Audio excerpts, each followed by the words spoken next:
ngajukno kredit multiguna sing jeneng sampean niku, Cak. Wah, sip, mantap lah ngono. Wis muga-muga lancar kabeh ya. Tak mulai sik. Amin. Dengokno ya, Cak ya. Lancar nek ngene ya wis, Cak. Yuk, monggo. All the best. Ayo re, ajokno kredit multiguna nang Bank Jatim. Prosesnya cepat, bunganya ringan, akeh promo ambek oleh pasif income.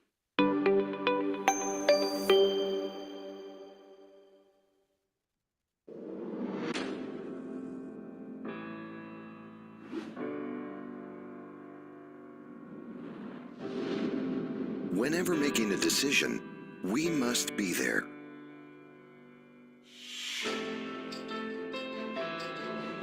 We must see, feel, and get involved. Because valuable things start from the beginning. We are PT Smelting, a 21st century plant established in Indonesia in 1996. As the first in Indonesia, our commitment is to be the best in the world.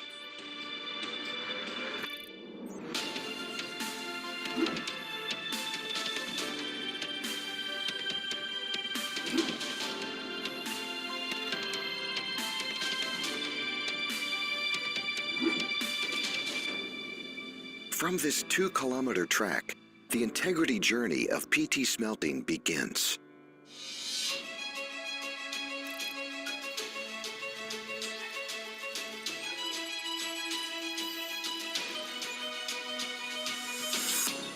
Activities from upstream to downstream, calculated in detail and to the maximum. The credibility of PT Smelting is tested ever more, with consistency in the realization of the company's mission mandate.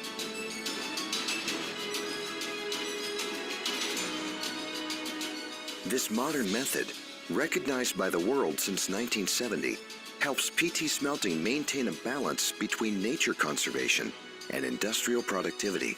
Over time, the quality of copper cathodes and production charts gained trust internationally. Today, PT Smelting is the world's leader in the global copper market. Since being awarded the London Metal Exchange certification embedded in Gresic copper cathode with Class A category in 2001, PT Smelting became one of the catalysts of Indonesia's national economic development. In this process, air pollution is suppressed at zero, with recovery of the sulfur ratio and conversion to sulfuric acid with an achievement of more than 99.8%.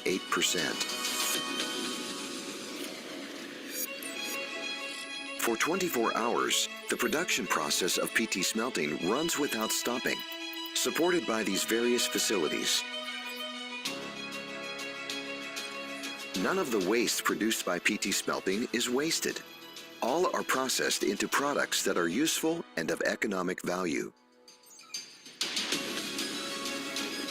Being one of the buffers of the trade balance of East Java province in the era of 4.0 Industrial Revolution, PT Smelting participated dominantly in supplying raw materials for other companies' production. As much as 300,000 tons of copper cathodes are completely absorbed each year. The development of a factory industry is determined by all elements in the company. However, for PT Smelting, the company's most important asset is manpower.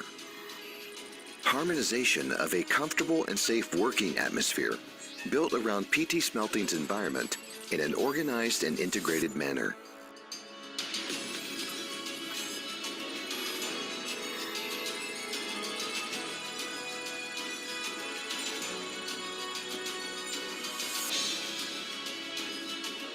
PT Smelting exists and develops with the principle of balancing progress and care, partnering with communities in Ring 1, 2, and 3 to improve the economic welfare of communities and preserve the environment through various environmental awareness movements and nature preservation as the main focus of PT Smelting's CSR.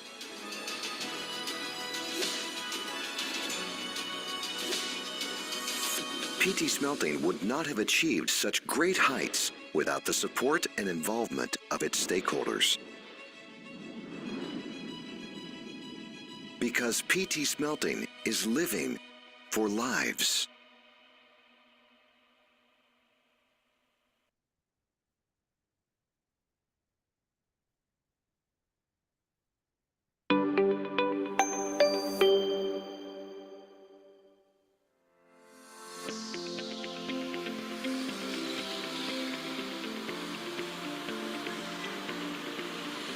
Halo Dulurs, ya apa kabare? Wah, sehat kabeh kan? Iki aku londo kampung. Wah, Surabaya dino iki ya panase ngentang-ngentang. Wah, suwanger panas rek. Ki arek pengin tak jak keliling kota. Oke, melu aku ya. Let's go, Lurs. Rek, kok panase iki. Durung pernah langka wis kesel kabeh. Pegel. Diketek, Pak durung mangan aku iket mangan. Menang ndi mangane yo. Boleh sik wis.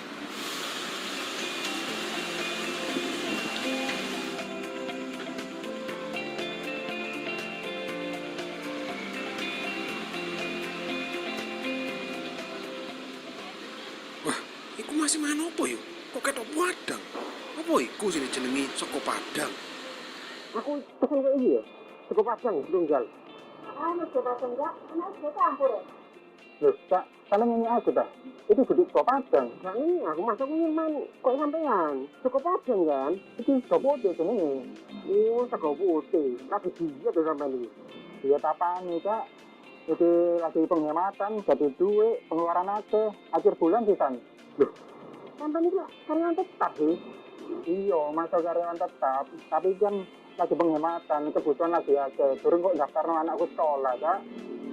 Aku lo gue sini oleh. Oh, monggo.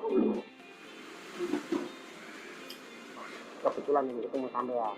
Sampean itu ini, mending ngajukno kredit nang Bank Jati. Khusus gawe iki, pegawai tetap kono. Jenenge kredit multiguna. Tenan nambah, Kak? Gawe pegawai kayak aku ini iso ngedana kredit multiguna. Iso. ASN, TNI, Polri, pegawai swasta, calon pegawai ya iso daftar. Tapi kira-kira Cak, syaratnya ribet agak. Uget gampang kok. Persyaratannya itu gampang, biayanya murah, prosesnya cepat. Malahan, sampean iki iso ngajukno nang dia kapan ae nggawe aplikasi EKMG. Ya. Sampean download nang App Store apa Play Store. Mantep iki, iki sing tak butuh nang sana. Aku tak boleh dhisik nang ngono. Lho, sik. Iki segone gak entek nek temen jeblok iki. Iya, sampe. Ayo rek tak keliling Surabaya maneh.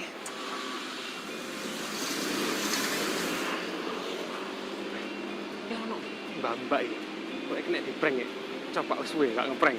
Ayo, melu aku wis. Excuse me. What are you doing here? Dewekan, miss. Hanger embong. Sampeyan ku ngedabur sapa sih, Cak? Gak ro iki tak aku bingung iki lho, Cak. Tiwas sampe tak prank gak sido. Sampe kok kenal aku? Iya, sapa sih gak kenal ambek sampeyan to, Kak? Sing nang YouTube iku kan, Cak. Iya.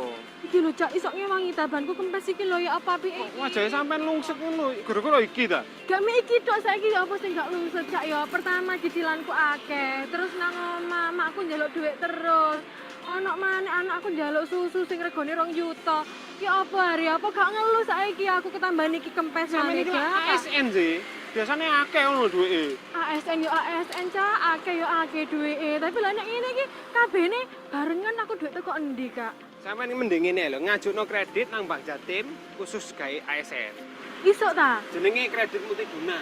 Iya ta? Iku temenan ta, Cak? Temenan. Terus nek mari sampean wis ngajukno kredit, sekalian ae sampean ngisi formulir gawe daftar dadi referral. Apa iku referral, Cak?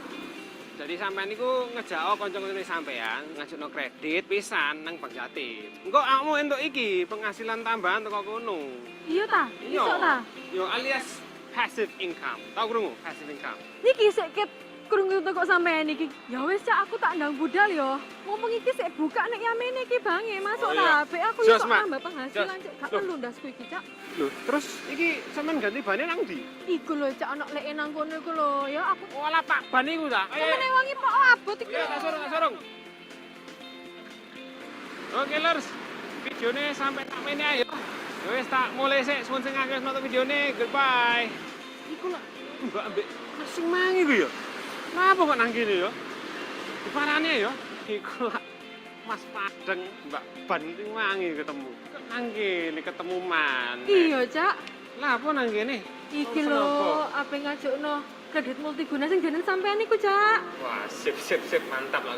Ya wis muga-muga lancar kabeh ya. Tak mulai sik. Yo, amin. Dengokno ya, Cak yo. Lancar nek ngene ya wis, Cak. Yuk, Hati-hati monggo. ya. All the best. Ayo re, ajokno kredit multiguna nang Bank Jatim. Prosesnya cepat, bunganya ringan, akeh promo ambek oleh pasif income.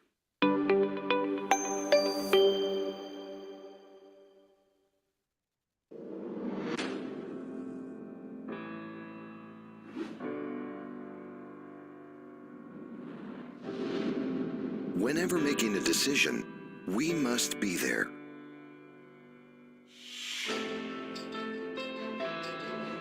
We must see,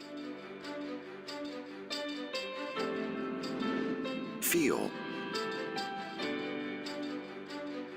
and get involved. Because valuable things start from the beginning. We are PT Smelting, a 21st century plant established in Indonesia in 1996. As the first in Indonesia, our commitment is to be the best in the world.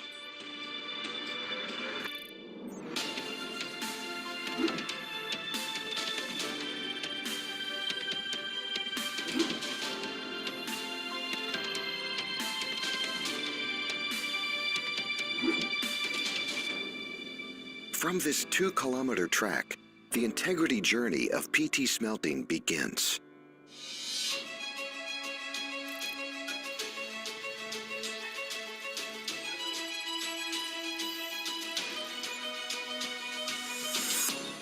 Activities from upstream to downstream, calculated in detail and to the maximum.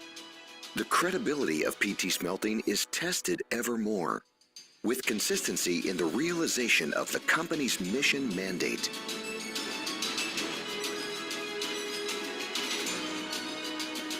This modern method, recognized by the world since 1970, helps PT Smelting maintain a balance between nature conservation and industrial productivity. Over time, the quality of copper cathodes and production charts gained trust internationally. Today, PT Smelting is the world's leader in the global copper market. Since being awarded the London Metal Exchange certification embedded in Gresic copper cathode with Class A category in 2001, PT Smelting became one of the catalysts of Indonesia's national economic development. In this process, air pollution is suppressed at zero, with recovery of the sulfur ratio and conversion to sulfuric acid with an achievement of more than 99.8%.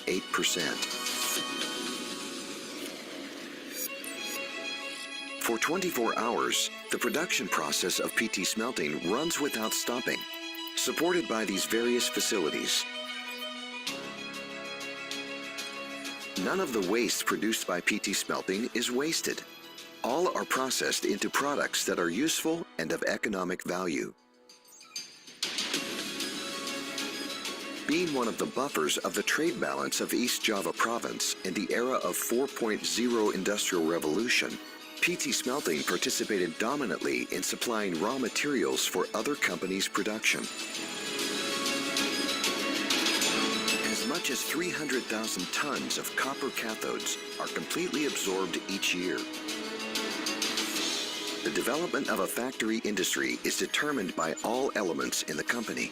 However, for PT Smelting, the company's most important asset is manpower. Harmonization of a comfortable and safe working atmosphere built around PT Smelting's environment in an organized and integrated manner.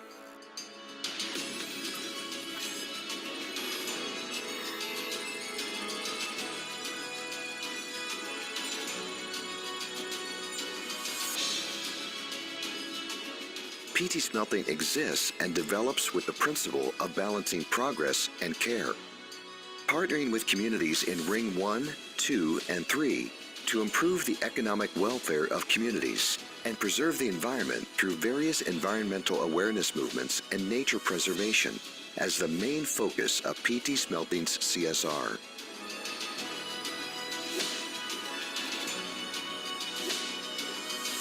PT Smelting would not have achieved such great heights without the support and involvement of its stakeholders. Because PT Smelting is living for lives.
Morning, everyone. Dear distinguished guests, the opening ceremony is about to commence.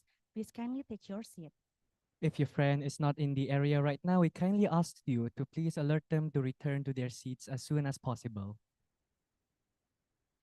Ladies and gentlemen, a delightful morning here at Universitas Airlangga, Surabaya, Indonesia. We are truly honored to be hosting the esteemed opening ceremony of the fourth summer school on multidisciplinary approach to the global crisis mitigation.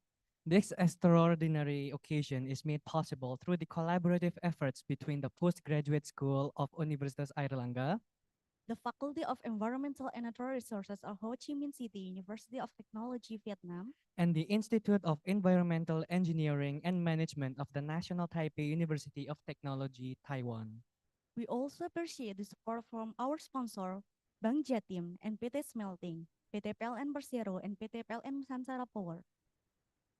Today, we gather here embracing the beauty of a hybrid format, bringing together nearly 100 remarkable participants representing various corners of the world, such as Indonesia, China, the United Kingdom, Malaysia, India, UK, Australia, Egypt, Kazakhstan, Czech Republic, Madagascar, Nigeria, Pakistan, Panama, Tajikistan, Botswana, Saudi Arabia, Vietnam, Thailand, Japan, Singapore, Taiwan, Philippines, Poland, Sierra Leone, South Sudan, Sri Lanka, Sudan, Tanzania, Turkey, Uganda, Yemen. and Zimbabwe. Allow us to introduce ourselves. Allow us to introduce ourselves. I am Emir, and alongside me in my wonderful co-host, Nabil, together we have the same immersive privilege to serving as your MC throughout the 6th day. on behalf of the entire hosting team, we extend our heartfelt gratitude for the gift of good health and the opportunity to come together in person for this groundbreaking fourth summer school on global crisis mitigation. Now, without further ado, let us extend a warm and enthusiastic greeting to all our esteemed and honored guests in the attendance today. The Honorable Vice Rector for Internationalism, Digitalism, and Information of Universitas Airlangga, Professor Dr. Muhammad Miftahul.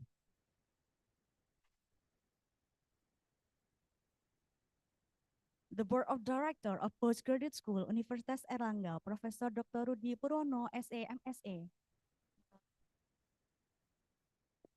Profesor Dr. Sri Panca Madiawati, DRH MSI.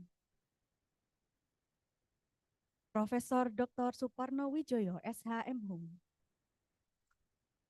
Our distinguished guest, the Governor of the Indonesian Naval Academy, Rear Admiral Andy Supardi. All the expert instructor, Mr. Liang Xin Linhan from National Taipei University of Technology, Taiwan. Mr. Munir Ahmad from the King Saudi University of Saudi Arabia. Mr. Eugene Hathui from the Ho Chi Minh City University of Technology, Vietnam. Mr. Duncan Smith from Mahidol University of Thailand. Ms. Nur Hafiza binti Zainal from University Malaya, Malaysia. Ms. Chika Yamada from the Kyoto University of Japan. Mr. Nopaldo Preka from Walailak University, Thailand. Mr. Hideo Nakano from Nagoya University of Japan. Mr. Sedo Nestorovic from ESSEC Business School. Ms. Siti Nor Khadija Adis from University Malaysia, Terengganu, Malaysia. Mrs. Tin Zarwin from University of Mandalay, Myanmar. Mr. Muhammad Hamdi Zainal Abidin from the University of Technology, Malaysia. Ms. Nena Padilka Valdez from University of Technology, Brunei. Mr. Victor Chen from the National Cheng Kung University of Taiwan. Mr. Iftekhar Ahmed from University of Newcastle, Australia. Professor Nadia Naim from the Aston Cambridge University of the United Kingdom. Mr. Sambu Prasad Chakrabarti from University of Engineering and Management, Kolkata, India. Ms. Liesa Ekayanti and Mr. Dinestiawan Salahuddin as the representatives of Bank Jatim. Mr. Firdaus Fanani as representative of PT Smelting. Ms. Luki Widi as the representative of PT PLN Persero. The representative of PT Travela, and also the PT Prosperindo Environmental from welcome Mr. Rizwanda Firman Syahputra. The heads of the units of the Postgraduate School of Universitas Airlangga. All the coordinator of study program in postgraduate school Universitas Airlangga. All the lecturers in attendance of the Postgraduate School of Universitas Airlangga. And the quality assurance unit of the postgraduate school of Universitas Airlangga. And last but not least, to all the distinguished participants of the fourth summer school, we thank you for your participation and keen interest in the program.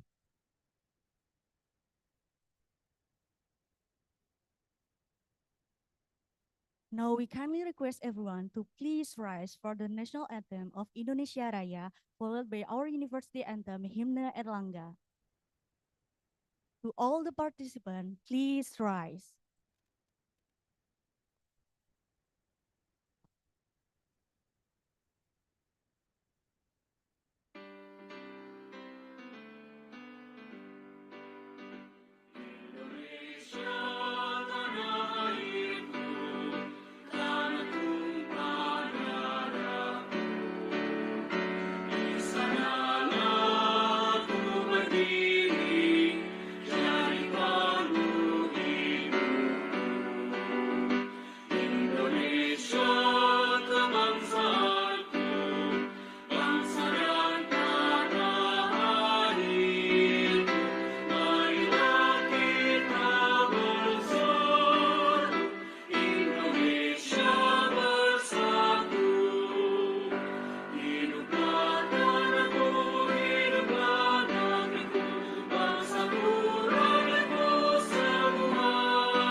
Please be seated.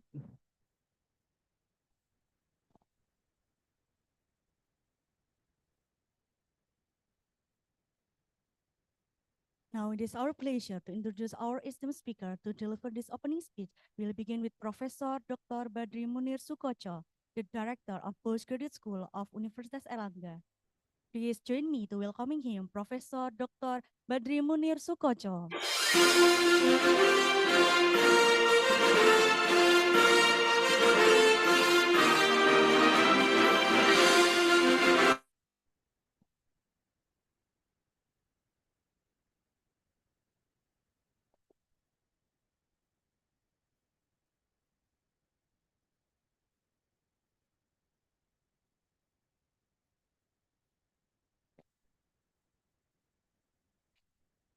Bismillahirrahmanirrahim. Assalamualaikum warahmatullahi wabarakatuh. Good morning, everyone. The Honorable Professor Muhammad Miftahul Surur, PhD. Thank you for your coming, our Vice Rector, and also Professor Iftikhar Ahmed. Thank you for your coming. Professor Cheng Chung Victor Chen, Professor Duncan R. Smith, Professor Sedomir Nestorovic, and other instructor, and also our Vice Director, Head of Quality Assurance, and also Head of Study Programs, Head of Research Center and Units, and also our sponsors, Bank Jatim, Smelting, PLN, and distinguished leaders, professors, committee, and the participants.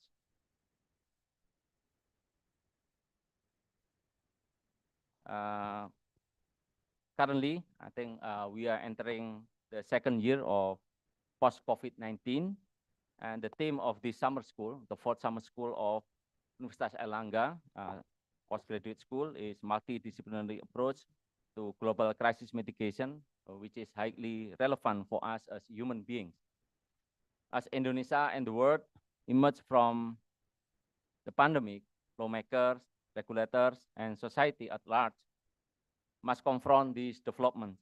New rules and policies must be accommodated to new realities, rebuild the economy, help those in need, and strengthen good governance after a global crisis. This task of rebuilding presents great challenge, but also the opportunity to recover together and recover stronger by taking sustainability goals and principles of good governance in reopening strategies and post-pandemic policies. Unfortunately, geopolitical risks heighten post-COVID-19 recovery. Russia attacked Ukraine, Middle East conflict between Israel and other Arab countries, South China Sea conflicts, and US-China trade war. Consequently, food and energy crisis heighten the global inflation. At the same time, global warming and other environmental challenges provide additional pressure to us as a human beings. We designed the summer school, Vice Rector and other distinguished professors and leaders, address to global students and early career practitioners, approach this challenge in an interdisciplinary manner. In an intensive setting of stimulating lectures and interactive workshops that stimulate exchange, students learn from international and Indonesian experts and participate actively in finding answers to challenge of the post-pandemic era. I hope this summer school stimulate research and offer solutions for recover together and recover stronger for better world. Last but not least, I would like to report to our Vice Rector. This is another important initiative from Postgraduate School of Universitas Erlangga. Currently, there are 59 participants and 17 instructors from abroad: Malaysia, Pakistan, Yemen, Sudan, Kenya, Sierra Leone, India, Madagascar, Afghanistan, Kazakhstan, Tanzania, Zimbabwe, Russia, Tajikistan, China, Saudi Arabia, Vietnam, Thailand, Japan, Singapore, Myanmar, Philippines, Australia, UK, and Taiwan, while from Indonesia for about 42 participants. This morning, ladies and gentlemen, professors, I try to calculate the total citizens of those countries. And I think it's for about half of the world. And I believe that many global crises can be discussed in here and we can mitigate together. And of course, we can mitigate our global crisis and smoothly to transform the world. They are a call to action to end poverty and inequality, protect the planet, and ensure that all people enjoy health, justice, and prosperity. It also consistent with Indonesian long-term vision 2045 by transforming social, economics, and governance. Hopefully, we can take opportunities more from the global position of Universitas Airlangga, which is currently 345 in the world based on QS, World University Ranking last year, and hopefully this year can increase more. I hope Airlangga continuously improves their global performance and greater impact for the betterment of the nation.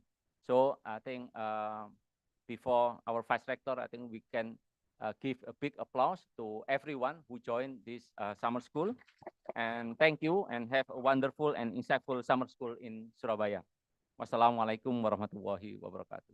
Waalaikumsalam warahmatullahi wabarakatuh. Give applause to Professor Badri as the Director of Postgraduate School of Universitas Airlangga.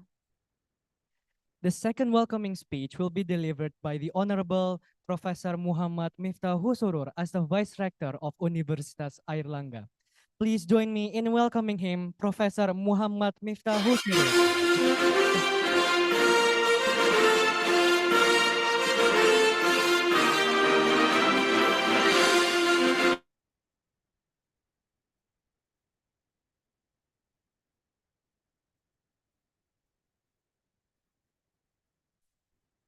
Bismillahirrahmanirrahim.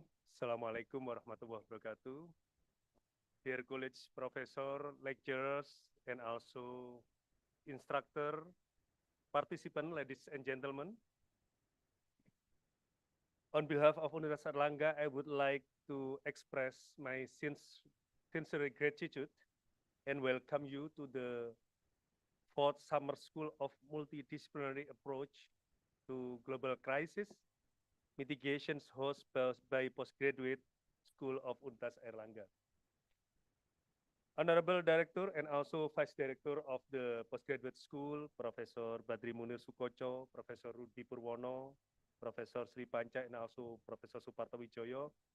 Also, I honorably welcome to our keynote and invited speakers, Professor Iftihar Ahmed, from the University of Newcastle, Australia, and also Professor Zhengchung Victor Chen from National Chengtung University, Taiwan, Professor Duncan R. Smith from Mahidol University, Thailand, instructors, and also summer school participants from 17 countries or 59 participants, and also 42 students from Indonesia, and all the participants in this event. And ladies and gentlemen, I think the postgraduate school Universitas Airlangga has successfully held 3 summer school agendas since 2021. 2021. This year, not our annual agenda has special focus on how to mitigate global crisis from multidisciplinary approach, opening new potential in global crisis mitigation to help make the world a better place. And I hope throughout this course, we will have the privilege of hearing from world-renowned experts who have dedicated their careers and effort to prevent and overcome the global crisis and how to mitigate it. Last but not least, my deepest gratitude goes to the advisory board, organizing committee, institutions, companies. I check many companies here, and also volunteers who have directly and indirectly supported the success of this agenda. Your contributions are invaluable, and I have no doubt that the insights shared here will shape the future crisis mitigation for generations to come. Thank you for all for contribution, your valuable time, and providing steer on this remarkable event. I invite you to all to enjoy the fourth summer school today and for week to come, and I wish you all very good. I heard everybody will go to Bromo, eh? Will go Bromo, probably, yeah? I hope Saturday, yeah? Thank you very much. Wassalamualaikum warahmatullahi wabarakatuh. Thank you, Professor Muhammad Miftahul Surur, for your inspiring words. Everyone, please give a warm round of applause once again for the professor. However, for our next agenda, we kindly ask you to please remain standing for our next agenda, Professor. Ladies and gentlemen, to officially open the fourth summer school on global crisis mitigation, we would like to additional invite to the state Professor Dr. Badri Munir Sukocho, PhD, as the Director of Postgraduate School of Universitas Erlangga, and Mr. Aditya Iswara as the Chief of Committee, and also the Daria from Russia and Muhammad Baihaki from Malaysia to representative of the participant to come to the stage.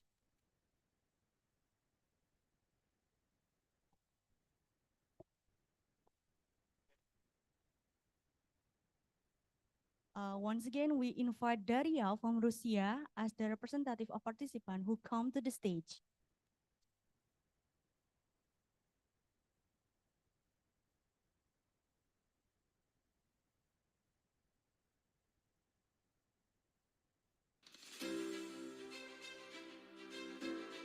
To Professor Dr.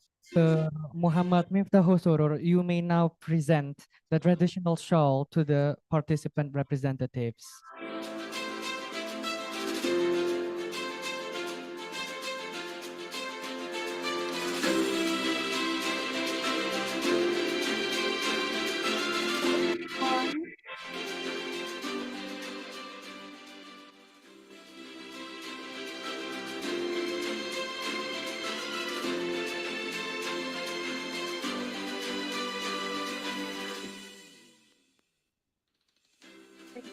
Professor Muhammad Miftahul Surur. And next to Professor Badri Munir Sukocho, PhD, you may know part our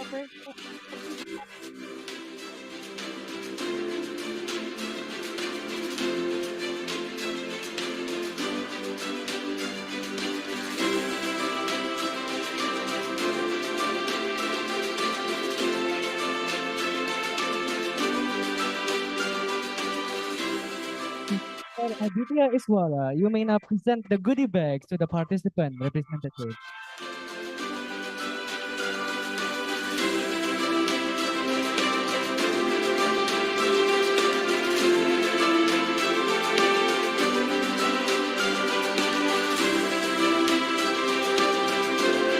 A big round of applause for everyone.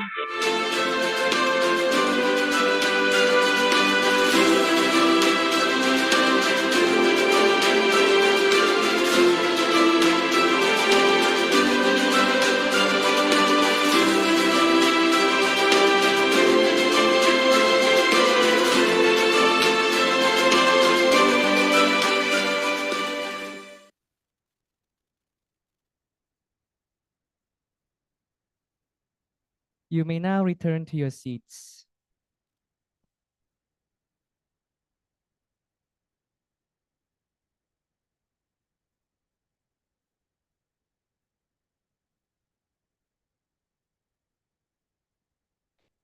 Ladies and gentlemen, the fourth summer school program is now officially open.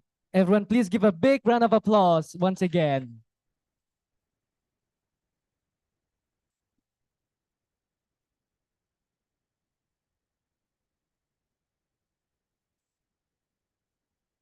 Dear esteemed guests, instructors, and participants, as our welcome gesture to you all, we would like to present a traditional dance from the city of Banyuwangi. Let us take a moment to appreciate the rich cultural heritage through a captivating dance performance called the Jejar Jaran Dawok Dance. Jejer Jarandau dance is a traditional dance originating from Banyuwangi, East Java, Indonesia. This dance is part of the rich cultural heritage of the Osing community. The indigenous people of Banyuwangi effort to maintain the cultural treasure and ensure that it remains an integral part of Indonesia's diverse cultural landscape. Our welcoming greeting, the classical dance of Jejer Jarandau dance.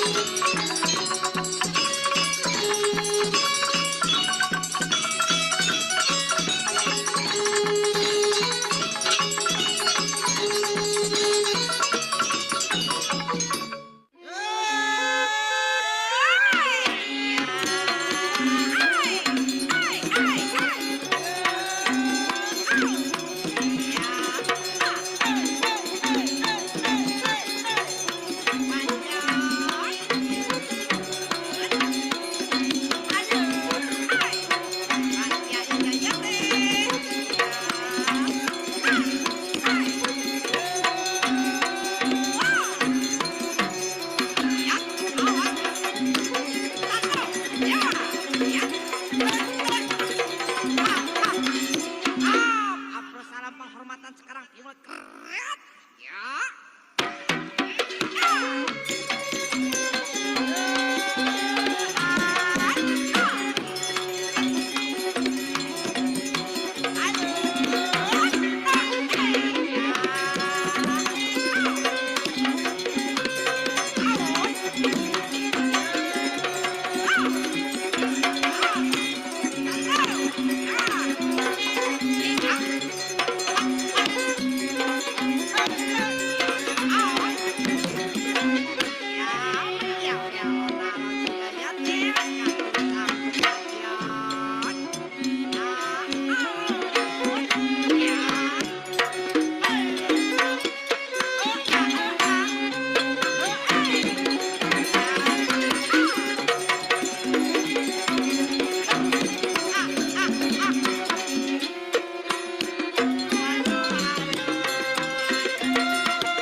Everyone, please give another big round of applause for our spectacular performers.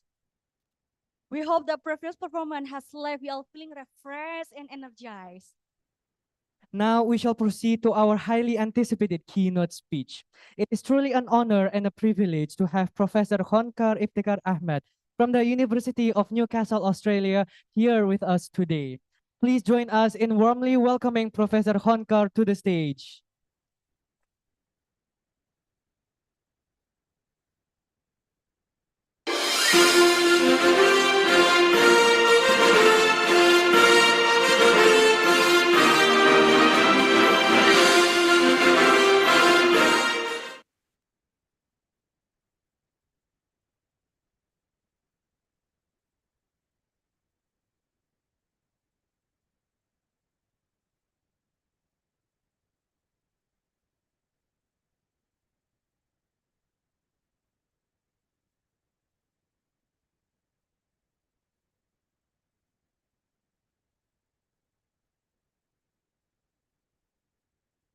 Morning, everyone. And firstly, thank you to Universitas Erlangga for inviting me here. And so before we can keep going, next please.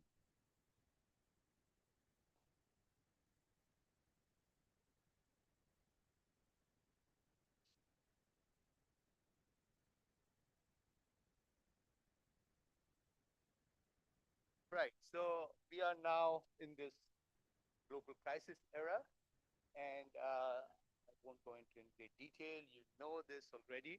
And so what is really important is that it's not only about climate change, the environment, but it has touched all aspects of human life. So that is what it is. The economy is affected, social, of course, impacts, political impacts. And so because of this wide-reaching crisis, we need a multidisciplinary approach, and this is what I'll touch on. So this, I think some of you may be familiar with this. This is a gentleman called Will Stephan, who actually died recently, but he came across this new concept of a great acceleration from the 1950s. And you can see in all the domains, there's this jump, escalation of change and crisis. So you can see even McDonald's, for that matter, you can see jumping up from the 50s. So next please.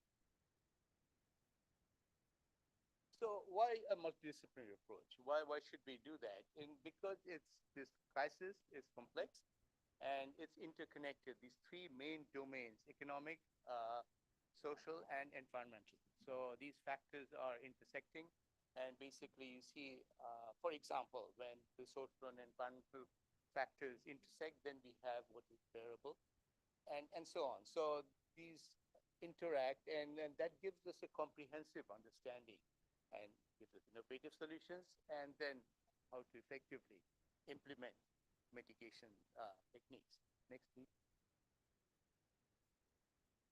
So these are some of the different disciplines involved. Yes, better? Yeah, I can stand closer to that also. Okay.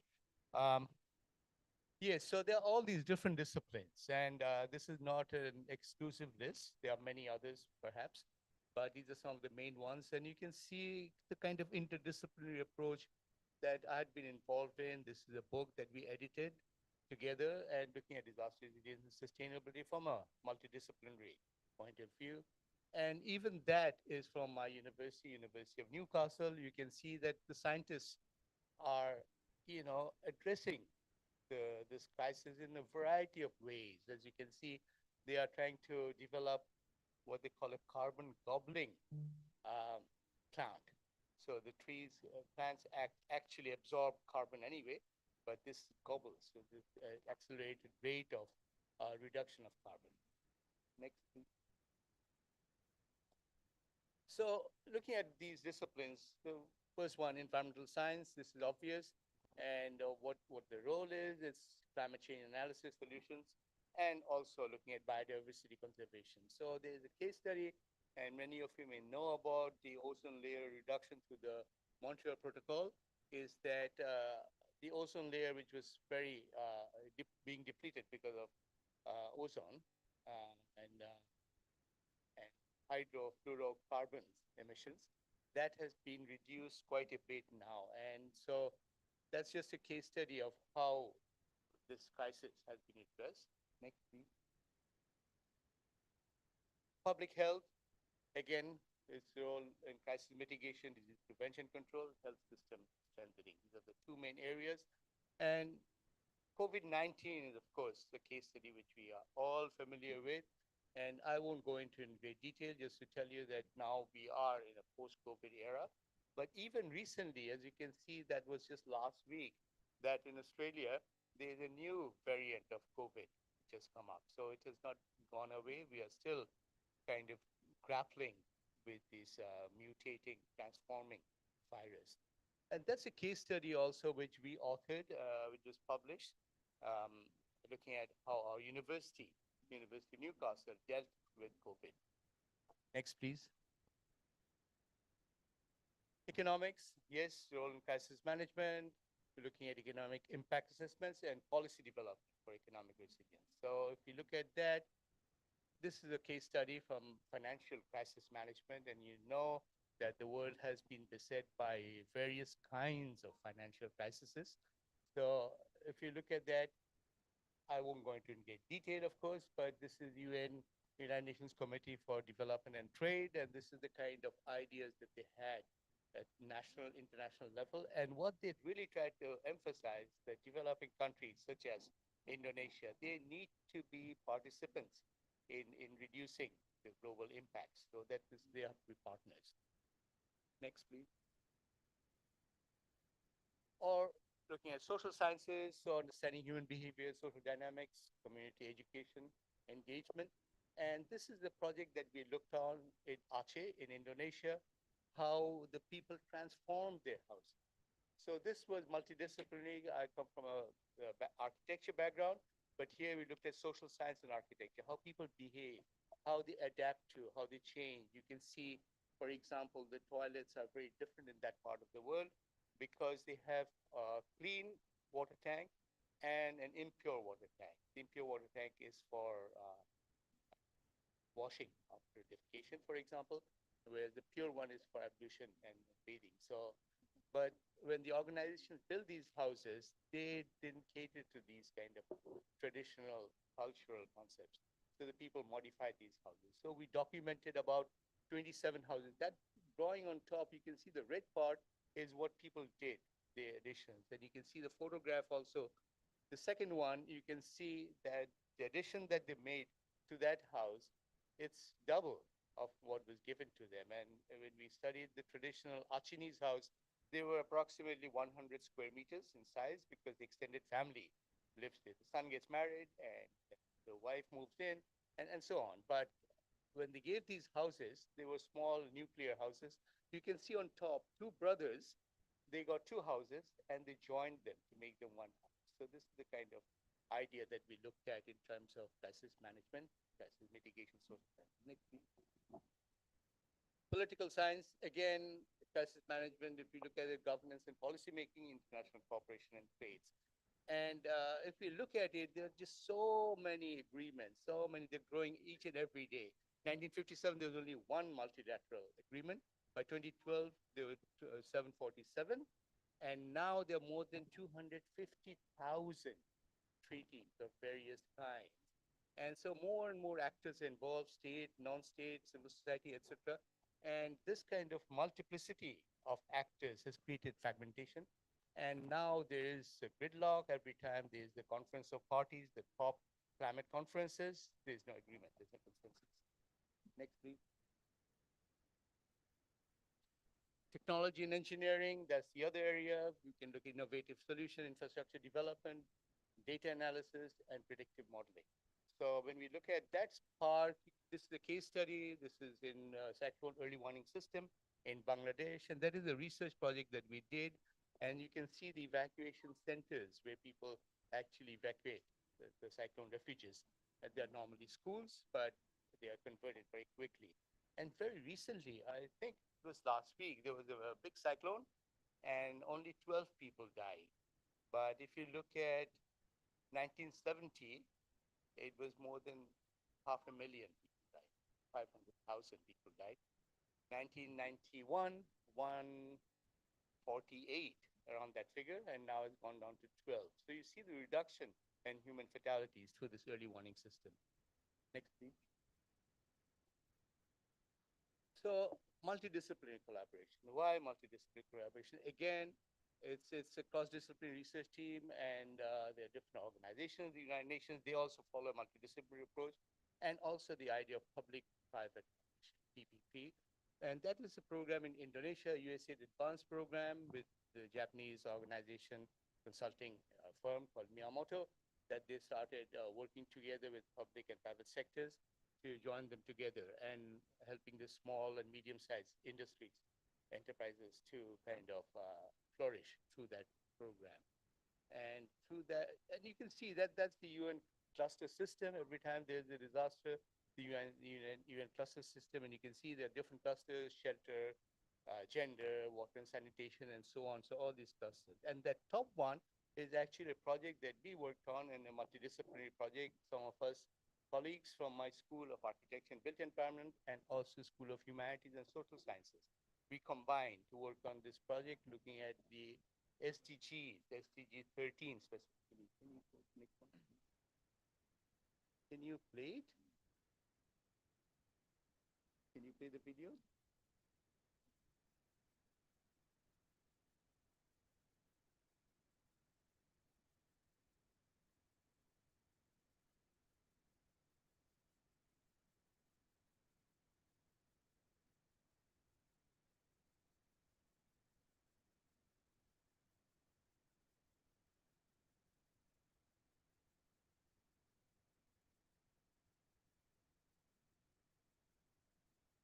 It's a very short video clip, and we produced this just to talk to people, like to disseminate our research. If we can see it, you can open the YouTube.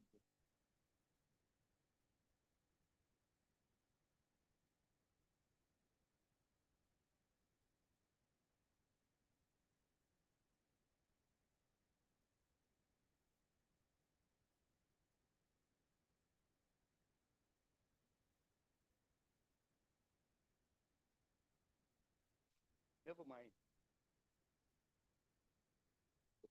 It's all. I can tell you a little bit about that project that we looked at two urban councils in our Hunter region where we live in Newcastle is the Hunter Valley. And so these were two smaller councils. And we tried to work with them to build up the adaptive capacity for flood risk reduction to address the target 13.1 in the SDGs. So next, please. We actually won a very nice award for this from Emerald UK, Emerald Publishing. It was a real impact award. Next, please.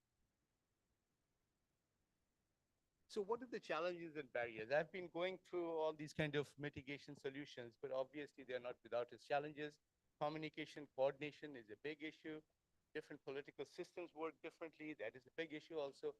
And funding, I think funding and resource allocation. When I was talking about the financial management, UN CDT, this is what they talked about, that these countries need to have money to be able to mitigate the risks that they're facing. And political cultural differences, and you can see this disparity, the wide disparity between the haves and have-nots throughout the world. Next, please.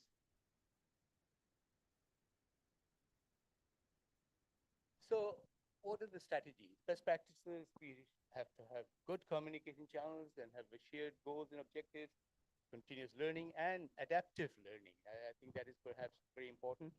And also, if you can see that photograph, that's actually from Japan. And they have what they call the SDGs train. They have actually broadcast that message and they really follow the SDGs very quickly. They report on it on a regular basis. Next. And then we have to have a comprehensive approach. And comprehensive means it's multidisciplinary, interdisciplinary, and cross-disciplinary, all three of these. And I won't go into in great detail. You can see the Ebola management. This was a training program in Uganda where they managed the Ebola through a whole range of partners, and psychologists, psychiatrists, physicians, veterinarians, and also with the government as well as non-governmental partners and international partners also. So it's a big concerted effort. So finally, again, highlighting the importance of a multidisciplinary approach. I've given you some successful examples and best practices as well. And also, this is a call for collaboration. This workshop with the summer school could be an opportunity for us to collaborate together and address the global crisis. Thank you very much. Terima kasih.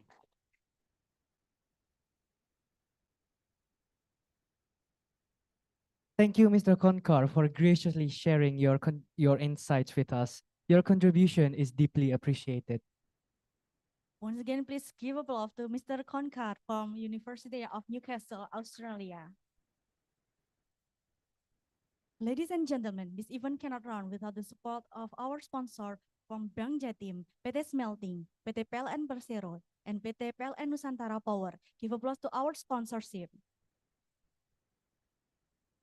As a token of our appreciation to our amazing sponsors, the Postgraduate School of Universitas Airlangga would like to bestow upon our amazing sponsors a plaque as a symbol of our appreciation for their role and contribution in this program. We'd like to invite Professor Rudi, Professor Sri Panja, Professor Badri Munir Sukocho to come to the stage to give some plaque to our sponsorship. The first plaque will be given to Bank Jatim, will be represented by Mr. Jistiawanti Salasudin as head of the functional office of Bank Jatim at Universitas Airlangga.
honor.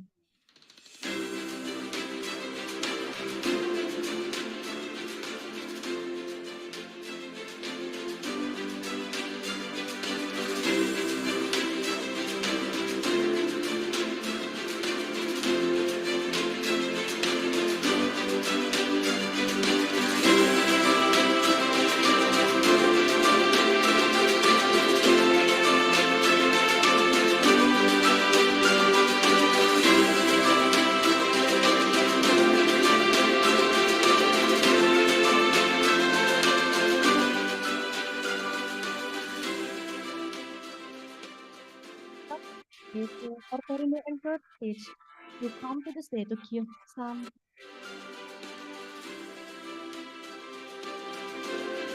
Pakistan. If you are in the entered stage, to come to the stage to give some flags from the representative of Bangladesh.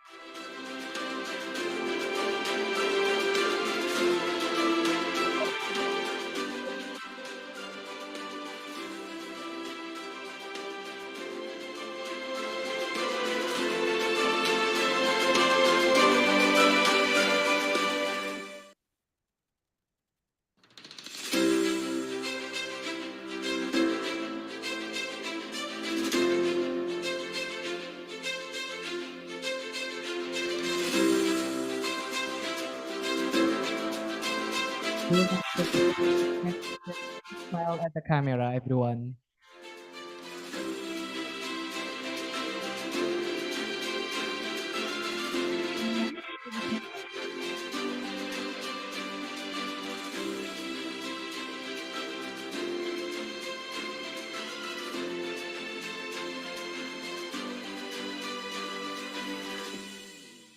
Okay, thank you so much. LM Patero, PT Nusantara Power, PT PLN Nusantara Power, and the representative of Universitas Airlangga, you may now return to your seat.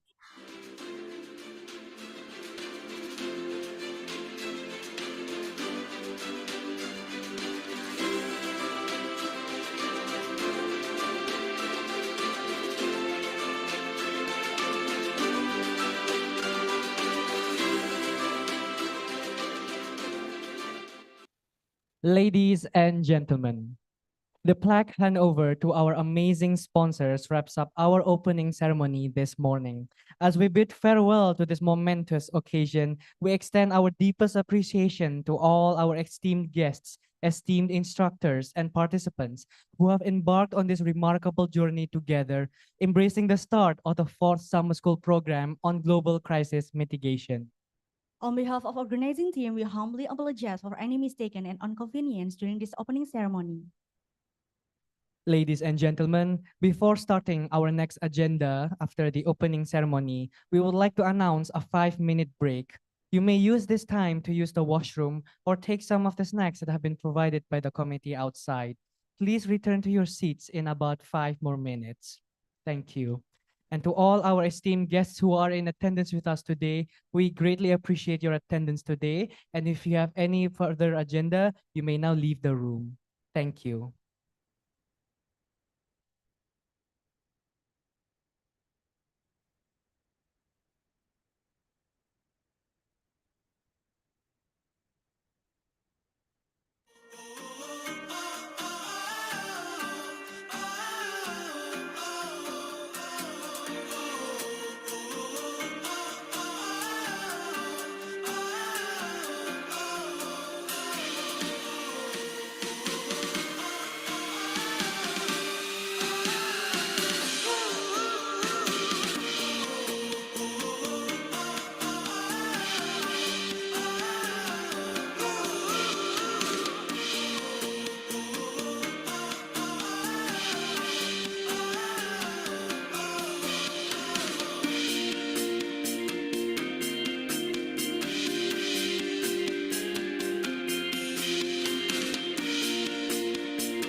Dear participants, the next lecture is about to begin. We kindly ask you to please return to your seats.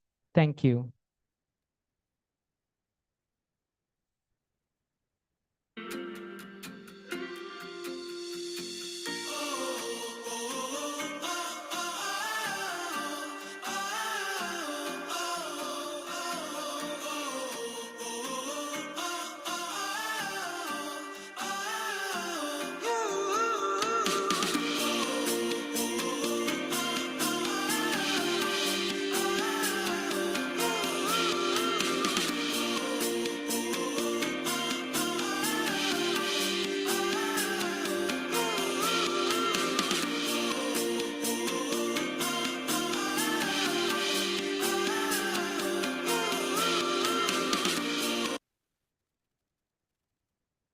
Okay, everyone, time is up.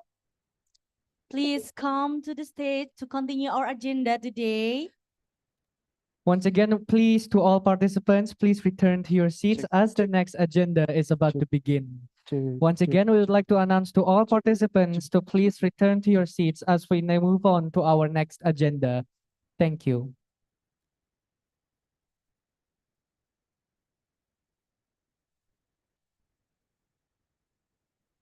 Check, check.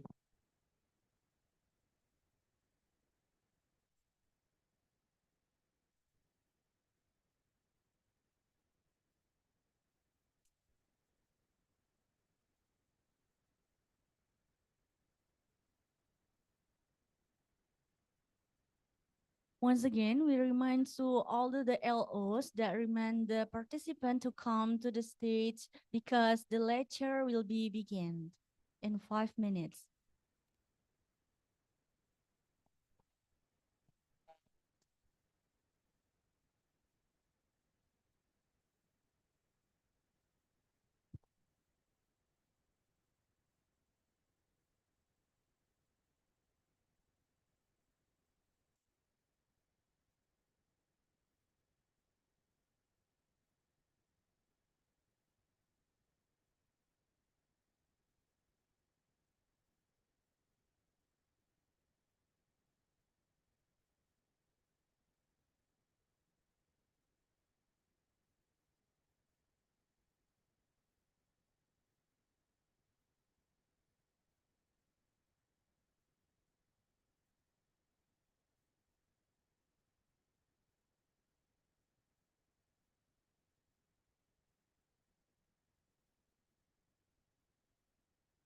Dear participants, we kindly ask you to please return to your seats quickly.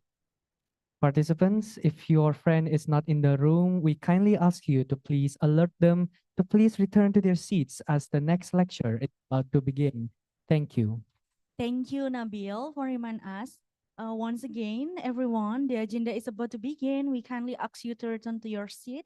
If your friend isn't in the room yet, we kindly ask them to also return to your seat right now. Thank you.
Dear participants, once again, we would like to remind you to please return to your seats. And if your friend is not in the hall yet, we kindly ask you to remind them to please return to their seats as the next lecture is about to begin. Thank you.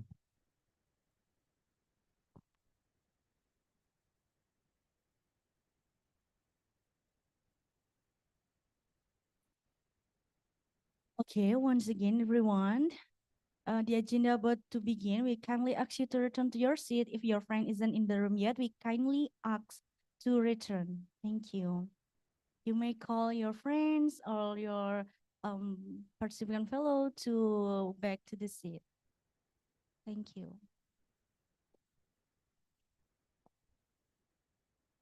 Welcome back, everyone. Welcome back to Erlangga University. Erlangga University. And Well, it's for summer school. well, they've always been here anyway since morning. Yeah, but everyone. How was the break, everyone? Was it good? Is it good? What How did you about the have? food? Was Is it? it good? We haven't had our break yet, but we would like to know what the break was so that That's we can okay. look forward to it after this. So we have a new friends right here. Hello, Enrico. Hi, welcome. Okay. Maybe the agenda will be begin, but yet still the participant not come fully in the Yes. room. So can we everyone to call or contact your friends to come into this room because the agenda will be begin in 5 minutes probably. Yeah. Of course, in maybe about 5 more minutes. And you know what? While we wait for the other participants, let's announce a quick challenge to the participants, which, by the way, you can win prizes in, right? Oh, that's interesting. We have a some challenge during this summer school Yes. program in postgraduate school. Everyone here has Instagram, right? I just want to think- make sure one thing. Yeah, everyone here have Instagram account. Who doesn't have Instagram? Put your hand up. Um, No one? no? Yeah, Perfect. have, Perfect. Instagram account. That's Like. perfect for the challenge. Yeah. I very wanna know about the challenge. What the challenge? Nadia? What is the challenge? So, challenge just briefly is you all have Instagram, right? Now, I want you all to open it right now. If Yeah. you have connection, but you can also wait later, but open Instagram and follow the university Instagram account, which is Yeah. at Pasca Pasca underscore UNER.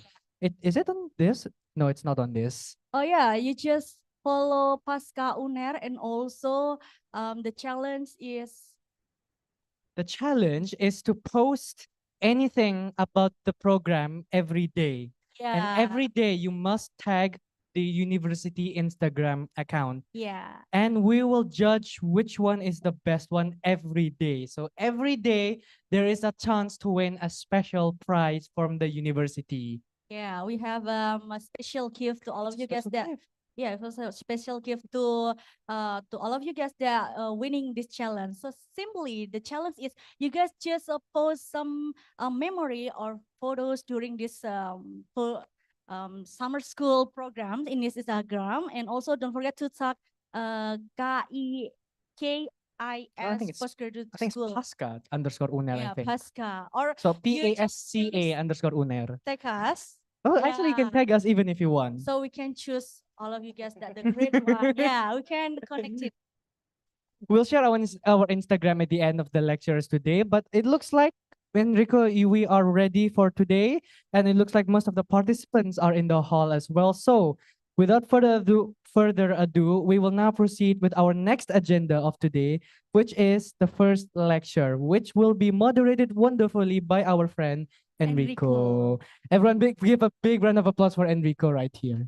Give applause to Enrico. To Enrico, the stage is now yours. Oh, yeah, that's the Thank you. Instagram. Yeah, you guys can. Yeah, this is the Instagram account of Pasca Sarjana UNER. During this challenge, you can follow KIP Pasca Sarjana UNER, and then you can post everything that that happens that during the happens, program. And we will judge it during every this day. summer school. You can win a prize. I really wanted the prize though. Thank you so much. Enjoy this agenda. Thank you, Emir and Nabil. Such a lovely partners we have here. Okay, good afternoon, everyone.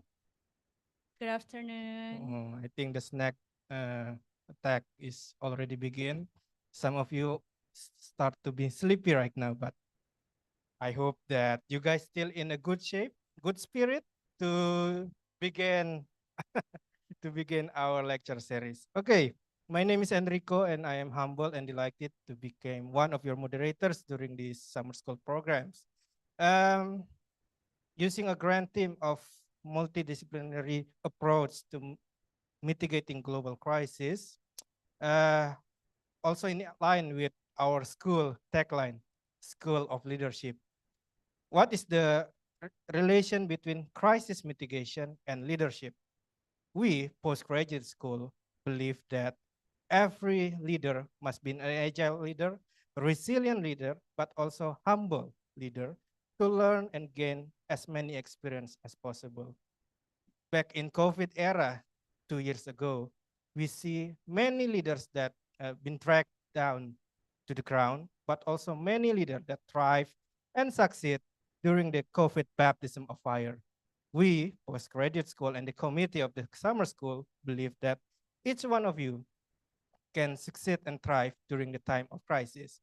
So, to begin our lecture series, to kick off our lecture series, we will gonna talk about Instagram Live and Facebook Live disaster, during disaster. And joining with us is Professor Jiang Chun Victor Chen, an expert in academia from National Cheng Kung University, Taiwan. He is a graduate, PhD graduate from Hawaii University and have so many experience about commerce and information. So without further ado, Professor Victor, the stage is yours. Thank you.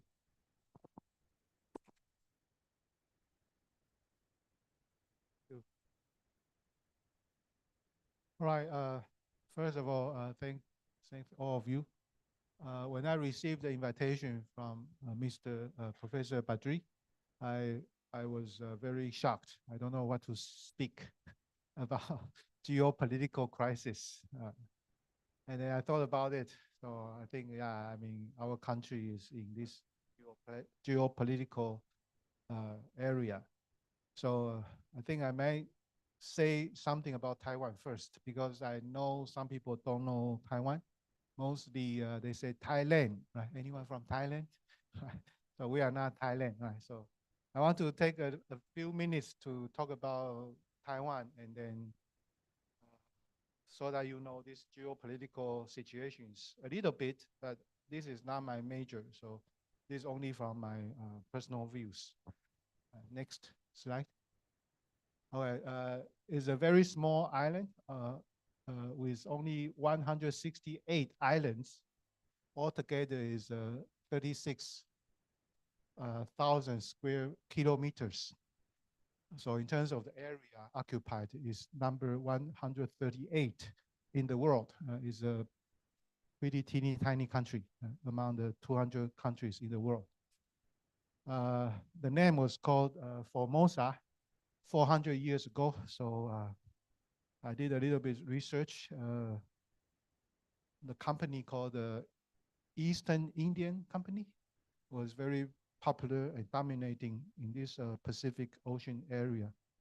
And I think 400 years ago, Indonesia and Taiwan were in one country. We are the same country. All right, so that's the Formosa. Is in the tropical or subtropical weather. The city I'm from is Tainan, so it's the tropical weather. But if you could go further north, it would be like subtropical. And we have typhoons and earthquakes every year. Every year, several earthquakes, several typhoons. So we are kind of in a very disaster situations. Okay. And but we also have a lot of mountains, 286 mountains above 3,000 meters tall. Right? And 2/3 of the area covered by the mountains. So we have very, on top of the very small area, right? We have mostly mountains. And 23.9 million people. And that's the number 59. in the whole world, not a big country. So density is number 14. Still very highly density population. So far, we have 12 diplomatic countries. Okay.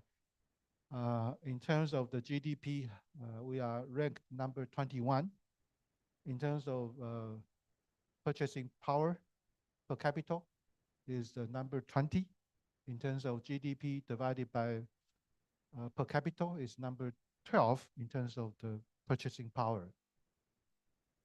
So we have Luzon Strait in between Taiwan and Philippines. We have Miyako Strait between Taiwan and Japan. And between Taiwan and China, we have the Taiwan Strait. We have only 3.48% foreigners. And just because I prepare for this research, for this speech, Indonesian is the #1 foreigner population in Taiwan. Next slide. Our constitution protects people's freedom of religion and the practice of beliefs. So we have quite a few different religions.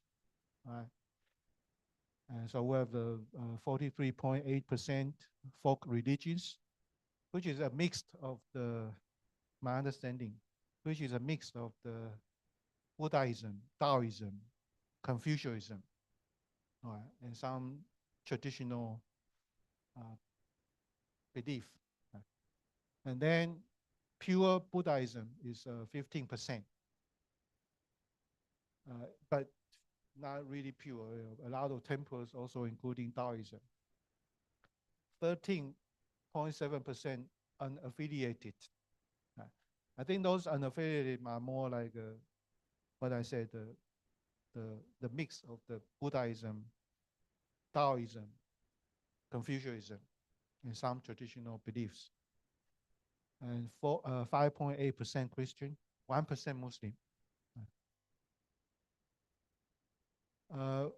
We are a highly educated country. 45% of the Taiwanese holding the bachelor's degree. So, that's more than the OECD countries, which is 33%.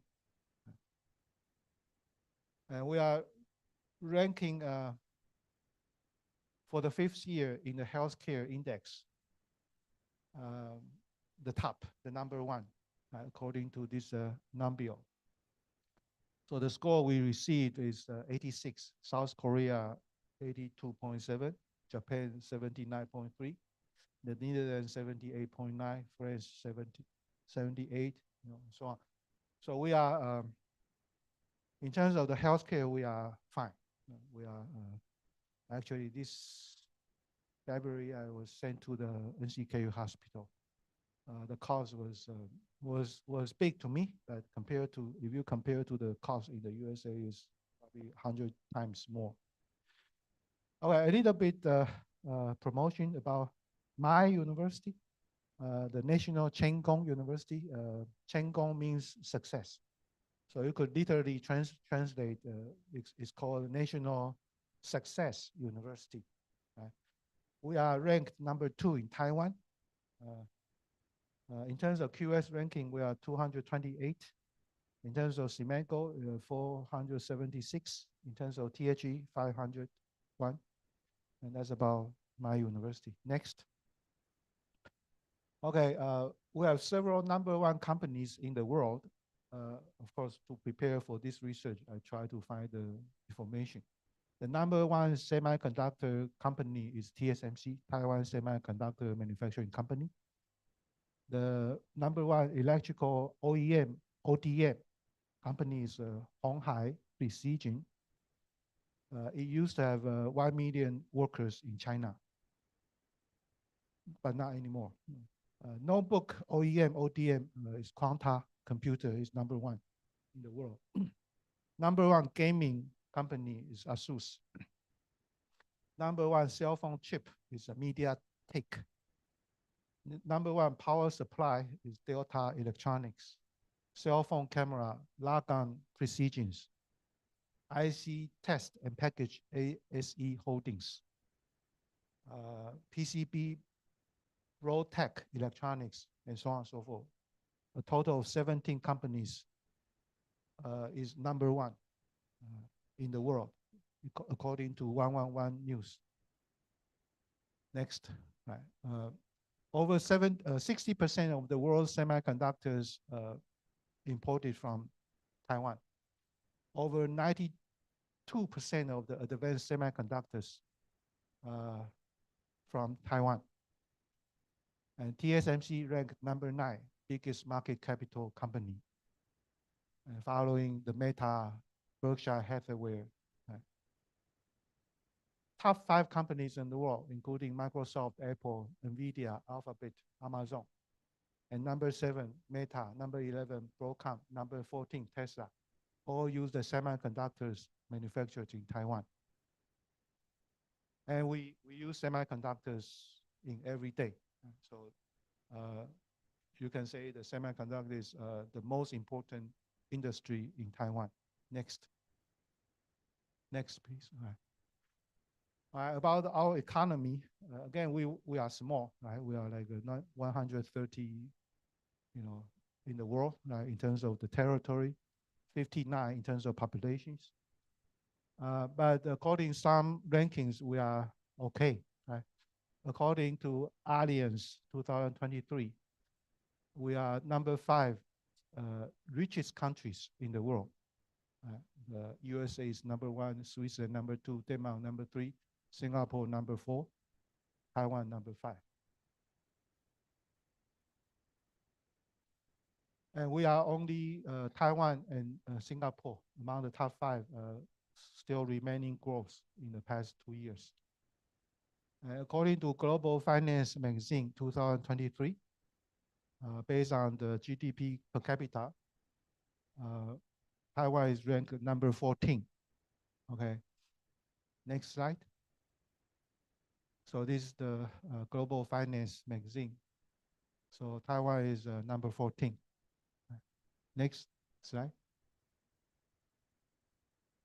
According to the Heritage Foundation, it's a think tank in the USA. So the Taiwan's index of economic freedom is the 2nd in the Asia Pacific. Based on the International Monetary Fund's per capita GDP, Taiwan is number 12. And then based on the Global Wealth Report 2023 from Credit Suisse, Taiwan is number 15. Next slide. So Taiwan is number 15. But this is different from the previous evaluations, this one including the financial and non-financial asset, meaning the house, land, properties. So we are number 15. Next. And in terms of the import and export, we are 17th in the world. Right. And we are pretty much close to Poland, Switzerland, and South Korea. Next. Okay, so because I don't major in political science, so I have no idea how to explain how we can still, make a living. So I try to understand this situation from my field, which is the network externality theory. Right? And I found that explains pretty well. So first of all, the direct effect in the externality theory is the purchase size. So we've been trying to, trying to sell our products overseas in the whole world, right? Because we are now a big country. Right? And for the indirect effects, we have this complementarity and the compatibility. Okay, and I think our products in the world kind of satisfy these 2 requirements. So again, because our domestic market size is not big enough. We are 130, right, in the world. Right? So selling the products in domestically wouldn't help us at all. And especially back to like when I was a kid, right? I mean, the economy was not so good. So people wouldn't spend money on quality either. So again, we should sell to the global advanced, economies, and they pursue for quality. So we try to match, right? So actually, we try to become the best partner of the big size of whatever, right? Big size of in terms of the demand, right? Big size in terms of the quality, demand, things like that. So we provide these complementary goods. So for example, we couldn't make engines. I think we still cannot make engines, right? For airplanes, for trains, even for cars. We cannot. We could make some other accessories. Right? So we could be, it's like the dependent product kind of concept. Right? One car has 4 wheels. Even if we cannot make the whole car, we could make wheels. Right? Wheels are complementary goods. And we made that, I think, during the years when I was a kid. So back to the 1960s. And then we try to promote ourselves. So we try to become the most countable partners, right, in terms of the big size of whatever, right? For example, quality. So that explains our electronics industries, like semiconductor. So we try to, maybe we are not that good in terms of the building the systems, but we can focus on the hardware, the chips. So that's the compatibility. And in terms of compatibility, I think you guys have the ideas. When you buy computers, you would buy a computer that's backward compatible, right, to the previous Windows, to the previous hardware structures. And that's what we have been trying to do. And also, you want to be forward compatible to the future. Right? Say if your computer, say AI is coming, right? So of course you want your computer be able to run the AI applications too. Right? And that's what we have been trying. Okay. And the last one, I think the network externality didn't explain, but I think is the justice. And I look up to the Islamic definition of justice. And I like the definition. It's called legal and divine justice, which is pretty much what we follow. We try to base on everything legal, right? In terms of the industry, manufacturing, we try to follow standardization. So after standardization, we could produce modules, we could make our product very flexible, right? And also divine, meaning we're supposed to know what's good, what's not good, right? In our human nature. And we try to make things good to our human nature instead of make things bad, right? For bad applications. Okay, next slide. All right, so my main area is information systems. But my undergraduate major was not information systems. My undergraduate major was double E, electrical engineering. And my first master degree was computer science. Okay. And then my second master degree was the business, business and policy. But my final terminal degree, PhD, was the CIS, which is close to the information systems.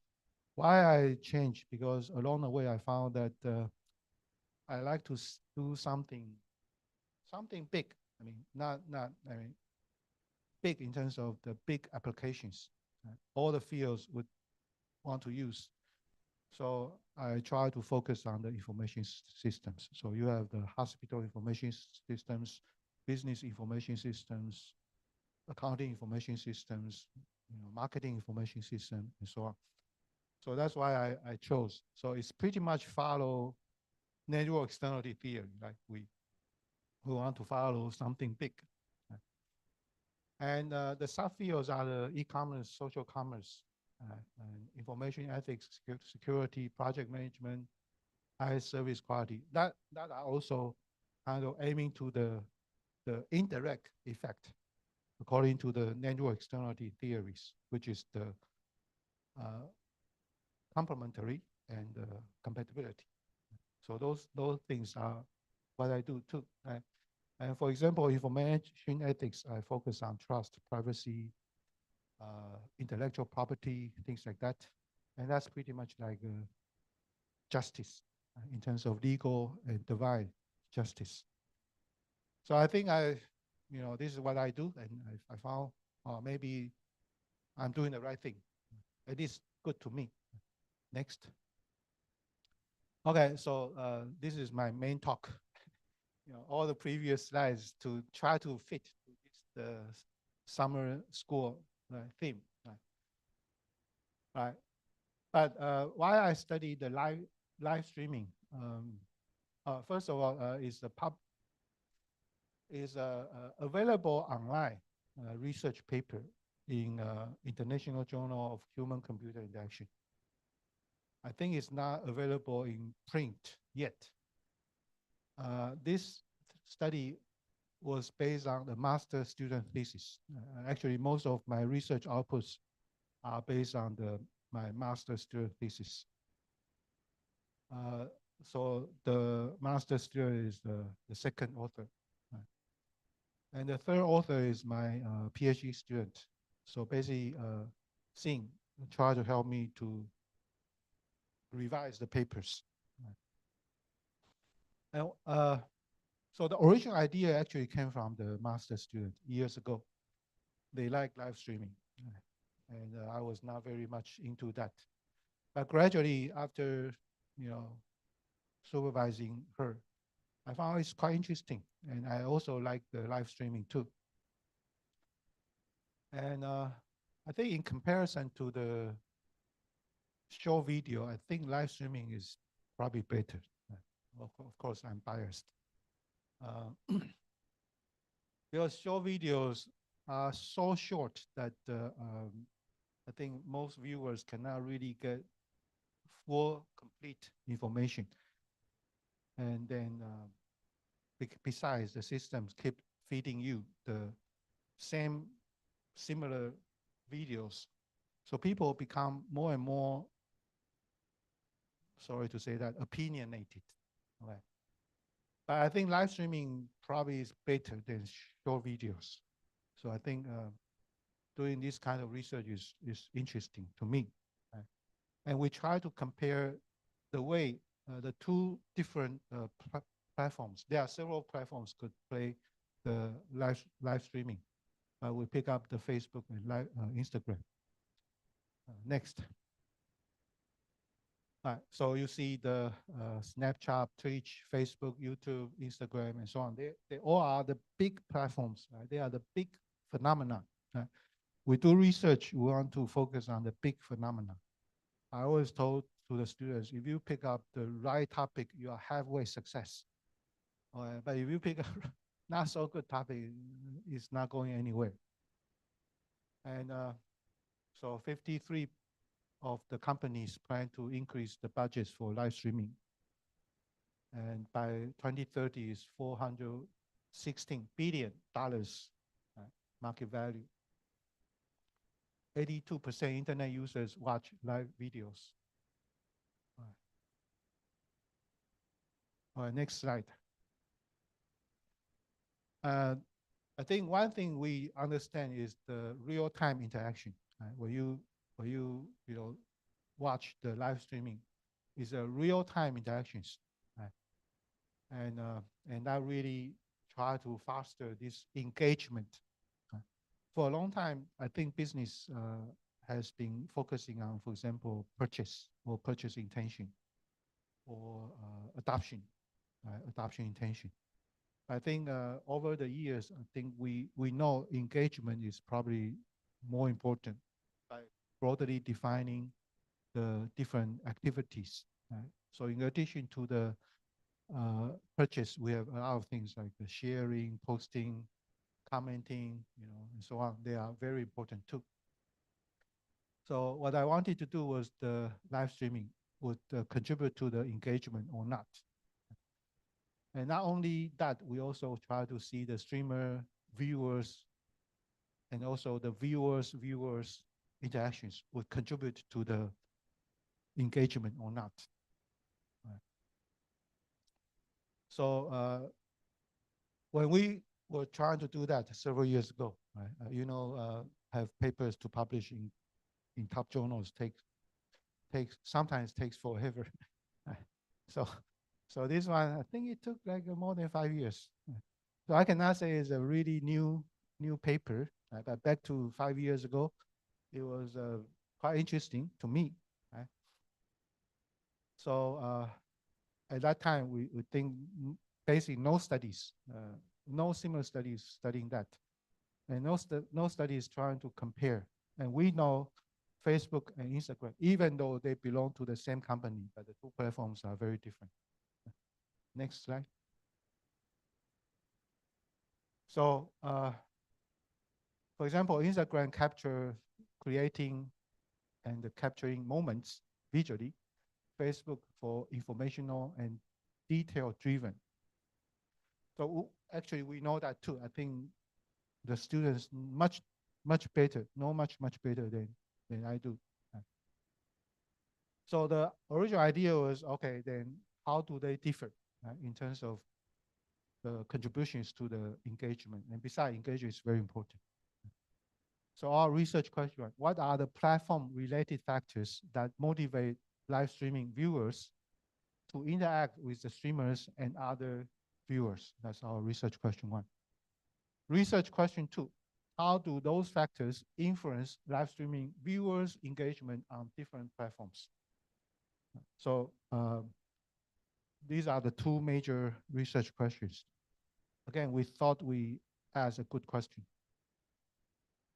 And when we ask these questions, we know the existing theories wouldn't apply. For example, flow. That's nothing about trying to answer these questions. Like TAM, technology acceptance, is not about answering this. It's not about cultural dimensions. It's not about social identity. It's not about social support, and so on and so forth. So we knew already wouldn't be a traditional, management research, because there's no theory to base on to confirm the theory. So we decided to do the mixed method. So the mixed methods to include the qualitative study and quantitative study. Next slide, please. All right, so these are the literatures, why live streaming, could be belonging to the mixed method, studies. And mainly because of the interaction. Interaction could be mediated by other things. So that's our hunch.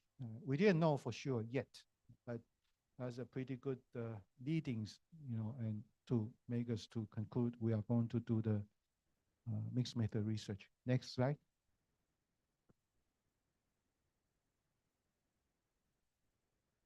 And also, right, not only the viewers, right, streamers, but also the e-retailers. We also knew that they all try to harness the audio visual elements to entice customers to make a purchase. Next slide, please. All right, so how to stimulate the interactivity, right? Especially how different it is among the platforms. For a long time is neglected.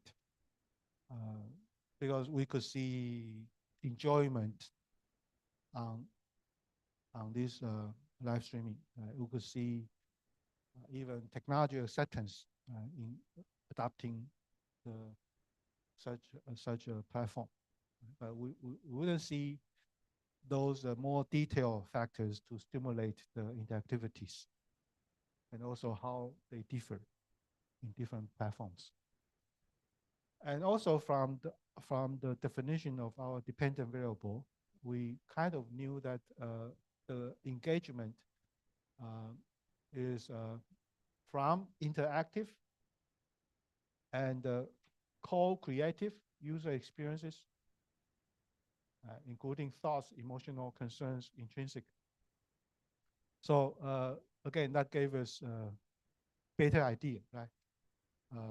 So one from the live streaming itself, right? From the causes, we felt like they are not simple. They are going to be mediated by something. And from the dependent also looks like engagement is not that simple.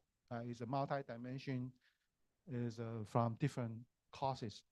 So from the two ends, we feel like, okay, yeah, maybe we should do a mixed method research. All right. By the way, by doing the mixed method research, we basically deny that we are going to use a solid theory foundation to do the research, because no theory existing could explain this pretty new phenomenon. Next, please. All right, so there are some other literatures. Next, please. So we try to test and compare engagement building mechanism on the two different platforms. In fact, we have been seeing this implemented for some years already, until now too. Several vendors, several companies, several brands, they have been trying to put the live streaming on different platforms. So we wanted to know the mechanisms. So once again, because the emerging field, we feel, so we use the so-called sequential developmental mixed method. There are about, I think, 8 different ways to do the mixed method. So we choose the developmental, one of the 8. All the other 7s, we think not that appropriate. In fact, most of my students, if they do the mixed method, they would do the developmental. Basically, it's the qualitative first, and then we do the quantitative. All right, next, please. So the first study is the qualitative study. Because the theory couldn't give us any hint, so we decide to look for the answers from the people, from the populations. So it's like if you are told to prepare a dish, say a Indonesian dish, say you don't know how to cook Indonesian dish, it's very easy. You try to find a recipe, find a recipe for one dish, follow steps, and you can cook. Maybe not very good, but still people know this dish, right? So quantitative research is like that. You have a recipe, you have a theory, you follow theory, you do a research, you cook a dish. People know, right? Or what kind of dish you cook. But if you want to cook a dish that not described in any recipe, say from your grandma, you miss your grandma's dish, but not in the recipe. So, but you still want to eat, right? How do you cook that kind of dish? And that will be the qualitative. So you try to find maybe your grandma's friends, neighbors, see if they know anything about that kind of taste. So this is a qualitative research. So we try to find, from the users instead of try to find the answers from the theories. And we found Thai, Vietnamese, and Indonesian. You know, now the paper is published. To be honest, why Thai, Vietnamese, Indonesian? Because remember I said this is from the master student thesis. Her friends are Thai, Vietnamese, Indonesians, because those are the three kinds of people mostly in our program. We have the most of Thai students in our program, most of Vietnamese, most of Indonesians.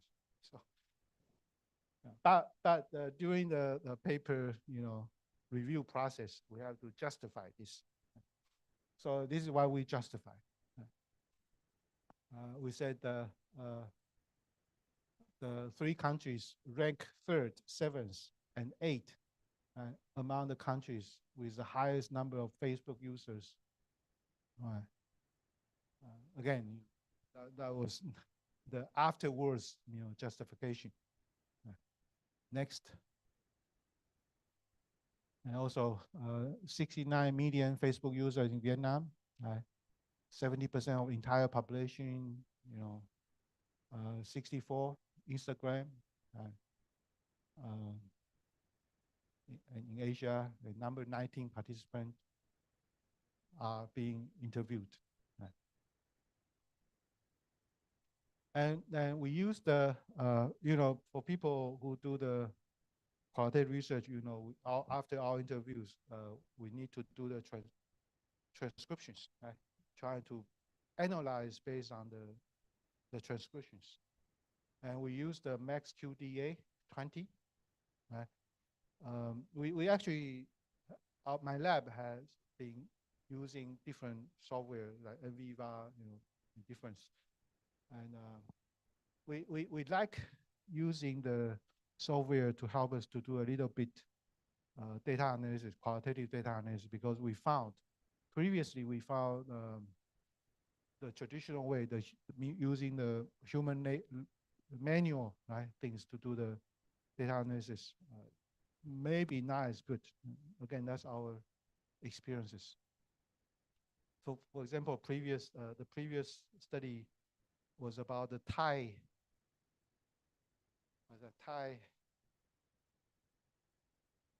I forgot. There's a movement about just before the COVID. There was a movement people trying to complain the government. The young people, mostly young people, went on the street, try to protest the government, including the rural families and so on. And we actually did the research. We used the manual data analysis to analyze the qualitative data. And then we used the software.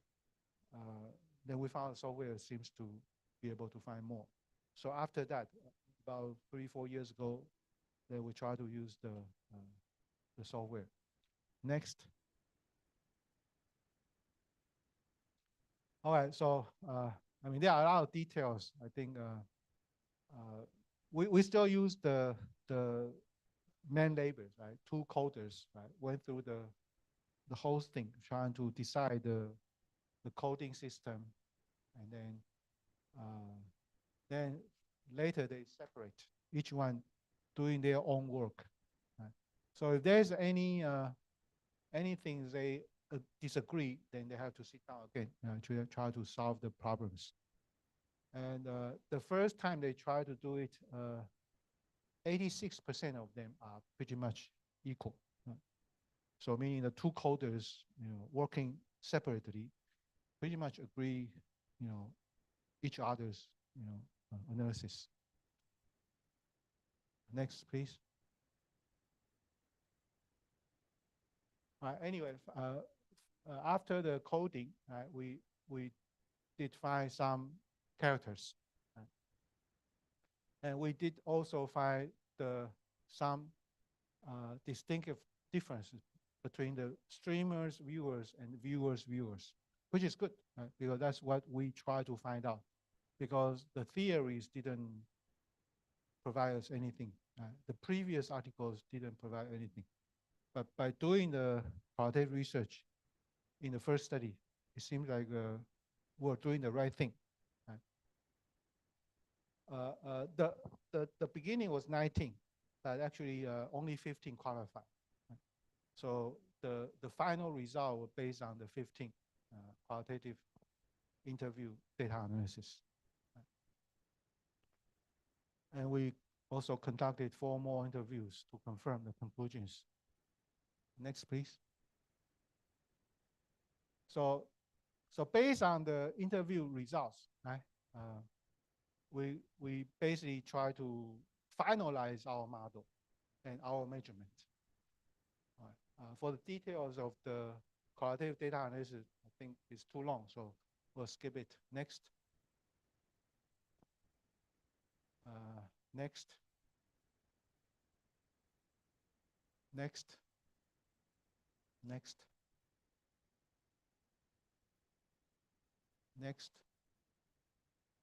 So these are hypotheses. Okay, our hypotheses were built from the qualitative interviews. Next. Next. Next. Next slide, please. So this is our results, coding results from the qualitative studies. I think you cannot see that. You can find the article and read it. Next. And this is our model. So we built our research from the qualitative study. So we build the study measurements and also build a research model. Next, please. So the second half is the quantitative research. So it's the so-called developmental, because we try to develop based on our understanding from the society, and then try to confirm if we are doing right from the quantitative research. And we try to collect data from the online survey. Next, please. So those are the measurement items. I don't know if you can see.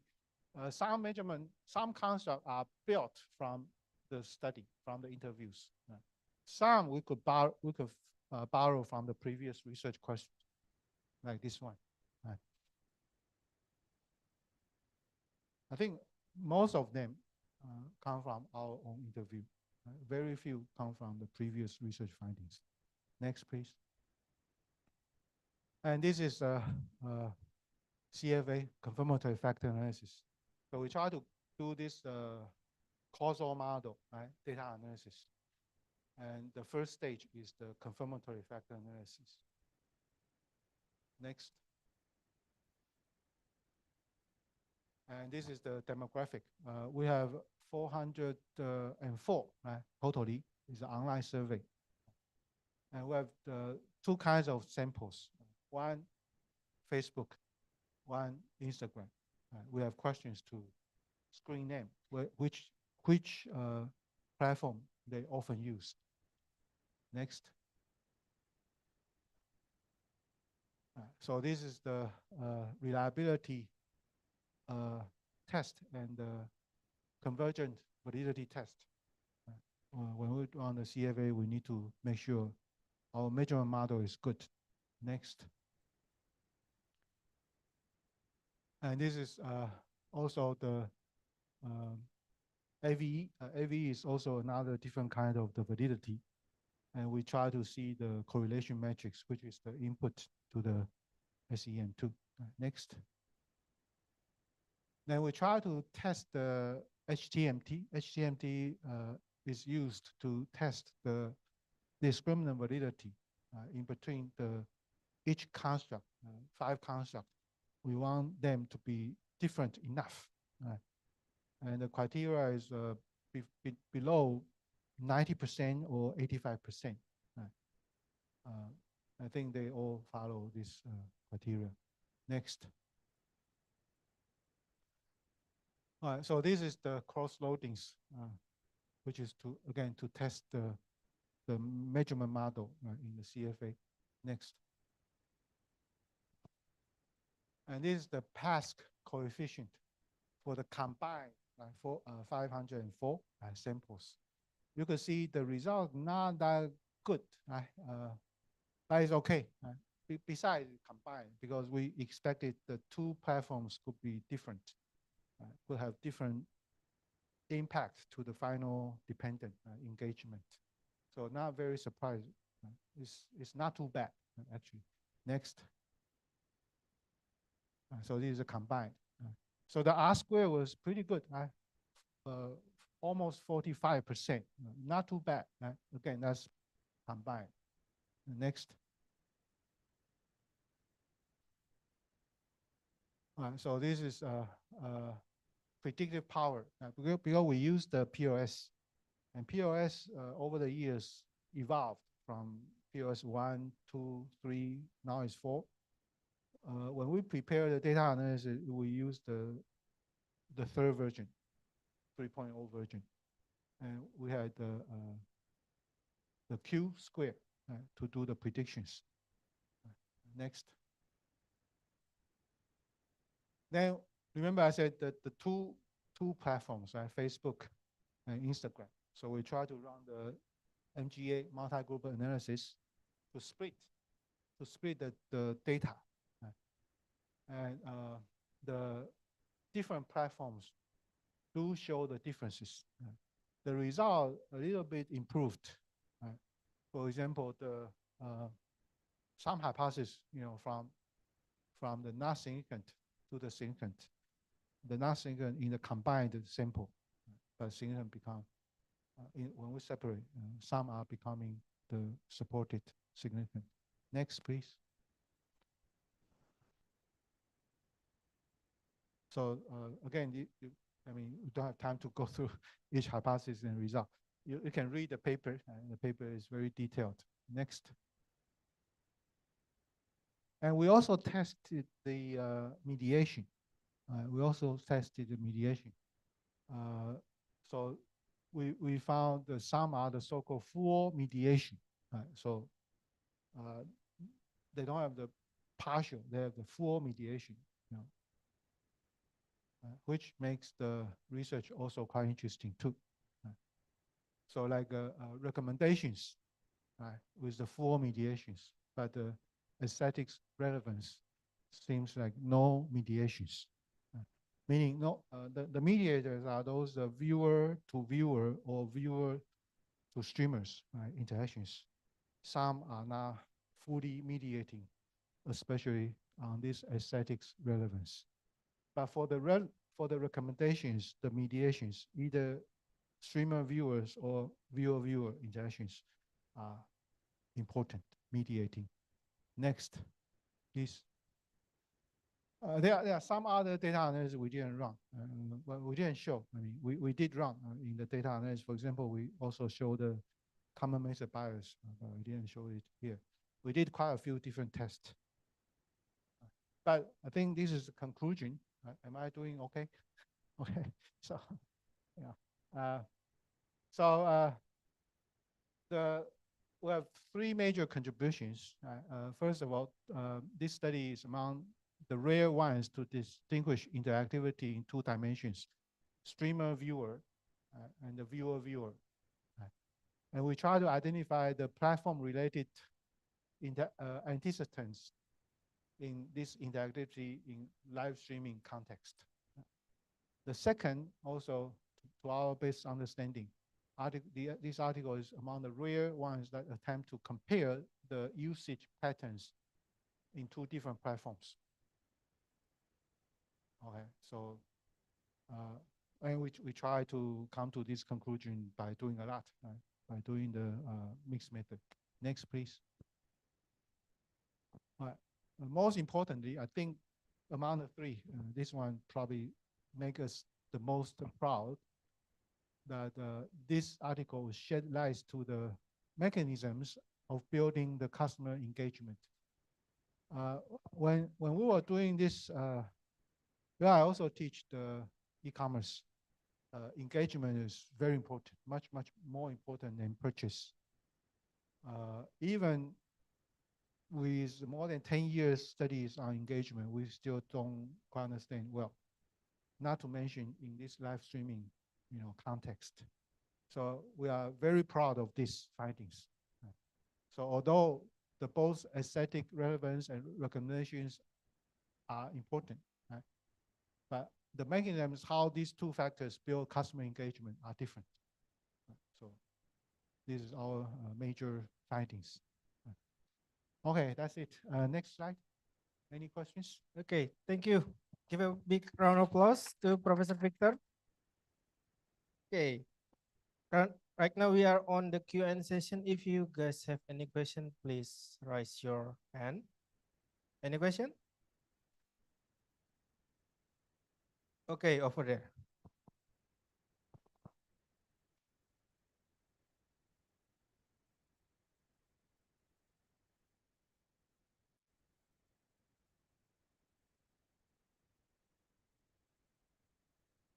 Thank you, sir. So we were speaking about commercial, right? Uh, I have two questions.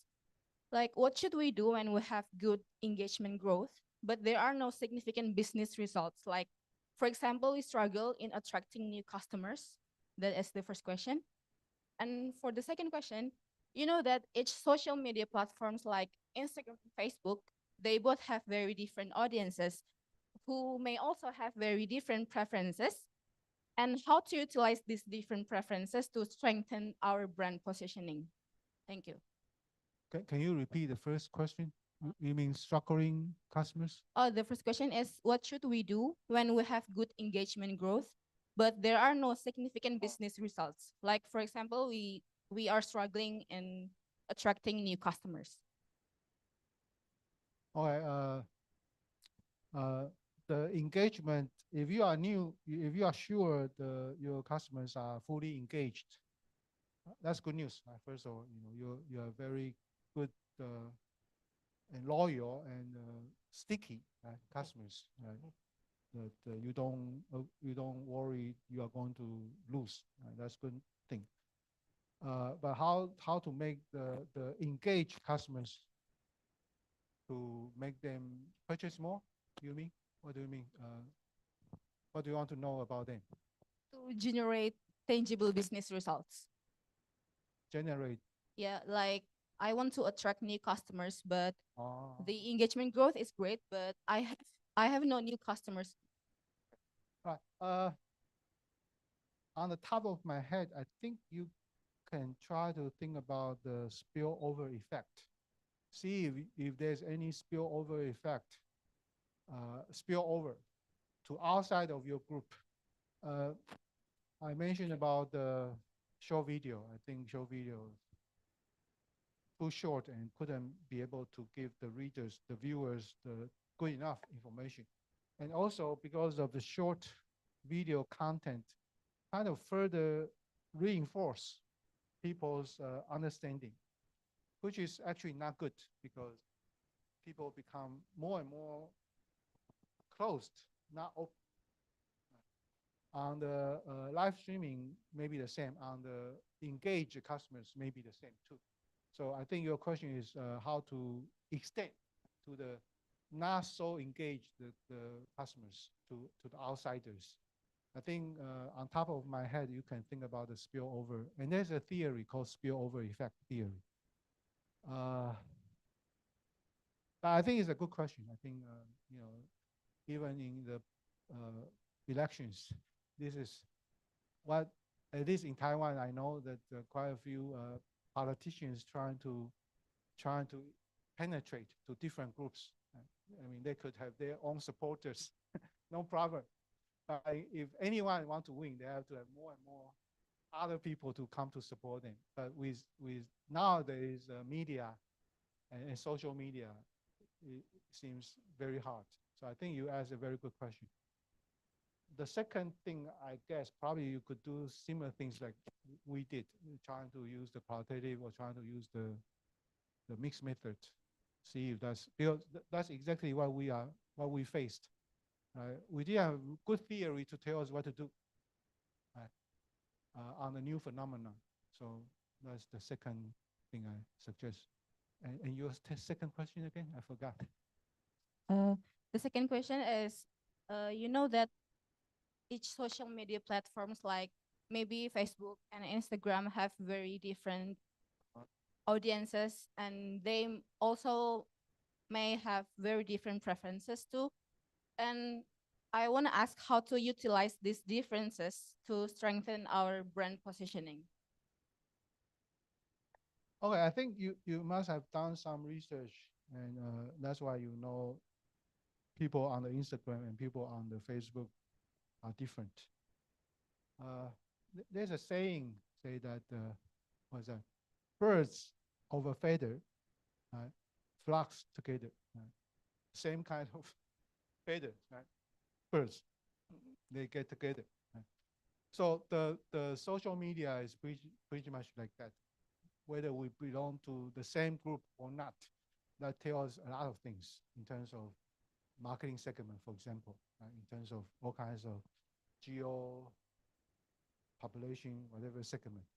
So I think you can, if you are sure those different social medias already different, and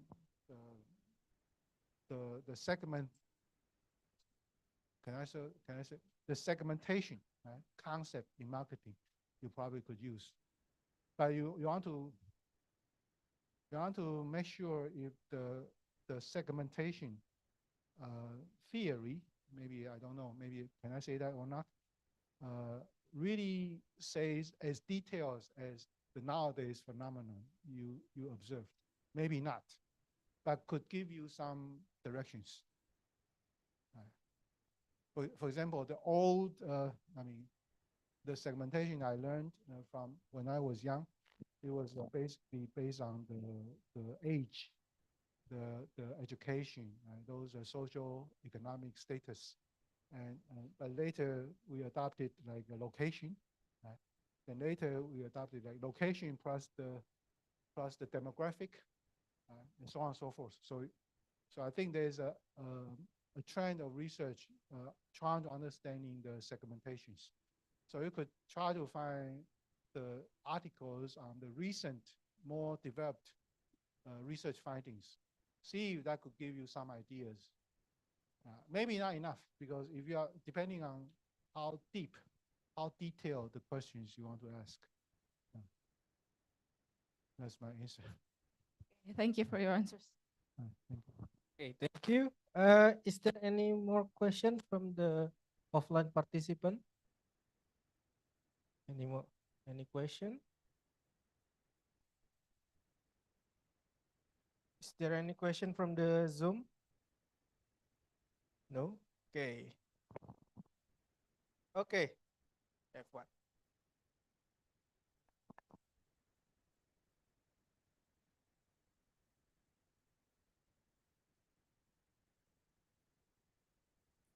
Professor.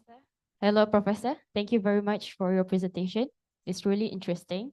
From your conclusion, you stated that the Instagram have to have more like two direction of interaction rather than Facebook. And I'm actually working at a disaster center. So we usually go to the community to teach them about how to mitigate and what is the prevention. But I think using media social could fasten the dissemination to the whole nation, for example. And maybe this question is quite different.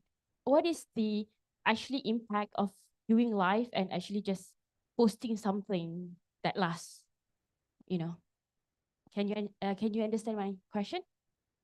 You mean disinformation, right? Yeah. Yeah, that's a good topic. I also have a PhD student doing disinformation and cyberbullying and trolling. I think it's a very fascinating topic. Yes. So you mean how to prevent disinformation to spread out? Is that what you mean? To disseminate information more broadly. Not disinformation, information. Yeah, Good but information. actually in disaster, we also have disinformation, yeah, that it's a false information that's been spread to the people. So I want to study both the good ones and the bad ones. and also the live and not live streaming. Yeah. Which one is more how do you say it? Not convenient but effective. Which one is more effective? All right. Well, my first reaction to your question is you probably don't want to think too big. You want to try to narrow down whether you want to focus on the good one, the information, or the bad one, the disinformation. Right? And for the good one for the bad one, I mean, they all have different context. So I think you probably want to not only choose the good ones or the bad one, but also on what kind of context. For example, I'm going to Vietnam, Ho Chi Minh City, to attend the Praxis. The paper was accepted, was about the trolling. We didn't do trolling at the beginning. We actually started from fake news, and then to the cyberbully, then finally to the trolling. We didn't have chance to get our research on fake news published, even submitted. Before we try to submit, we found is not interesting anymore. And then cyberbully is similar too. Before we try to submit, wow, seems we don't have contributions at all. No hope. Until we find, okay, maybe we could do the trolling. And to be honest with you, we didn't actually think about trolling until which year? 2017. I have the paper published in one of our top journals, JIS. We talk about the football fans, we intention. I was, oh wow, good. This paper could be published in a top journal in our field. So maybe we should continue. And then we said, oh yeah, we could focus on the trolling because the trolling between, I mean, in many different fields, but especially in the sports groups, kind of very obvious. And football seems to be like the whole global, important sports. So that's why we try to focus and we go, oh yeah, we could do a research. So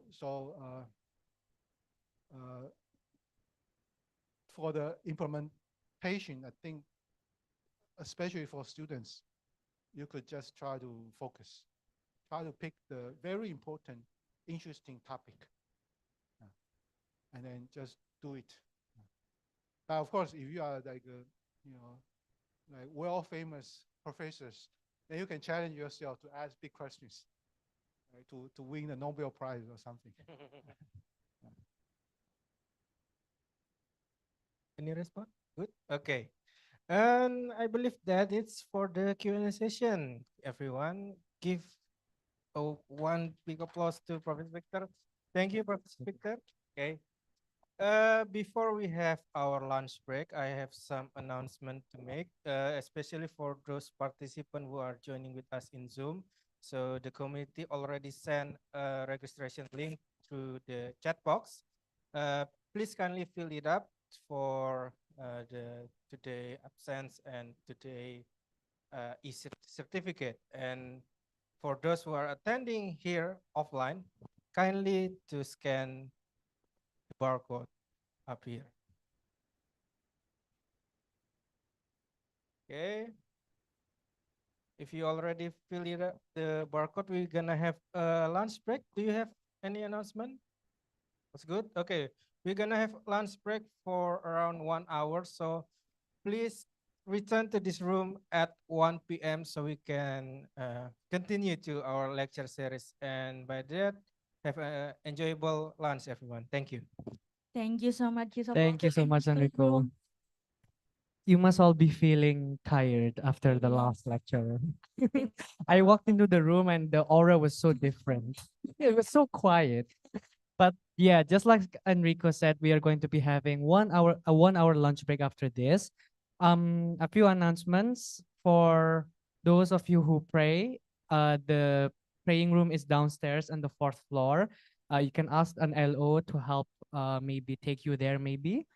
Anything else? Yeah, just reminder to all the Muslim friends, that want to praying room in the fourth floor. And also after this agenda, we have a break time. And don't forget to scan the absent, you Yes, don't guys. forget to scan the registration code and time for lunch. Yeah.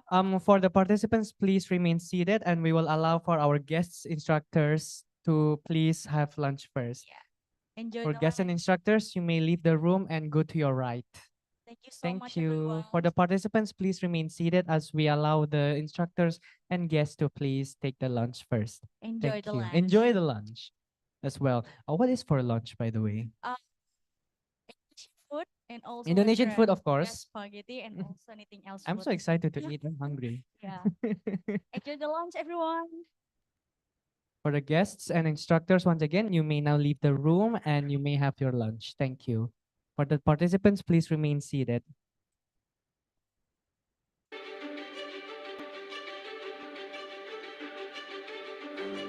Hal yang sering menjadi tantangan adalah perubahan. Sesuatu yang baru itu progresif dan tidak akan pernah berhenti untuk terus bergerak. Apa yang dunia perlukan saat ini untuk melihat kesempatan baru yang lebih luas. Halo Sobat Bank Jatim, dengan komitmen kepada seluruh nasabah untuk mengedepankan solusi layanan digital yang mengkoneksikan semua kebutuhan dan kemudahan akses akan layanan perbankan bagi Anda, Bank Jatim dengan bangga mempersembahkan J-Connect, branding digital banking yang mengusung tema koneksikan semua kemudahan. Participants, you may now take your lunch, Percaya please, and bahwa outside the hall and brand to is your a left. Once the again, your idea, lunch will be on the left side. Thank expectation you. that reside in its customer mind. Don't Maka you do? untuk mewujudkan janji dan harapan tersebut, J-Connect dikembangkan melalui landasan filosofis.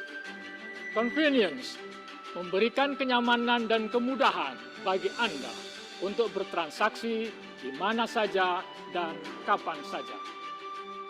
Komitmen merupakan sebuah tanggung jawab dalam memberikan layanan terbaik untuk Anda dengan bertransformasi menjadi digital banking. Kolaboratif, kami siap bekerja sama membangun layanan finansial digital yang bukan hanya memudahkan, namun benar-benar Anda butuhkan. Serta yang terakhir adalah connect.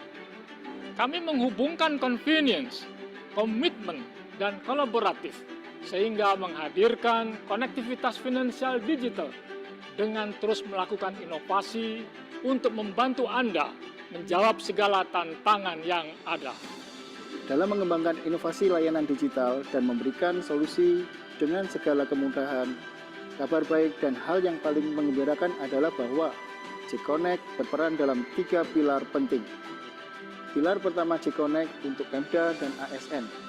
Jatim melakukan integrasi pengelolaan keuangan daerah atau elektronifikasi keuangan daerah dan layanan transaksi non-tunai bagi ASN. Pilar kedua J-Connect untuk UMKM. Dalam hal ini, Bank Jatim membantu mendigitalisasikan UMKM dengan menyediakan sarana transaksi secara online, cashless payment, pemasaran online, marketplace UMKM, pengajuan online kredit untuk modal usaha, dan pengembangan usaha UKM, serta mikro peer-to-peer lending melalui kerjasama dengan perusahaan finansial teknologi atau fintech. Pilar ketiga J-Connect untuk masyarakat umum.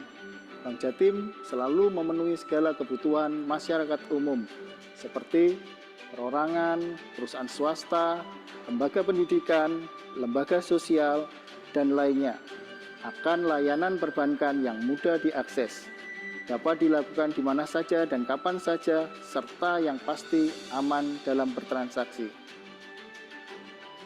Platform aplikasi digital dalam J-Connect terbagi berdasarkan kebutuhan masyarakat akan layanan perbankan, antara lain layanan funding dengan aplikasi mobile banking yang kami sebut J-Connect Mobile. Kemudian aplikasi internet banking dengan nama J-Connect Internet Banking. Layanan lending dengan aplikasi e-loan untuk masyarakat umum yang ingin mengajukan kredit di Bank Jatim secara online, yang kami rebranding menjadi J-Connect e-loan. Lalu ada aplikasi EKMG untuk ASN dan karyawan yang ingin mengajukan kredit konsumtif secara online yang kami sebut G-Connect IKMG. Layanan keagenan dengan aplikasi Agen Laku Pandai yang kami kemas dalam G-Connect Si Pandai. Hal tersebut membuka cakrawala mata untuk melihat kesempatan baru secara lebih luas dan cepat dalam pembaharuan pemilihan layanan digital banking dan apa yang diperlukan dunia saat ini. Selamat mengakses semua kemudahan dalam G-Connect. G-Connect, koneksikan semua kemudahan.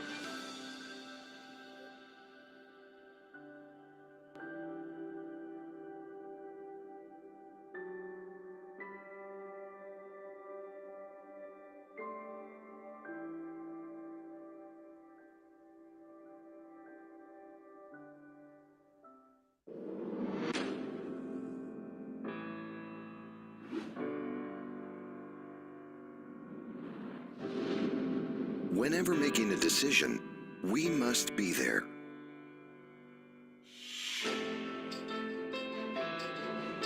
We must see,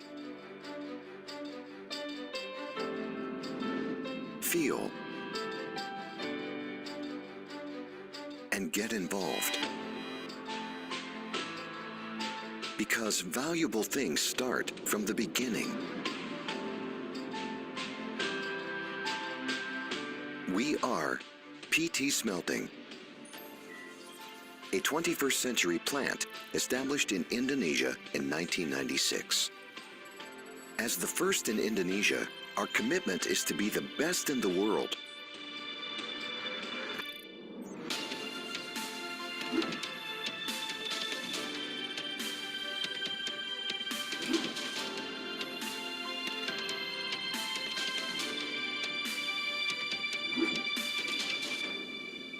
From this 2-kilometer track, the integrity journey of PT Smelting begins.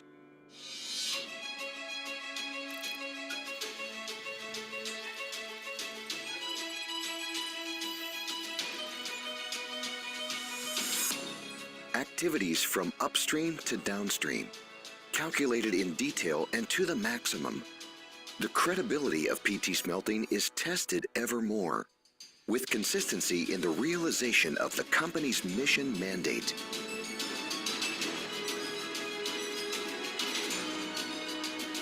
This modern method, recognized by the world since 1970, helps PT Smelting maintain a balance between nature conservation and industrial productivity.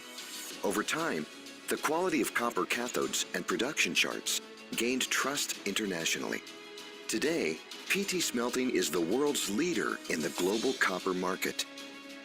Since being awarded the London Metal Exchange certification embedded in Gresic copper cathode with Class A category in 2001, PT Smelting became one of the catalysts of Indonesia's national economic development. In this process, air pollution is suppressed at zero, with recovery of the sulfur ratio and conversion to sulfuric acid with an achievement of more than 99.8%.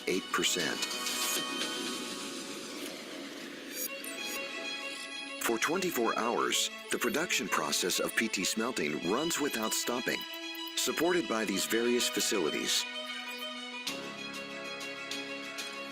None of the waste produced by PT Smelting is wasted. All are processed into products that are useful and of economic value. Being one of the buffers of the trade balance of East Java Province in the era of 4.0 Industrial Revolution, PT Smelting participated dominantly in supplying raw materials for other companies' production. As much as 300,000 tons of copper cathodes are completely absorbed each year. The development of a factory industry is determined by all elements in the company. However, for PT Smelting, the company's most important asset is manpower. Harmonization of a comfortable and safe working atmosphere built around PT Smelting's environment in an organized and integrated manner.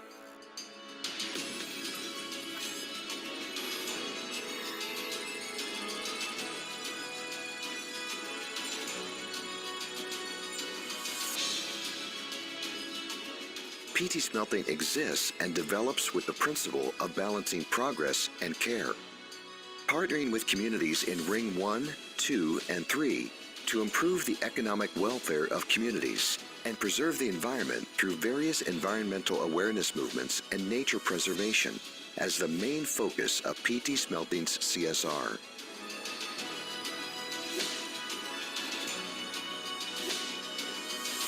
PT Smelting would not have achieved such great heights without the support and involvement of its stakeholders. Because PT Smelting is living for lives.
This is the story about how the world will look in 2030 and beyond.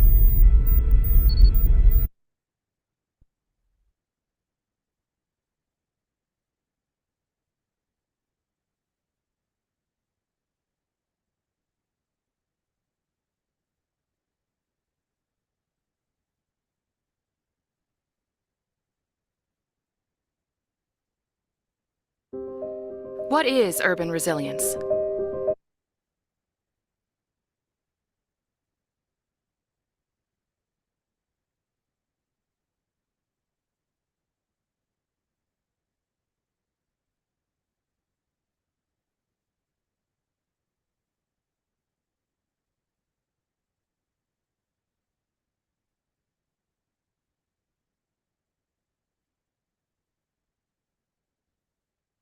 Untuk terus bergerak.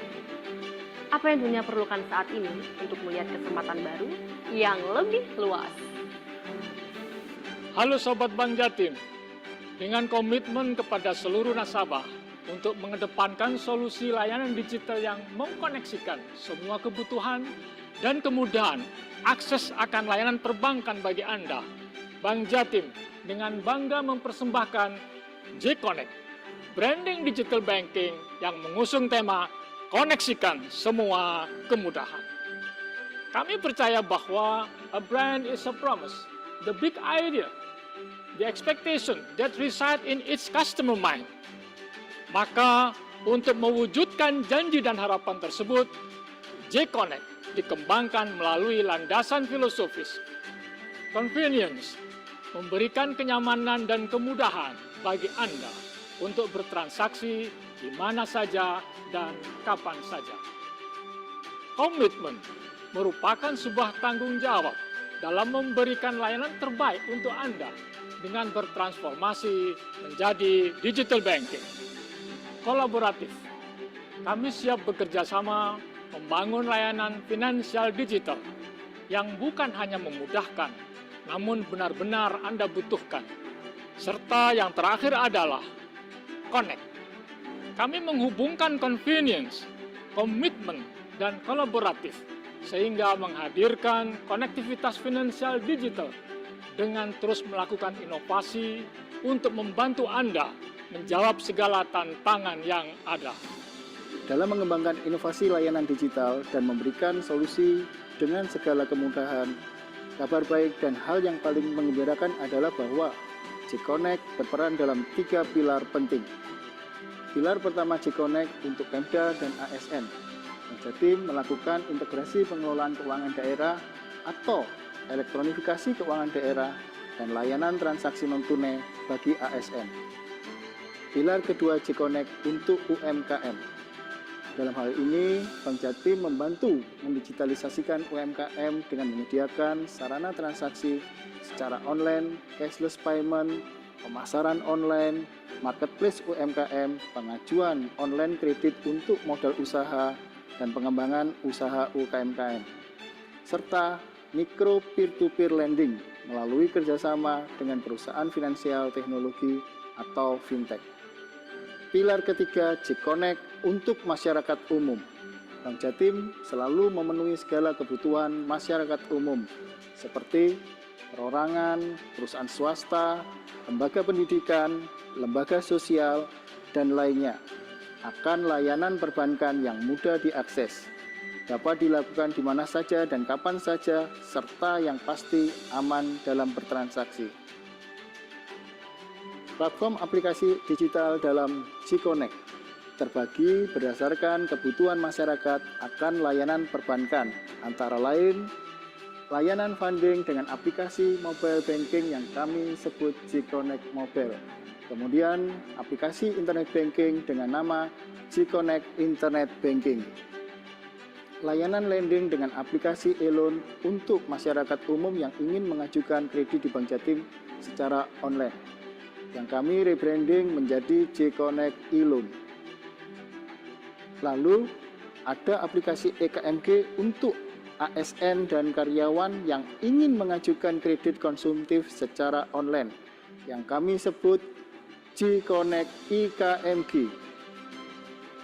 Layanan keagenan dengan aplikasi Agen Laku Pandai yang kami kemas dalam J-Connect Si Pandai. Hal tersebut membuka cakrawala mata untuk melihat kesempatan baru secara lebih luas dan cepat dalam pembaharuan pemilihan layanan digital banking dan apa yang diperlukan dunia saat ini. Selamat mengakses semua kemudahan dalam J-Connect. J-Connect, koneksikan semua kemudahan.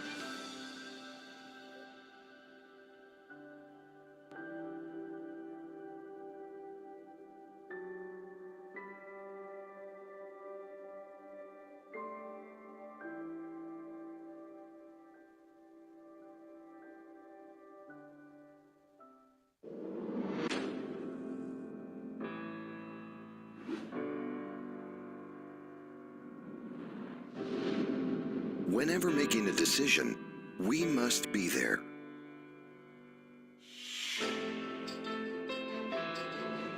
We must see,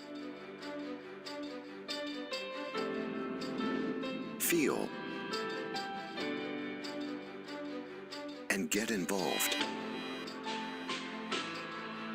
Because valuable things start from the beginning.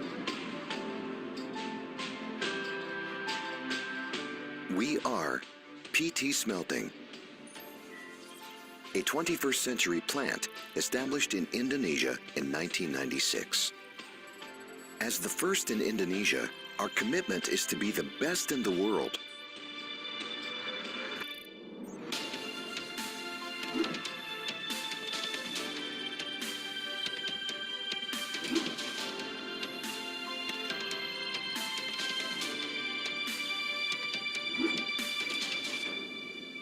From this 2-kilometer track, the integrity journey of PT Smelting begins.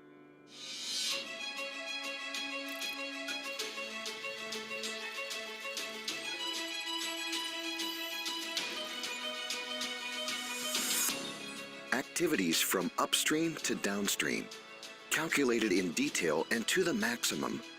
The credibility of PT Smelting is tested ever more, with consistency in the realization of the company's mission mandate.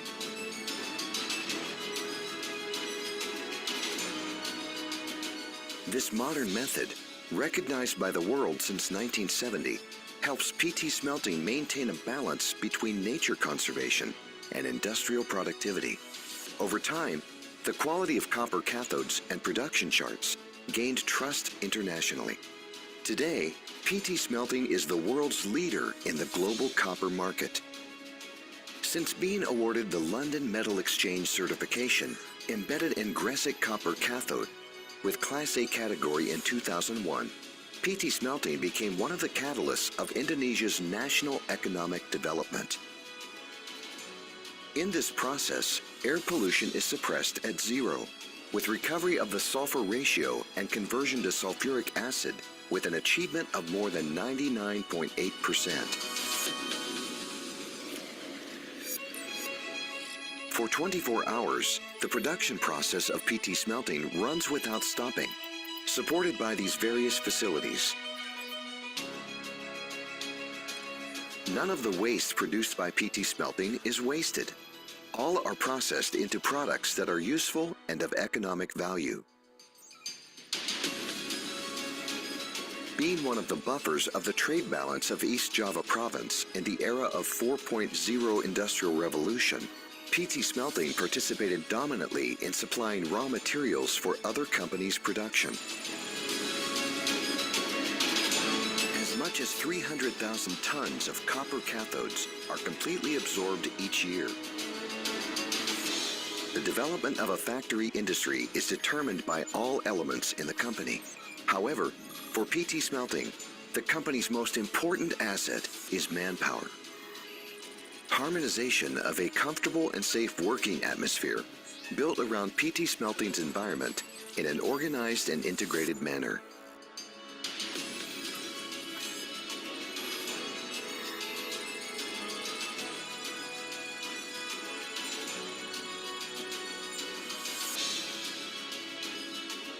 PT Smelting exists and develops with the principle of balancing progress and care, partnering with communities in Ring 1, 2, and 3 to improve the economic welfare of communities and preserve the environment through various environmental awareness movements and nature preservation as the main focus of PT Smelting's CSR.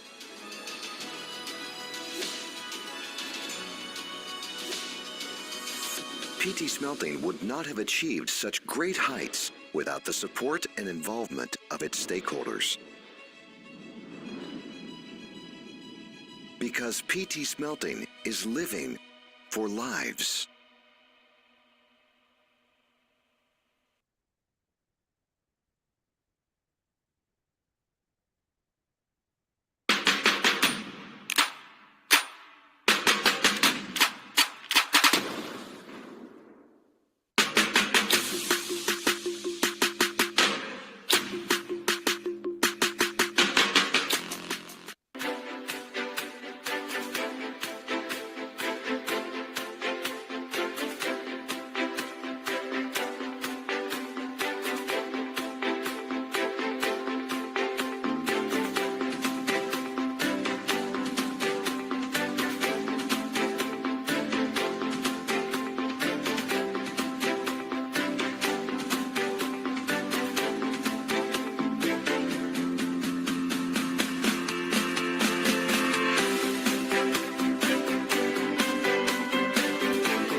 Hal yang sering menjadi tantangan adalah perubahan.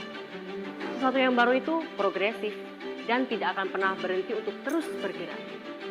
Apa yang dunia perlukan saat ini untuk melihat kesempatan baru yang lebih luas?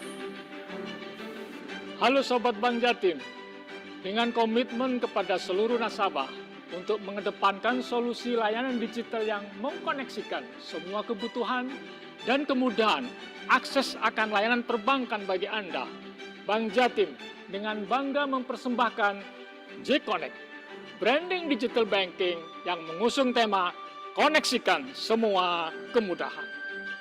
Kami percaya bahwa a brand is a promise, the big idea, the expectation that reside in its customer mind. Maka untuk mewujudkan janji dan harapan tersebut, J-Connect dikembangkan melalui landasan filosofis. Convenience, memberikan kenyamanan dan kemudahan bagi Anda untuk bertransaksi di mana saja dan kapan saja. Komitmen merupakan sebuah tanggung jawab dalam memberikan layanan terbaik untuk Anda dengan bertransformasi menjadi digital banking. Kolaboratif, kami siap bekerja sama membangun layanan finansial digital yang bukan hanya memudahkan, namun benar-benar Anda butuhkan. Serta yang terakhir adalah connect. Kami menghubungkan convenience, komitmen, dan kolaboratif sehingga menghadirkan konektivitas finansial digital dengan terus melakukan inovasi untuk membantu Anda menjawab segala tantangan yang ada. Dalam mengembangkan inovasi layanan digital dan memberikan solusi dengan segala kemudahan, kabar baik dan hal yang paling menggembirakan adalah bahwa J-Connect berperan dalam 3 pilar penting. Pilar pertama J-Connect untuk Pemda dan ASN. Jatim melakukan integrasi pengelolaan keuangan daerah atau elektronifikasi keuangan daerah dan layanan transaksi non-tunai bagi ASN. Pilar kedua J-Connect untuk UMKM. Dalam hal ini, Bank Jatim membantu mendigitalisasikan UMKM dengan menyediakan sarana transaksi secara online, cashless payment, pemasaran online, marketplace UMKM, pengajuan online kredit untuk modal usaha, dan pengembangan usaha UMKM, serta mikro peer-to-peer lending melalui kerjasama dengan perusahaan finansial teknologi atau fintech. Pilar ketiga J-Connect untuk masyarakat umum. Bank Jatim selalu memenuhi segala kebutuhan masyarakat umum seperti perorangan, perusahaan swasta, lembaga pendidikan, lembaga sosial, dan lainnya akan layanan perbankan yang mudah diakses, dapat dilakukan di mana saja dan kapan saja, serta yang pasti aman dalam bertransaksi. Platform aplikasi digital dalam J-Connect terbagi berdasarkan kebutuhan masyarakat akan layanan perbankan, antara lain layanan funding dengan aplikasi mobile banking yang kami sebut J-Connect Mobile. Kemudian aplikasi internet banking dengan nama J-Connect Internet Banking. Layanan lending dengan aplikasi e-loan untuk masyarakat umum yang ingin mengajukan kredit di Bank Jatim secara online, yang kami rebranding menjadi J-Connect e-loan. Lalu ada aplikasi EKMG untuk ASN dan karyawan yang ingin mengajukan kredit konsumtif secara online, yang kami sebut J-Connect IKMG. Layanan keagenan dengan aplikasi Agen Laku Pandai yang kami kemas dalam J-Connect Si Pandai. Hal tersebut membuka cakrawala mata untuk melihat kesempatan baru secara lebih luas dan cepat dalam pembaharuan pemilihan layanan digital banking dan apa yang diperlukan dunia saat ini. Selamat mengakses semua kemudahan dalam J-Connect. J-Connect, koneksikan semua kemudahan.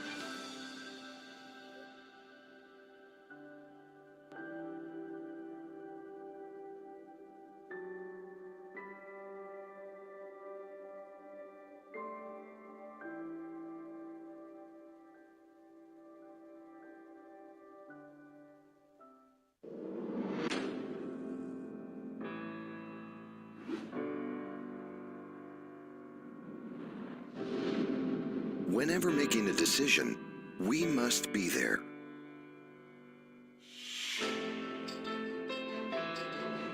We must see.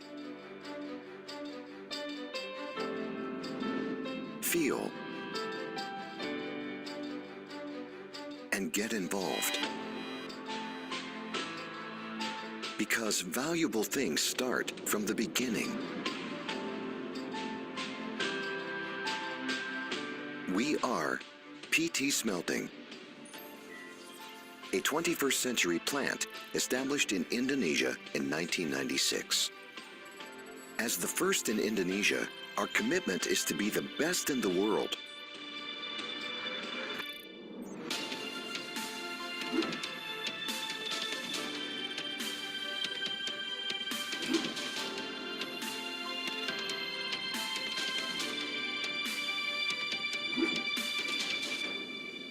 From this 2-kilometer track, the integrity journey of PT Smelting begins.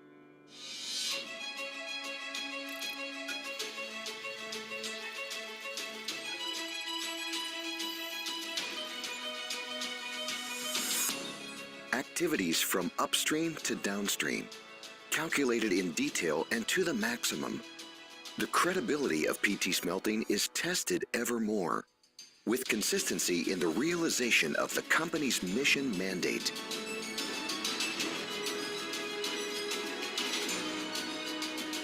This modern method, recognized by the world since 1970, helps PT Smelting maintain a balance between nature conservation and industrial productivity. Over time, the quality of copper cathodes and production charts gained trust internationally. Today, PT Smelting is the world's leader in the global copper market. Since being awarded the London Metal Exchange certification embedded in Gresic copper cathode with Class A category in 2001, PT Smelting became one of the catalysts of Indonesia's national economic development. In this process, air pollution is suppressed at zero, with recovery of the sulfur ratio and conversion to sulfuric acid with an achievement of more than 99.8%. For 24 hours, the production process of PT Smelting runs without stopping, supported by these various facilities. None of the waste produced by PT Smelting is wasted. All are processed into products that are useful and of economic value.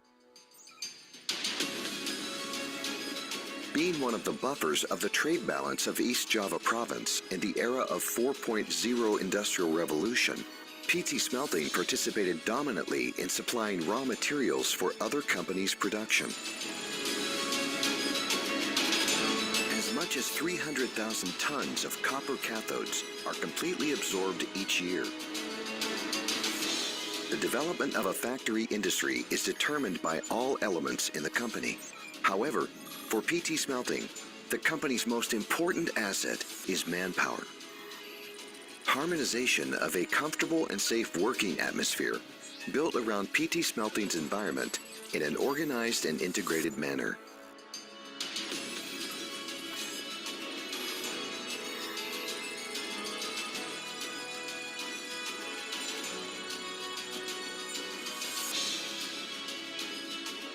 PT Smelting exists and develops with the principle of balancing progress and care, partnering with communities in Ring 1, 2, and 3 to improve the economic welfare of communities and preserve the environment through various environmental awareness movements and nature preservation as the main focus of PT Smelting's CSR.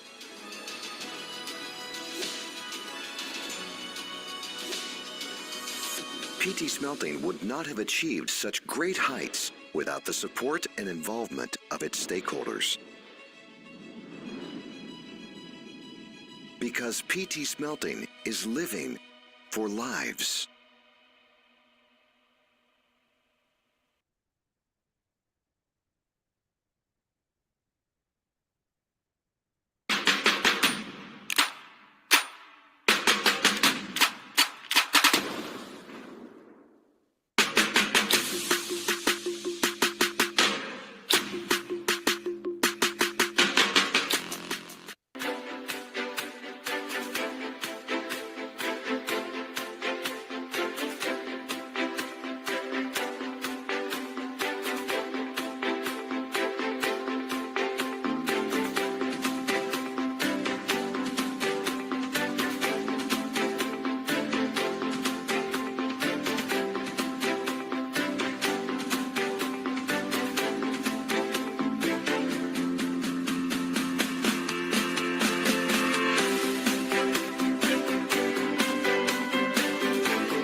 Hal yang sering menjadi tantangan adalah perubahan.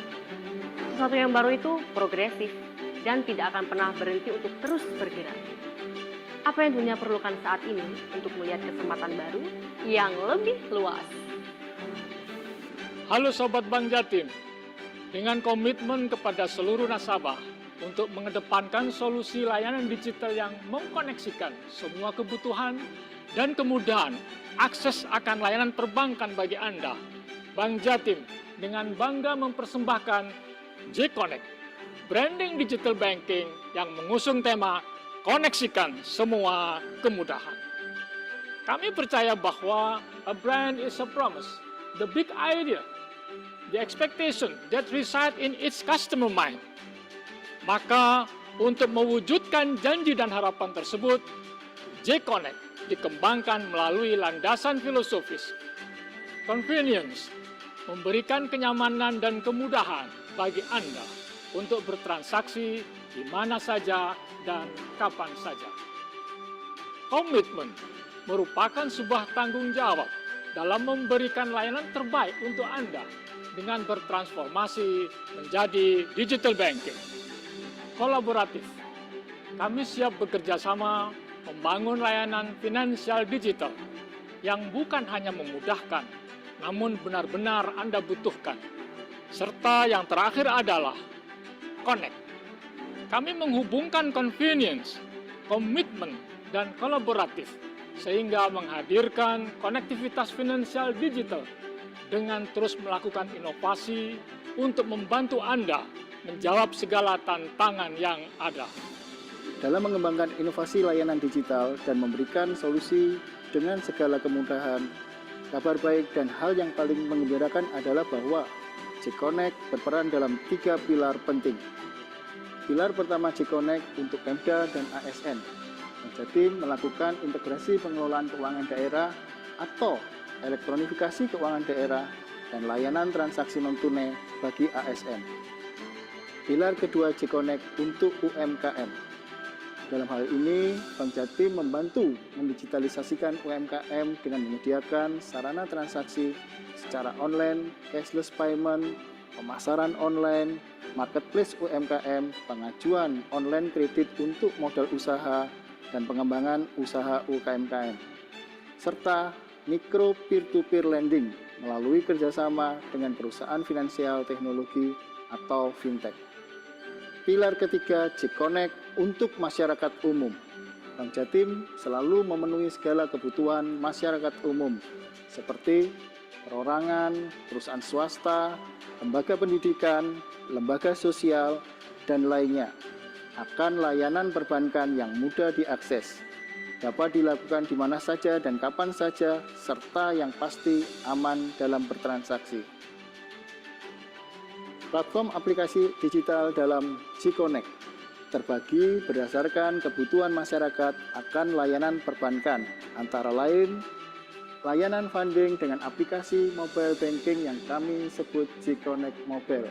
Kemudian aplikasi internet banking dengan nama J-Connect Internet Banking.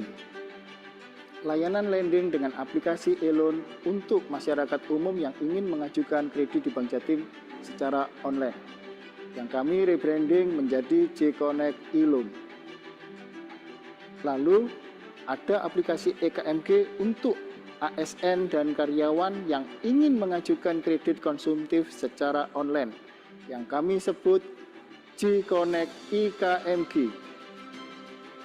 Layanan keagenan dengan aplikasi Agen Laku Pandai yang kami kemas dalam J-Connect Si Pandai. Hal tersebut membuka cakrawala mata untuk melihat kesempatan baru secara lebih luas dan cepat dalam pembaharuan pemilihan layanan digital banking dan apa yang diperlukan dunia saat ini. Selamat mengakses semua kemudahan dalam J-Connect. J-Connect, koneksikan semua kemudahan.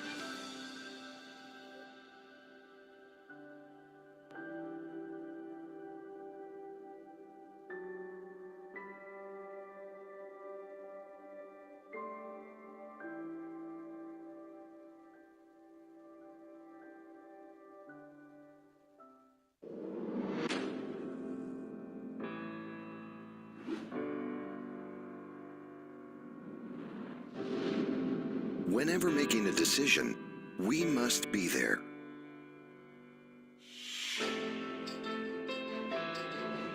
We must see,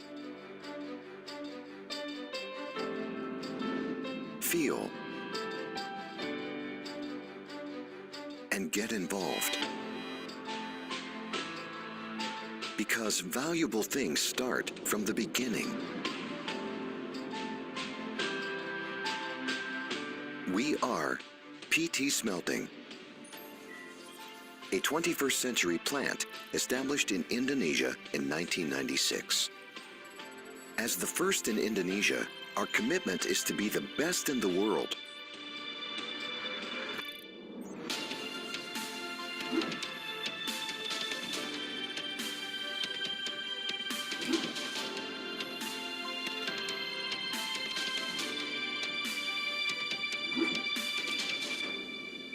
From this 2-kilometer track, the integrity journey of PT Smelting begins.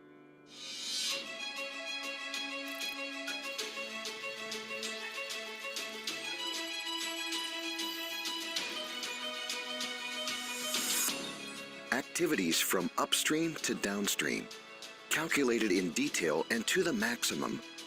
The credibility of PT Smelting is tested ever more, with consistency in the realization of the company's mission mandate.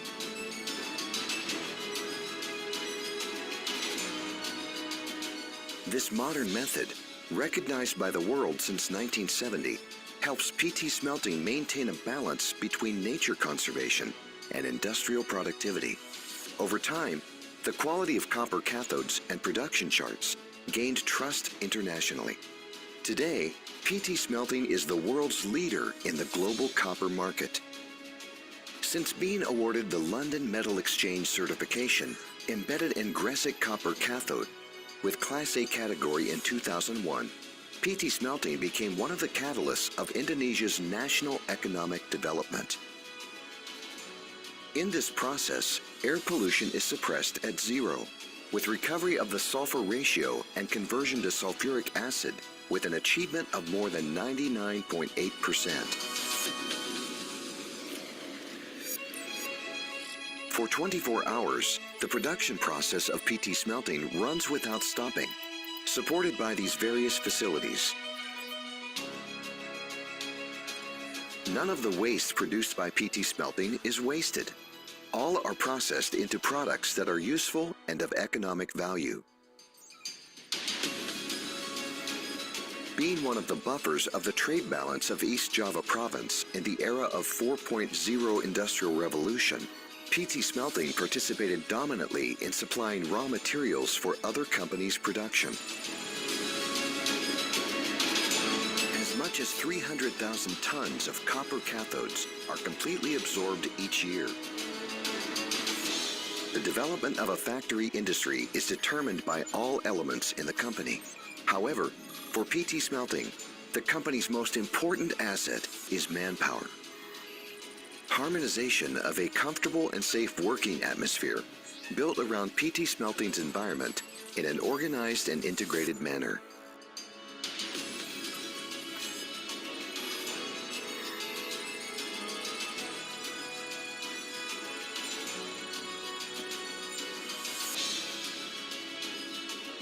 PT Smelting exists and develops with the principle of balancing progress and care, partnering with communities in Ring 1, 2, and 3 to improve the economic welfare of communities and preserve the environment through various environmental awareness movements and nature preservation as the main focus of PT Smelting's CSR.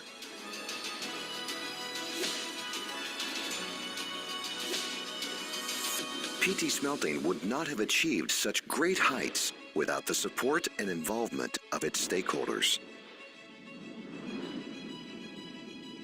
Because PT Smelting is living for lives.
Hal yang sering menjadi tantangan adalah perubahan.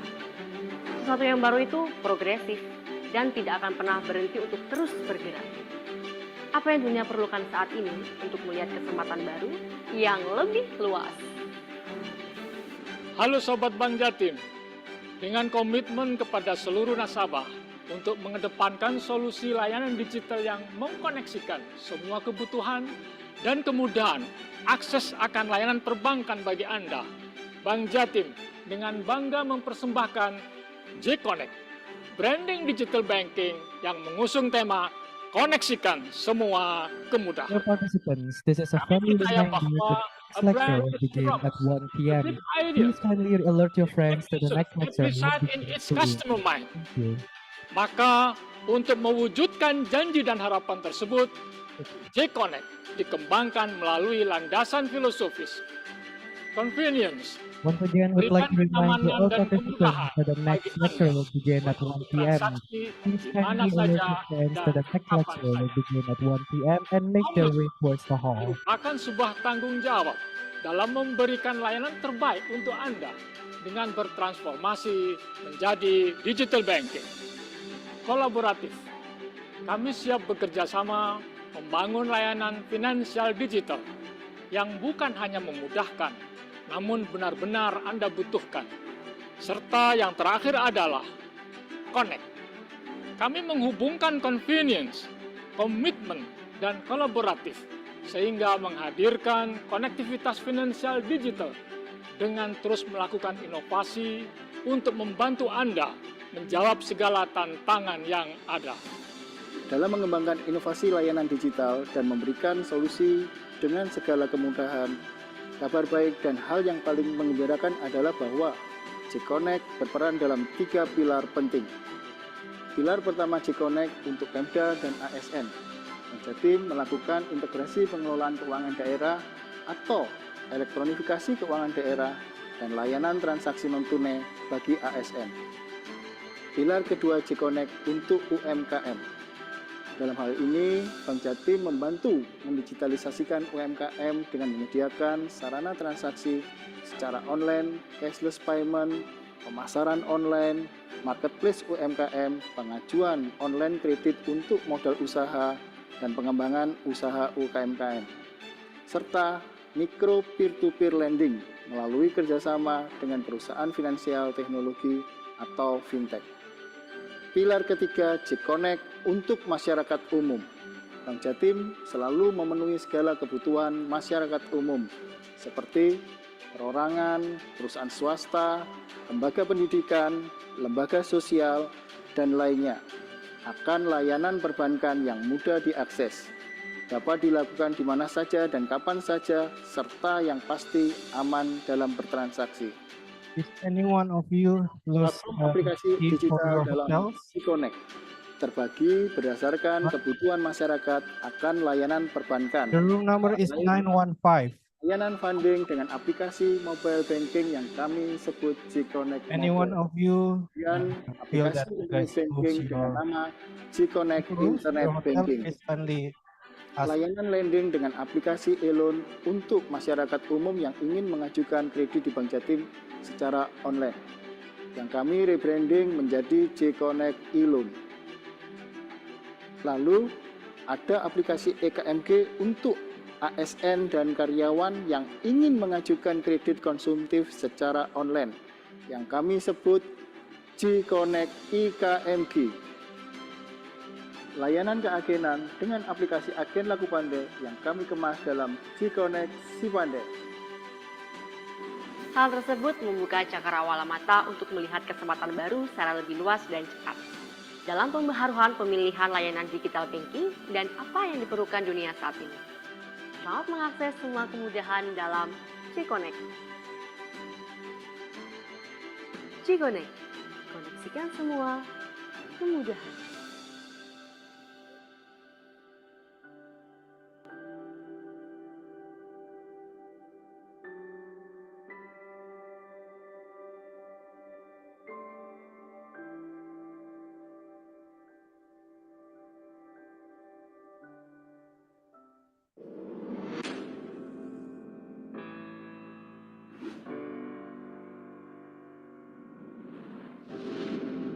Whenever making a decision, we must be there.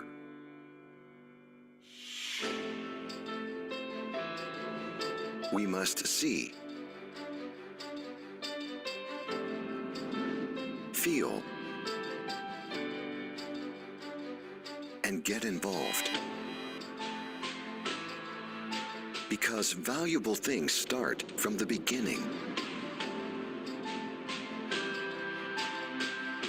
We are PT Smelting, a 21st century plant established in Indonesia in 1996. As the first in Indonesia, our commitment is to be the best in the world.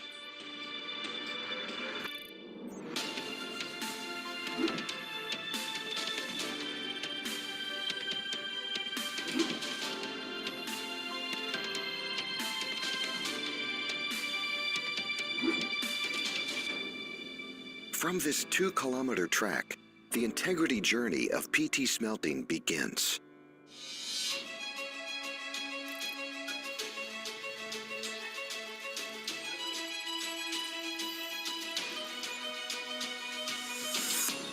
Activities from upstream to downstream, calculated in detail and to the maximum.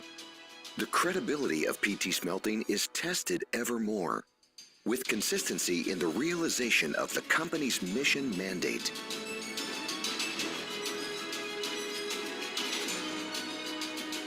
This modern method, recognized by the world since 1970, helps PT Smelting maintain a balance between nature conservation and industrial productivity. Over time, the quality of copper cathodes and production charts gained trust internationally. Today, PT Smelting is the world's leader in the global copper market. Since being awarded the London Metal Exchange certification, embedded in Gresic copper cathode, with Class A category in 2001, PT Smelting became one of the catalysts of Indonesia's national economic development. In this process, air pollution is suppressed at zero, with recovery of the sulfur ratio and conversion to sulfuric acid with an achievement of more than 99.8%. For 24 hours, the production process of PT Smelting runs without stopping, supported by these various facilities. None of the waste produced by PT Smelting is wasted. All are processed into products that are useful and of economic value. Being one of the buffers of the trade balance of East Java province in the era of 4.0 Industrial Revolution, PT Smelting participated dominantly in supplying raw materials for other companies' production. As much as 300,000 tons of copper cathodes are completely absorbed each year. The development of a factory industry is determined by all elements in the company. However, for PT Smelting, the company's most important asset is manpower. Harmonization of a comfortable and safe working atmosphere built around PT Smelting's environment in an organized and integrated manner.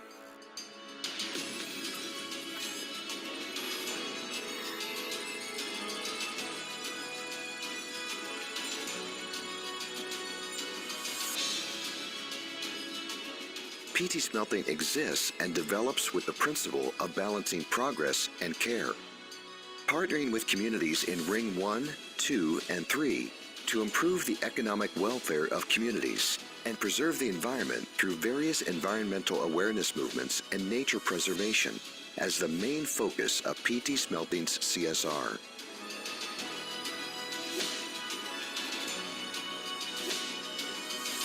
PT Smelting would not have achieved such great heights without the support and involvement of its stakeholders. Because PT Smelting is living for lives.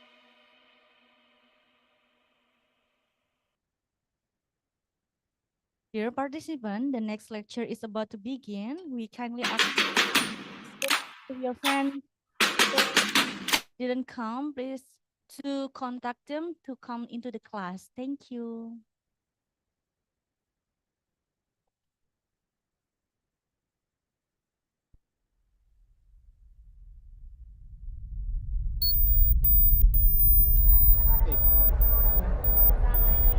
start, is anyone of you feel that you lose your hotel's key room? Number 915. This is the story about how the world will look in Anyone? 2030 and beyond. It is the story of how urbanization will change the surface of our planet and the biodiversity that is an essential.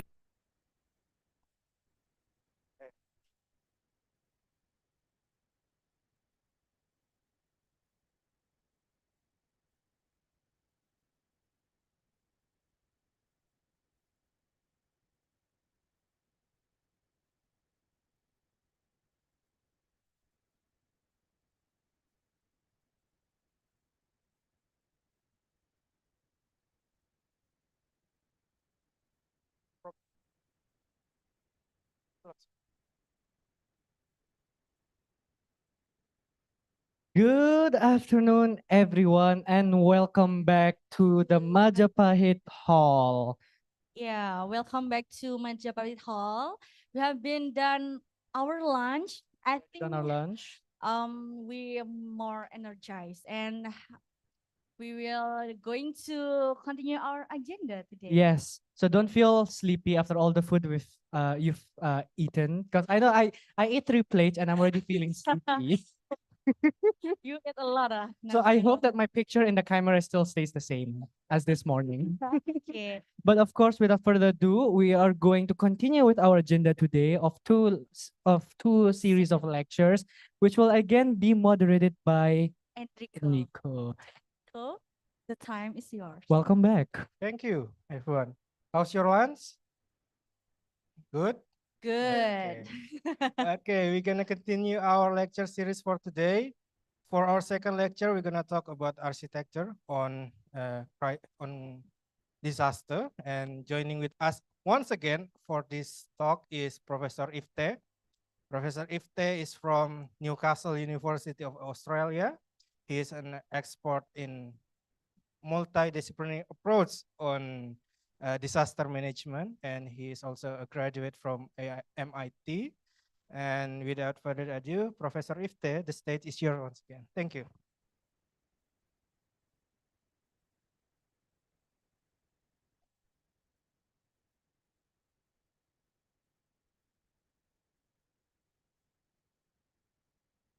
Better? Can you hear me? Who's sleepy? I am. Okay, look, I will hit the road now, and so I will be talking about cities, urbanization in this particular session. So next, please.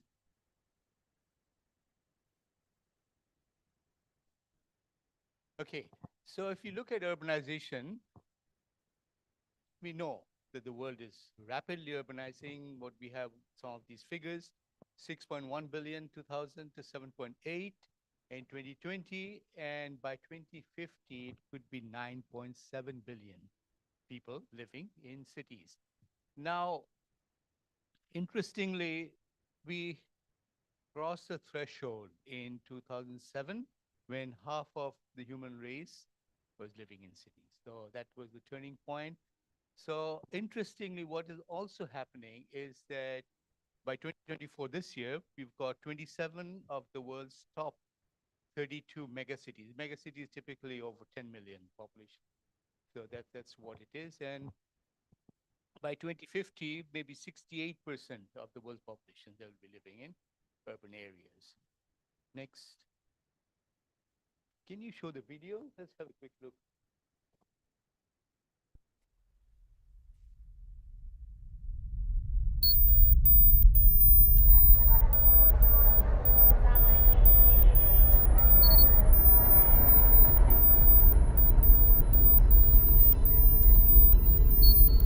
This is the story about how the world will look in 2030 and beyond. It is the story of how urbanization will change the surface of our planet and the biodiversity that is an essential part of it. Over the next 40 years, Earth will undergo the largest and fastest period of urban growth in human history.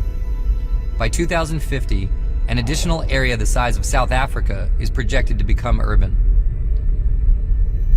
By then, 6.3 billion people will live in towns and cities, an increase of 2.8 billion from 2010. A more than doubling of the world's urban population in just 40 years. The most rapid and extensive urban expansion is occurring in places adjacent to some of the world's most biodiversity-rich areas. In many of these areas, people have limited economic and technical resources to deal with the challenges that come with the growth. But urbanization also provides opportunities. Cities are hubs of change. Cities can and must take the lead for sustainable development. Cities can provide the solutions to conserve and protect nature and the ecosystems we depend on. Because we know that rich biodiversity can exist in cities, and urban ecosystems can significantly improve human health and well-being. We know that more conscious lifestyles and smarter development can help protect and support a rich biodiversity both inside and outside of urban areas. Well-functioning ecosystems can help reduce risks of water shortage, droughts, storms, and heat waves. They can help to curb environmental degradation.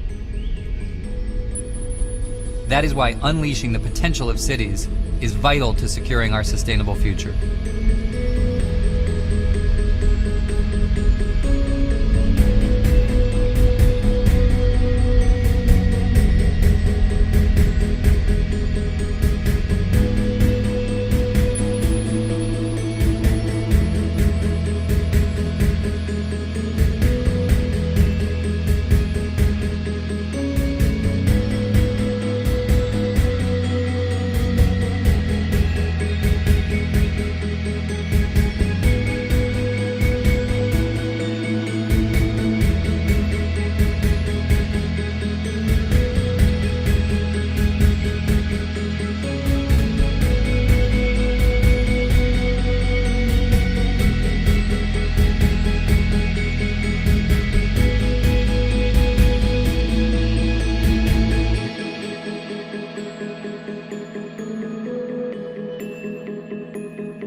Okay, so continuing along the line I was talking about, it's like you look at some of these largest built up urban areas in the world, and the whole thing has shifted.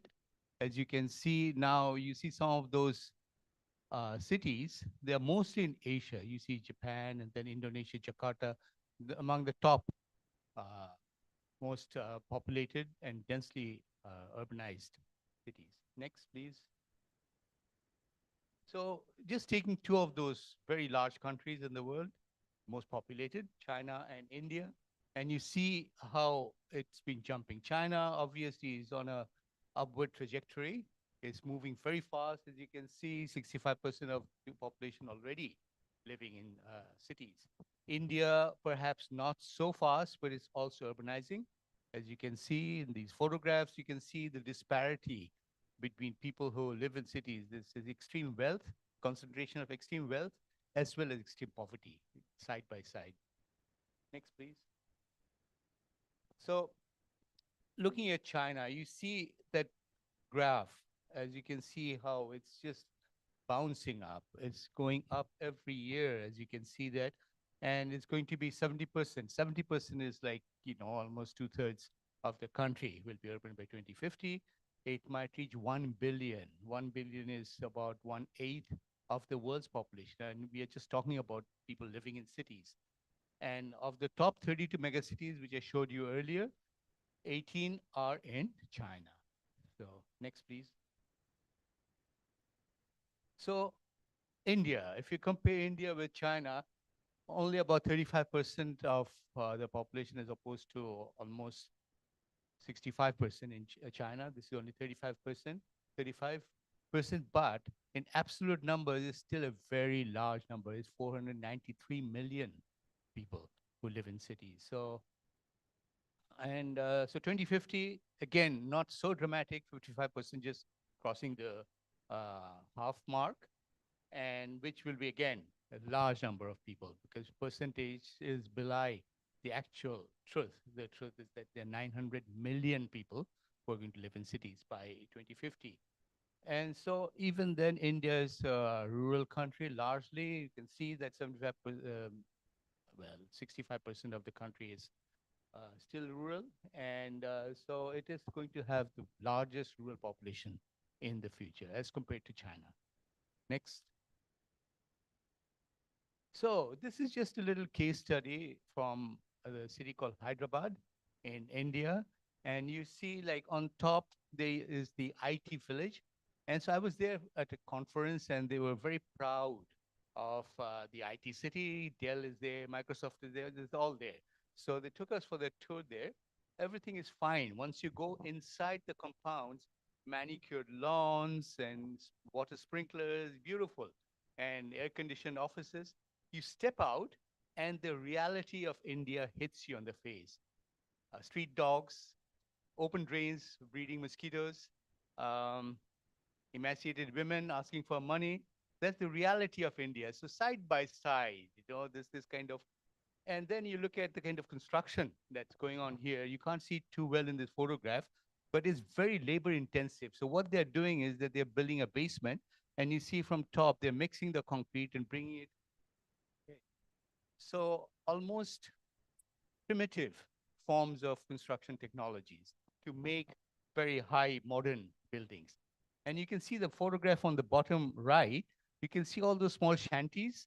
Those are the dwellings of the people who built those houses or build those structures. And then once they're supposed to be temporary, right? But they're never temporary. They don't go away. They consolidate and eventually become slums. So this is the reality. That photograph is also quite interesting. You can see that side by side with this modernism, there's this kind of ancient ways of doing things, transportation. They call them bichaks, I think, in Indonesia, rickshaws, auto rickshaws, that kind of prevalence of a dual mode of existence, if that's the way to put it. Next, please. Can anyone guess where this photograph is from?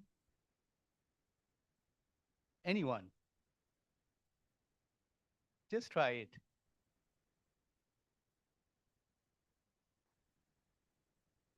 No, no. Korea may be close. Pyongyang, North Korea. Okay, so interesting. Only about maybe 4 or 5 cars in the whole city, and hardly any pollution. No billboards, no overt um, proclamation of capitalism. It's just not there. Actually, when I was there, I never saw their money.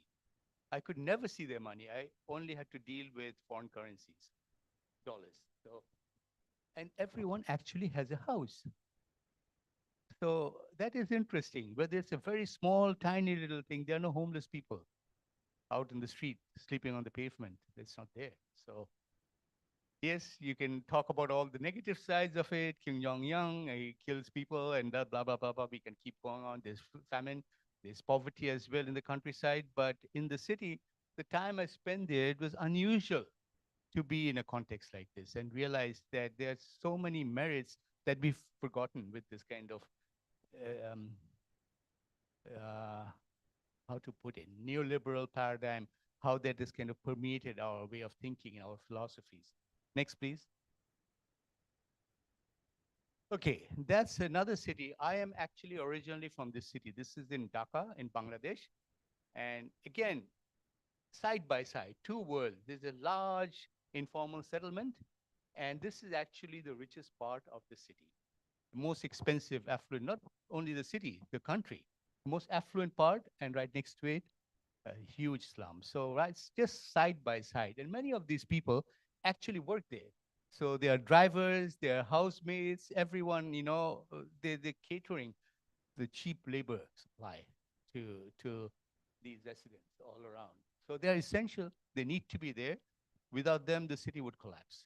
And yet there's no recognition. There's always pressures to get rid of them, always pressures to evict them, even set fires intentionally to, harm them. All kinds of things happen. So it's a very interesting dynamics of this kind of city life there. Next, please. So closer to Indonesia, same in Jakarta, as you can see. And Jakarta, of course, is a burgeoning city. Now, I think they are moving into a new city, Nusantara. So it's already started the construction. I just saw a post by Asian Development Bank today that they've actually started the construction because this city, Jakarta, will not be sustainable. It is sinking. And those of you, I don't need to tell you, you from Indonesia know very well that the water level is higher than the city level. So they've built a dike all along the riverfront, the seafront, to keep the water. So you're here and you see the water up there. And how long can you keep holding it back, especially if the city is sinking? So there's no recourse other than to move somewhere else. Next, please. So what are the impacts of this urbanization? The kind of thing that I was discussing with you. Firstly, informal settlements. I've talked about it. There are many ways to, I don't like the word slums because it's derogatory. They are informal, and the formal sector doesn't recognize that informality. And so more densely populated, more people living on marginal land, exposed to all kinds of hazards. And also, there's more infrastructure in cities, and hence they're more at risk. More assets are exposed to hazards. Next, please. So just let's look at urban flooding, right? I don't call it flooding anymore. It's a lot of the problem is waterlogging. There's no drainage. And because there is an adequate drainage, that is why, and it happens even in countries like Australia, where I'm based now, that they don't have enough drainage. And how deep can you make the drains? How widely can you make them? And that's a huge investment for the floods that might happen every 5 years, 10 years, whatever. But if you don't make that investment, then the kind of impact that you have, the economic loss that you suffer, is just going to add up over time. So there's always a catch-22 here, that how much do you actually invest in urban infrastructure to make it disaster resilient, or just let it go and then recover by spending money for response and recovery over a cycle. And floods actually, they are not as sensational as earthquakes. You can see big, damage and all that. It's not as sexy, if that's the word for it, because floods happen, people don't die, they suffer and all that, and soon they recover. But over time, the regular cycles of flooding has a cumulative effect. And over time, you get a compounded impact of economic damage. So it's insidious. It just creeps up every year.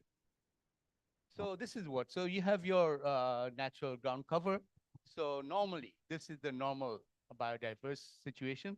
So you have 10% runoff, 40% evapotranspiration from the plants, which actually soak up the moisture. And then 25% you get into shallow infiltration, 25% goes deep infiltration where the roots of some trees can reach. So this is the pattern. This is a kind of system of harmony, really. But then this is what's happening, is that we get 30% evapotranspiration because there are less trees, and also less infiltration because of the paving, hard surfaces in cities, and also less shallow infiltration. So we've got 75 to 100% impervious cover in some cities. Next. So this one is a paradox, right? If you look at this, firstly, there is a water body. You come and fill it to make way for urbanization, and then you get flooded and you get stuck in water. So it goes back to the same cycle, just go back to a ground zero. Next. So just giving you some examples. This is from Yogyakarta in Indonesia, and you can see that this was 2004. That area in the blue outline, that is a recognized flood zone. Okay, but they have actually colonized that area, built up and urbanized that area. As you can see, within about 5 years, that whole area has been built up because there's no other land available. That is land, and people say, let it flood. It doesn't matter, I'll still live there. Next. Yeah, you can see some of these photographs. You can see how close they are to the water. On the right side, you can see that they have a bit more money, so they're able to protect themselves to some extent. On the right side, on the left side, not so much. They are the, informal type settlements, and they don't have any protection from the flooding that can happen. So all these cities, they actually grew up near water simply because of trade reasons. They had to have a port. You can see on top, there's Ho Chi Minh City in Vietnam. There's Thailand. Thailand actually is quite interesting because they had a system of klongs, as they call them, small little tributaries and rivers that is to flow through the city. And some of them are still there, but many of them have been filled up and built upon. So those klong, this one is actually quite nice. It's actually got boat transport going on, and or even lower, that's a very interesting concept. That is Nandi in Fiji. And Nandi was massively flooded. This particular photograph I've taken after some floods, you couldn't see anything. It was completely immersed in water. Next. Or look at the mountainous areas. This is Nepal, a city in Nepal, Budwal, and you can see 2003 and 2019 how urbanized it has become within less than 2 decades. Next. So I'll just show you a case study from elsewhere, even though I'm supposed to talk about Asia Pacific, but this is in Colombia. Next. So this is what it was, 1851, right? This is a small little hamlet. Next. And starts growing. By 1930, it has already spread. Next. And more. Now it's actually going to hostile territory, building on the mountainous terrain because simply, and they are exposed to landslides and other risks, but no land. Next. They've just proliferated all over the place. Next. 1970, you see now it's a very urbanized city. Within maybe 100 years, you see the transformation that has happened. Next. 77, even more. Now they're really going up to the hills, mountains. Next. Yeah, so all kinds of examples. If you look at, I was talking about Fiji, this is Suva, the capital of Fiji. Now, this is quite interesting. They have these mangroves, okay? And near the mangroves, they have these informal settlements. They built them, but these people are at risk. They are like, this land is trying to be captured by the genteel folks. So there you go. So right there, this was the kind of shanty, and right next to it, the gated communities start coming up. So again, this kind of disparity between the different communities, urban communities who try to strike a living in that city. Next. China. So massive flooding. This was just a month or so ago. And you can see Kinwan, if I'm pronouncing it right, is the Pearl River Delta, and more than 100,000 people were evacuated because of this kind of flooding. And you see how urbanized this is. And and climate change, of course, this kind of intersection, the nexus of climate change and urbanization is a lethal nexus. And next. So again, India, as you can see, extreme rainfall. This year, I think the heat record, it went to 53 in Delhi just last week or so. So unbelievable. These impacts of climate change, you're not going to reverse it. You're not going to halt it. It's going to advance at the way we are consuming and living and the lifestyle that we want to pursue. We're going to destroy this planet. Definitely. There's no way out. Next. So I'm just giving examples from all over the place. This is Kolkata in India. As you can see, 1990, there's this north-south spine. The city could not expand on the sides because of the wetlands. So it kept on going north-south. And then you see 2015, it's just really, really grew. Next. So as this kind of process keeps on going, more people will live in cities and they'll be densifying, and they'll have all kinds of problems because of improper planning and design. That is the main issue. We need urban planners. We don't need architects. They are, harmful for cities. They need good urban planners who are going to plan the cities properly. And so you see, like, and again, I'm talking about climate change, and that will exacerbate. That photograph is from Kathmandu in Nepal, and that used to be a beautiful, pristine city. with a beautiful river, Bhagmati River, that flows through the city, fresh and clean. Now it's a garbage dump. It's a waste. And and the traffic is just ridiculous. It's absolutely, you can't go anywhere. Next. So rural versus urban vulnerability, right? Let's look at some of these issues. So exposure. Firstly, exposure is that people in rural areas have a bit more space to move around, much more maneuverability, and they can build on stilts. And you can see some of the houses even now in Indonesia in many places. And they can find materials from the common property resources. They can go and pluck bamboo or rushes from the riverside or the forest. So they have a little bit of options. But for the urban poor, they have very little options. So they have to rent property at very high costs in many places, and they are often on the ground floor, and they cannot move. So they're stuck there. Next. Actually, can you go back to the slide again, please? Can you go back? No, previous. Yeah. This is an interesting photograph. I want to tell you a little story behind that. That photograph is actually taken from Sri Lanka. And this was taken after the Indian Ocean tsunami in 2004. Then they rebuilt a whole new town called Sri Bapura, Hambantota New Town. Okay. So I can go on a lot about it, but just simply tell you that this particular area, they built all those kitchens. And I tried to show you a little bit of that kind of mismatch in the morning when I was talking about Aceh in Indonesia, same kind of thing. So they gave them these kitchens and the toilets, but the internal kitchens were completely inappropriate for them because they cook spicy food, it smells, and there's, all that. So they all built outdoor kitchens and using timber and wood. Now, where's the timber coming from? They have to go to the forest nearby. The forest had already been cut to make these settlements. In fact, that was an elephant corridor. And I heard a story from someone who was actually leaning against a tree at night because there were no street lights at that time, and suddenly realized that was an elephant. So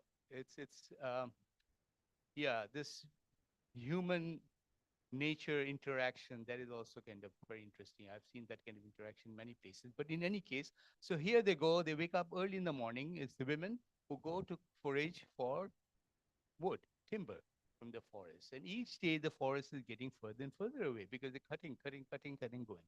So they have to start very early. And a woman's work in this context never ends. She wakes up early morning, goes to collect firewood, comes back, and then she has to feed the kids, feed the husband before he goes to work. So it starts very early and ends very late at night. And it's this incredible pressure on women to sustain this kind of, and also the pressures on the forest resources. So it's a very difficult situation. Next. So in terms of urban vulnerability, I talked about maneuverability in rural areas, but the urban life is more commodified. Because it's commodified, it needs money. Whatever you need to do, you need money. There's just no bartering system. There's very little support services from the formal sector. So yeah, we can talk about all these health issues and loss of house when they have disaster, flooding, for example, loss of position, loss of dwelling. And just imagine that if you are a single woman with 5 kids living on the pavement in a city in Bangladesh, India, wherever, Nepal, and it doesn't need a massive disaster. Just a strong storm is going to be a disaster in her context. Her roof made out of tarp sheets is just going to blow off. And then to get it back, she has to spend money to buy it. Nothing is free. So privatization and gentrification. So this kind of prevents the collective action of people being able to do things together. There are many groups, informal groups that try to organize themselves and work together, but that kind of is under a lot of pressure because of these forces of gentrification and privatization. Next. You may argue with me, you can call me a lefty or whatever, I don't care. I am one. Okay, so then the complexity of environmental risk. So I gave you these different factors. First is commodification, environmental risk, and then there's the social fragmentation. This photograph is actually quite interesting. This was taken in Bangkok, and you can see this community. This was actually a low-income community in a place called Klongtoy. And here again, they have a sense of community, but that is under a lot of pressure because of those forces that I mentioned. Next. Just a quick question, or maybe you can think about these questions. That think about your own city. What do you notice about the commodification of goods and services, and also the complexity of environmental risk? And thirdly, whether there's social fragmentation happening. Just think about these when you are, at a quiet moment. Next. So this is just a model. I just want to show you a very, very simple basic model that you have unplanned versus planned urbanization in so-called developing countries, global south countries. So you have your urbanization, there's the growth of population, demographic pressure, and there's pressure on land, obviously. So there are two ways that you can deal with it. One is you start expanding your land area. Like those examples I gave you, Manisalas and Kolkata and other cities that just expand. That's one way. Or you could intensify. Just, like I'm talking about expansion, like Australian cities, for example, if you look at Sydney or Melbourne, they are roughly 200 to 300 kilometers end to end. Low rise, low density urban sprawl. So you can imagine the amount of money that you need and time you need for getting to work in the city center. So there are just many efforts now to try to stop that, but people still want their single, detached unit house. So that is the paradigm. And so expansion. So once you have the expansion, you don't have new land anymore. So you start going into hazardous land, unserviced land, and then you start getting your land degradation and eventually end up in poverty and vulnerability. So that's one model. The other one is intensification, and if you can pack it with good education, law enforcement system, and so on, sustainable land use, higher living standard, all the higher living standard doesn't mean everyone has 2 cars or 3 cars. Where I live in the city of Newcastle, I have 3 people in my home. We all have our own car. There's no other way. I could take a bus to the university. It'll take me about an hour to get there, and to drive it takes 15 minutes. What did I do? So very little investment in public transport. In fact, I'll just digress a little bit. Our Lord Mayor, she has SDG, Sustainable Development Goal Subcommittee. So I'm a member of that committee. And the last meeting, we have quarterly meetings. The last meeting, I said, look, we've got to talk about transport in the city. We've got too much dependence on cars, and they're building all the real estate with just only one road going in and out. If there's a fire, people will get trapped, but on a day-to-day basis, traffic is going to become a problem. So they all agreed, yes, but unfortunately, that meeting is this Thursday, and I won't be there. I'll miss it. So they're angry with me. You're the guy who suggested that topic, and then we want to discuss transport, but you're not there. But in any case, I'm just digressing.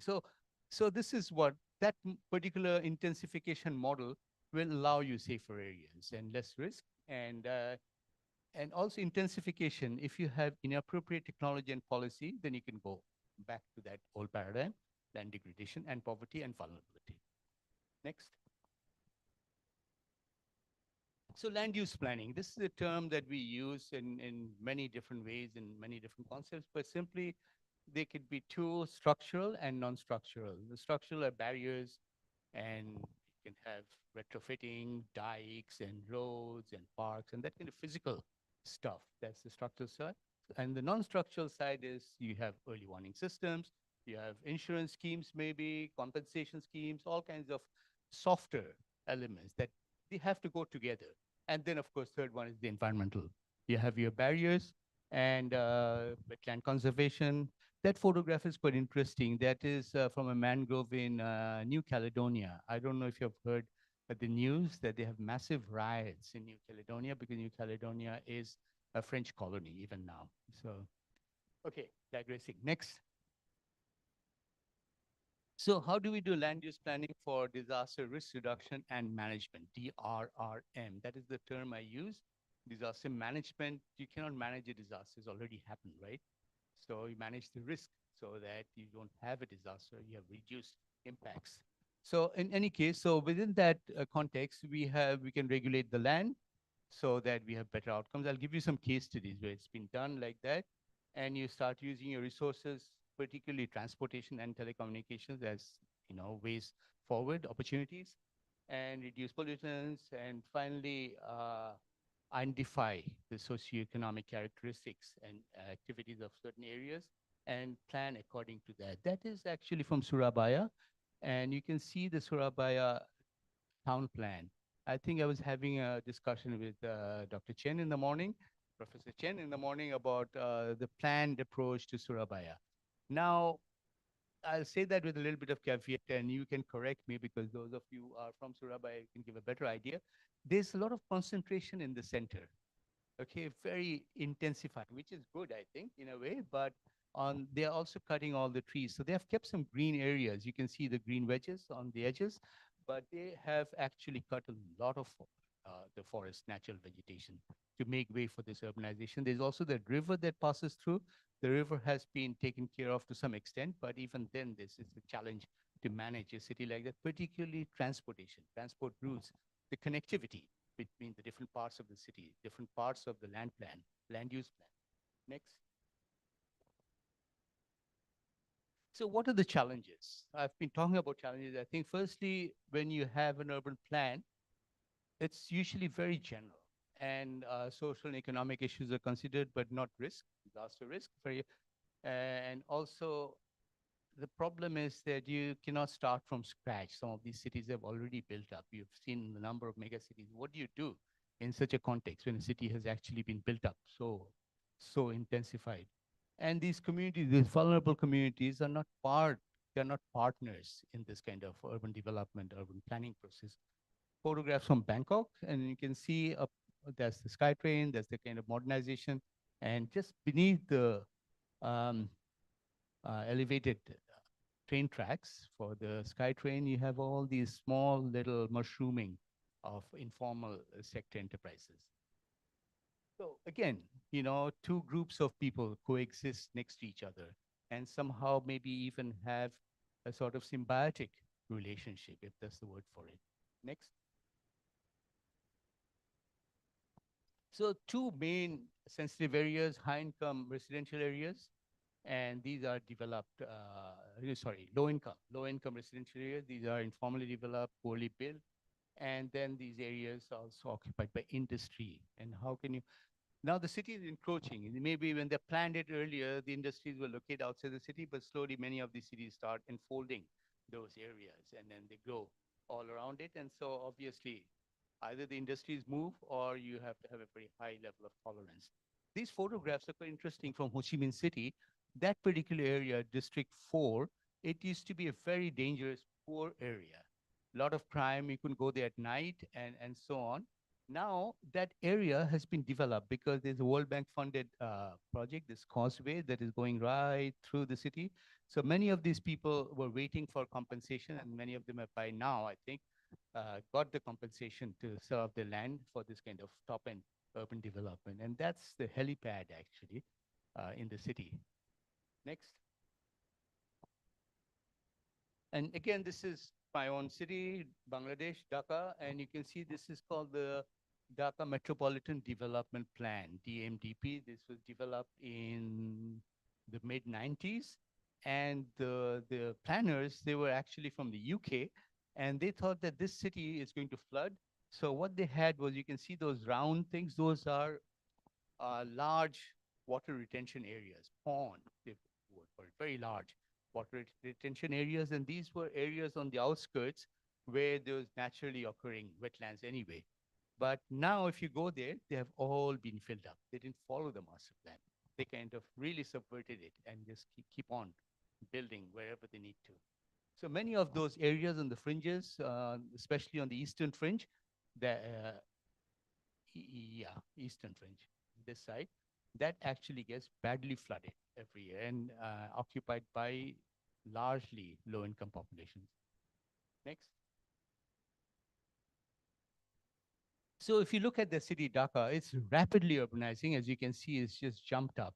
As you know, from the 1950s, compared to Mumbai. Mumbai was a massive city in India, but no longer is competing with Dhaka. Dhaka now approximately has more than 20 million people living there. Next. So this was a kind of study that we did, and this is very interesting. The government of Bangladesh, they started what they call the National Resilience Program and funded by donors, but this was also supported by the United Nations Development Program, UNDP. And so this National Resilience Program, they had the first phase. So the second phase, they included risk management stuff. And I was involved in developing the urban resilience side of things. They canned the plan. The government is not approving it simply because UNDP is not supporting either. They took out all the disaster reduction management elements to it, and it is just an urban development plan focused on emergency response kind of activities. So it's canned. So, but again, if you look at these, the way we developed it is that you get 4 pillars and the 5 dimensions and 5 characteristics, and we base it on these kind of dimensions. Next, I won't go into great detail about this. Next. So that's the most famous one, City Resilience Index from the Rockefeller Foundation. And they had 100 resilient cities campaign. Many of the cities, including Ho Chi Minh City, I mentioned, is part of that campaign. Next. So again, these were some of the initiatives that I was trying to build upon, Urban Resilience Program. That's the National Resilience Program 1, which I mentioned. Next. And that's the framework. It's a very simple framework. It's informed by 2 different elements. One is the factors.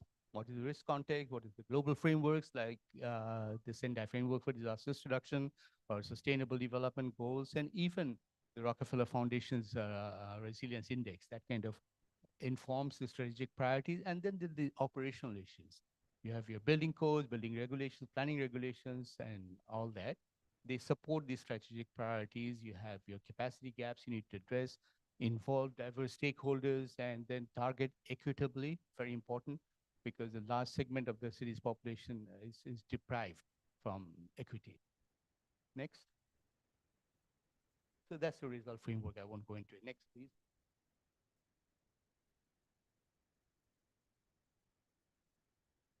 Next, yeah. Wonder if we can see it. Can we try it? What is urban resilience? Urban resilience is a city's ability to survive, adapt, and grow in the face of the many chronic stresses and acute shocks it inevitably experiences. It means assessing and understanding a city's challenges and finding solutions that address many at the same time in a holistic way. In Medellin, Colombia, pervasive crime and violence led the city to look for an innovative solution. A gondola system that delivered multiple benefits, reduced traffic, and connected low-income neighborhoods with jobs in other areas of the city, vastly increasing economic opportunity. In Da Nang, Vietnam, communities vulnerable to typhoons now have access to low-cost loans to make houses more resilient. And the city is working to make affordable insurance available so residents can rebuild after disaster strikes.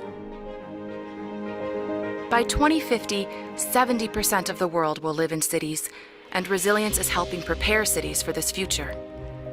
Dozens of cities around the world now have chief resilience officers and are building resilience strategies to help them face challenges known and unknown.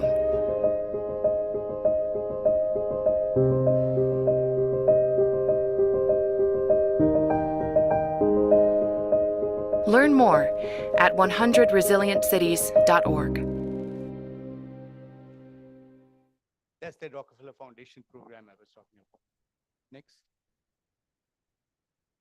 So I'm just giving you more case studies that's from Apia in Samoa. And you can see this is a very interesting city. It's very steep. It's coastal and steep. So you can't really build there. Many of these cities are like that. Suva, the main island, it's very steep. And you can't have services there. It's almost abandoned. People can't live there. And so they have flooding, and also it's caused by this urban expansion into the hilly areas. And so they need urban development planning strategies that have to deal with flood drainage, importantly, and flood reduction strategies. Next.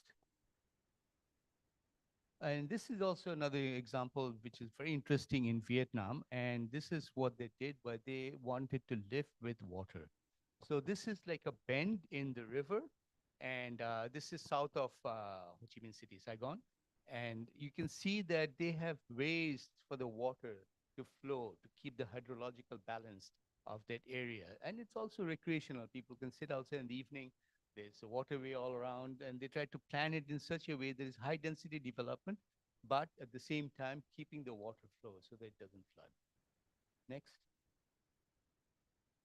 Or a vertical forest like this one, Huanggang in China, designed by the Italian architect Stefano. It's got 404 trees, more than 4,000 shrubs, and also grassy areas. The one below, I think it's been going viral on social media. The lower one from Japan, as you can see, that it's just a, you know, um, car park, but see, it's planted on top with vegetation to keep the area cool, but also kind of absorb the water, and you have your evapotranspiration back into the atmosphere. Next. So how do you plan for risk reduction, right? This is a very generic risk management framework. This was developed by someone called Alan March earlier, but I worked very closely with Alan March, and it influenced a lot of my thinking. He's an urban planner at the University of Melbourne. So what he has said is that it's typical. You establish the context, you identify what your risks are. This is a typical risk management framework, and then you analyze your risk, evaluate your risk, and you decide to accept some of the risks or if you want to treat them. And you can do a bit of both also. And all along on two sides, the two main things that has to continuously happen at all these different stages. So one is, of course, communicate and consult with all the relevant stakeholders. And the second one is monitoring and reviewing. At each step, sit back and see how much progress we have made. Are we making the right decisions? Remember that you cannot often get rid of all the risk because I mentioned some of these cities are highly built up areas already. So you have to accept some of the risk and see how much you can accept without causing too much trauma. Next. So how do you plan for risk reduction? We start thinking about the best land use options, development options, management options, and you have these different dimensions: physical, social, economic, environmental, all these dimensions. And the main idea is to avoid risk. And also you have to have imperfect foresight. Planning is about foresight. You have to plan for the future. You have to predict and you have to imagine what the future would be like in 10, 15, 20 years from now. And that kind of this uncertainty because we don't know about all the trends of population growth. We don't know the economic prosperity, how it will change over time. So we work with imperfect foresight, but at the same time, we know that the risks are going to be magnified, particularly because of advancing climate change. And so we've got risk reduction also. And like I said, you cannot get risk completely, but if you have a good plan, then you can manage, assess and manage some of those risks so that you can learn to live with it to some extent. Next. So yeah, mostly what has happened in many of these countries in Asia Pacific is that they emphasize on managing and preparing for risk instead of responding to the consequence of disasters. And then this forward planning process is necessary and mechanisms that allow risk to be considered with a range of other factors: ecological value, land affordability, transport, community services, economic prosperity. All that has to be combined together with risk assessment. Next. So land use planning versus strategic planning. Now we are talking about strategic planning is when we build in risk reduction within that kind of planning. And you have land use zoning, you limit your activities in areas which are, subject to risk. That's liquefaction in Palu in Indonesia in 2018. There was a tsunami and earthquake, and liquefaction, the soil becomes like water, really, because of the shaking. And so if you have good land use planning, you should have strategic urban and regional planning. Strategic means that you deal with the risk and you anticipate the future risk so that, like I mentioned, you have your imperfect foresight, but at least you recognize the future and what the risk will be at that time. And for this, you need a good, solid governance system. Without that, obviously, this can't work. Next. So just to give you a little example, if you have flood zonation, so we have, say, 3 zones, right? So the top zone, less than 500 millimeters, not very high, is less than 30 days, zone 1. So in that zone 1, you can have critical facilities, schools, hospitals, some residential areas. And then you go to the last one, zone 3, is flood depth is 1 to 3 meters, quite high, and it goes on for a very long time. So that is the high risk zone. And there you don't do any build up. You have agricultural activities, water retention areas, forests, and on and so on. So that's the ideal way of land use management planning. Next. So you start zoning the land according to the risk, not zoning according to activities and functions of the city, which is often done. And so, yeah, you try to restrict development areas that are at risk. Next. So this is a seismic zoning map of India when they have zoned the areas most highly at risk. You see the zone 5 near Assam, that state, it's very highly prone to earthquakes. So they've zoned the city, zoned the country according to that. Next.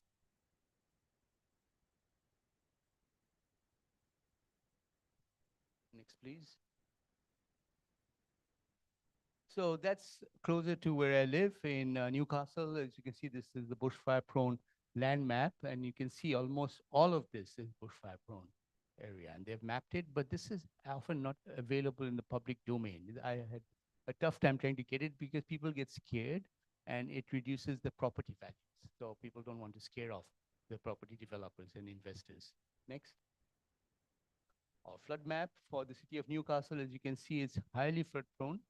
But again, these are not released in the public domain. And so there's a little, lack of transparency in that kind of activity. Next. So that is why the governments, they have to make this information more accessible, readily accessible. But often there's a lack of collecting, analyzing, and processing of hazards, particularly because of all the different vested interests that, limit, restrict that kind of activity. And it's also not shared for commercial reasons. Security, defense, all these kind of risk information, they have to be shared. So that is very important. And also governments, they have to permit land and housing markets. They have to work together in such a way that they have the targeting in interventions. And so once this housing and land markets, they reflect the hazard and risk, it guides people's decision where they want to live, where they want to move, and what prevention measures, even if they decide to live there, what kind of risk reduction and prevention measures that they can take. And then they can, there are many. Next, please. Won't go through it all.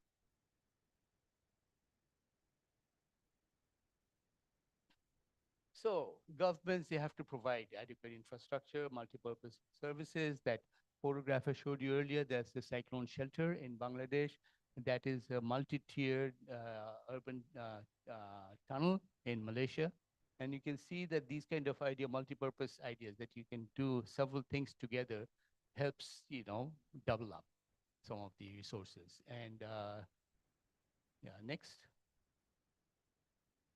So what are the policy implications? So good institutions, they have to be developed with proper public oversight.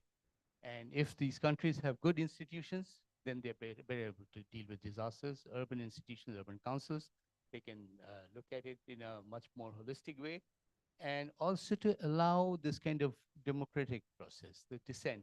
People can say that, look, the kind of urban development that is happening, we don't agree to it, we can prevent it. And this is not allowed in countries like, say, for example, China, but certain countries, it is allowed to a certain extent, but there are also below the table deals that happen even in countries like Australia. And I know that from the city of Melbourne, it's got all those green wedges which were part of the plan, but every day a little bit of it is being taken away by real estate companies. And slowly is being whittling away from the green wedges too. And these are deals that people are making. So also these donors, they give funding to so-called developing countries. They have to fund disaster risk, and not only giving money for post-disaster relief. That photograph is from Fiji, the former prime minister. He's getting a big check from the Australian government for disaster, but this is just after a disaster. They're getting relief money, but they are not getting money for resilience. And if you talk to urban councils in countries like Australia, then they say that we don't have money for resilience because we can't prove it. That if we make that extra bridge of the road better to withstand future disasters, but they won't give us the money. And then there's a disaster that happens, then we get money. But not to build it back to a better standard, not to build back better, but to rebuild it. So the cycle of disasters keep perpetuating itself in that process. Next. So I'll give you a good case study from the Philippines, I think close enough to Indonesia to look at. This is a city called Marikina City. And I won't go into in great detail because how am I doing for time? 5 minutes? Yeah. So next. So that's the city, and it's a flood-prone area. It has a population of 500,000, and that's how it grew. Next.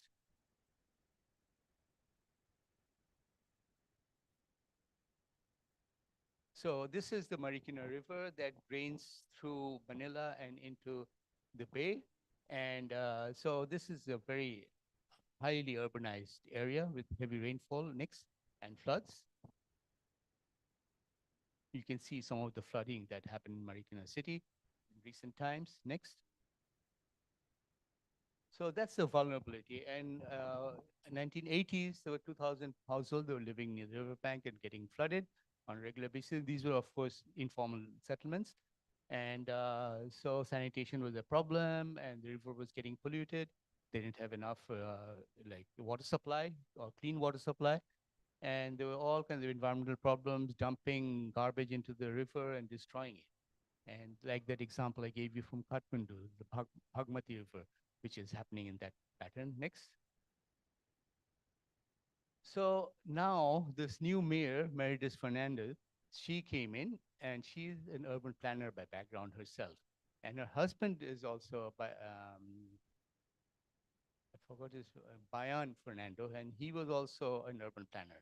So they had a very visionary idea. So they started improving the city, and so they started having this network of canals, drainage systems, and they improved the sidewalks and also drainage network, all kinds of road dike, and then by 2000, city engineering department, they paved approximately 350 kilometers of roads. And these informal settlements, they were actually moved to nearby areas. And they moved all the commercial buildings, slaughterhouses, all that kind of, nasty stuff from the river area. And there was a river dredging. The national government was regularly dredging the river to make it deep enough for the water to flow. Next. And so, yeah, next. So they were given all kinds of tax incentives, and people were allowed to move into new housing at a very low rate of return, low rate of very soft loans.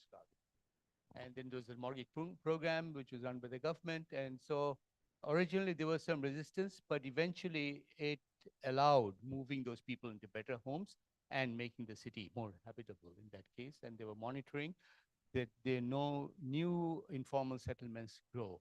And in fact, they had a demolition committee, and many of the members of the demolition committee were former informal settlers themselves. So they kind of, monitored that kind of process. Next. So this is what it looks like now. It's a revitalized, beautiful, pristine urban civic space.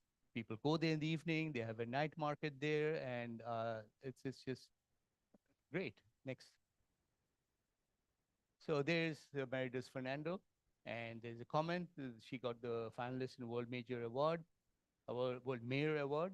Let's see what our mayor in Surabaya tells us today. Maybe we can talk to the mayor. And there it is. There's me also, somewhat younger me at that time when we were visiting her. Next. And these mayors in the Philippines, they are really switched on. They are like movie stars, charismatic movie stars, but they are movers and shakers. You can see that is also another mayor. I was fortunate to meet both of them. She's Joy Belmonte, mayor of Quezon City. And again, she actually supported us in running this conference on risk reduction. Next. And then this is the Pasig River, Makati, and you can see what it was before and after. They had the community-based cleanup program, and this is how they cleaned up the really awful, dirty river into something like that. Next. Yes, that's about it for me. Thank you. Terima kasih. Give a big applause to Professor Ifte. I think everyone's learned so much about urbanization and about city planning on disaster related. Okay, we're gonna start our Q&A session. Is there any question from the participant? There's a question back there. Oh, okay. But I have something for you to do. Can you go back to the presentation, please?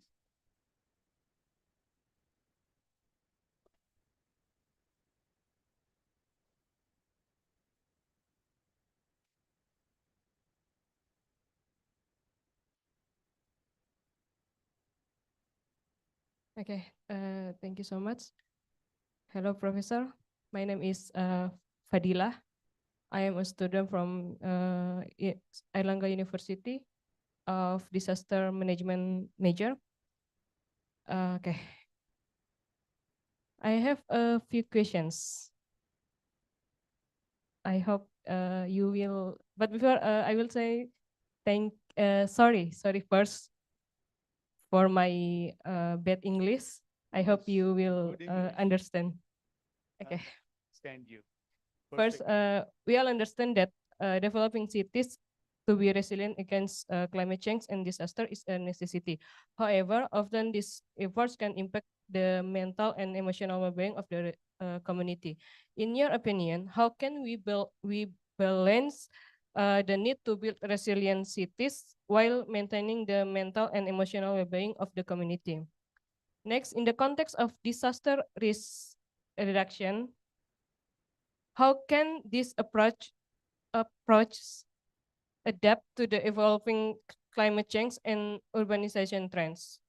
What steps need to be taken to ensure the long-term effectiveness of disaster risk reduction, particularly in enhancing the psychological resilience of the community?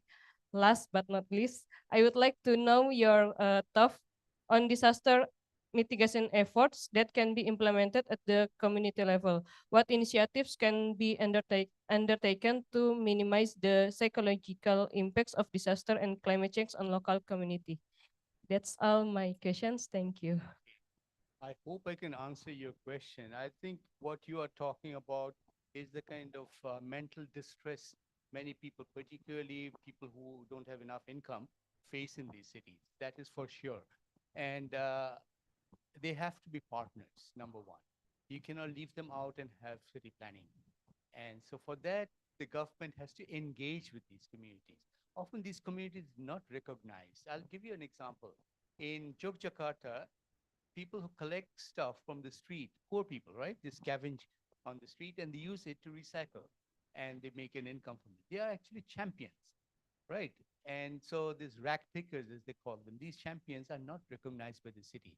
Because if they get formalized, then more and more people will come to the city and start doing that. So the policymakers try to prevent it. But of course, there's a natural process which is happening, and they are not partners in the development process. So this is what I'm saying. And naturally, it creates mental distress for these people who are trying to survive in a very difficult context with a commodified, of goods and services situation. So I don't have a very solid formula for you, but my basic formula is that you have to have these people who are suffering the most to become active partners in this process. And for that, you have to have enlightened politicians, like that example I gave you from Marikina City in the Philippines. Very unique. You don't have too many of those. With one or two examples like that can show the way forward. And as I showed, that they were all informal settlers. They were living on the riverbank, and now they have been rehabilitated. They were given support, and the city has become livable. So there are ways to do it, but it has to start sooner than later. The longer you prolong, the more the city gets developed and urbanized, and then it's harder to do it. Surabaya, I think there's a possibility of doing it. Jakarta, of course, has lost the plot and is going somewhere else. So, and some of the smaller cities, Jogja for sure, there's a lot of opportunity to do it. Lombok for sure. So I think that participatory engagement of communities in this urban development and planning process has to be very important. Okay, I think that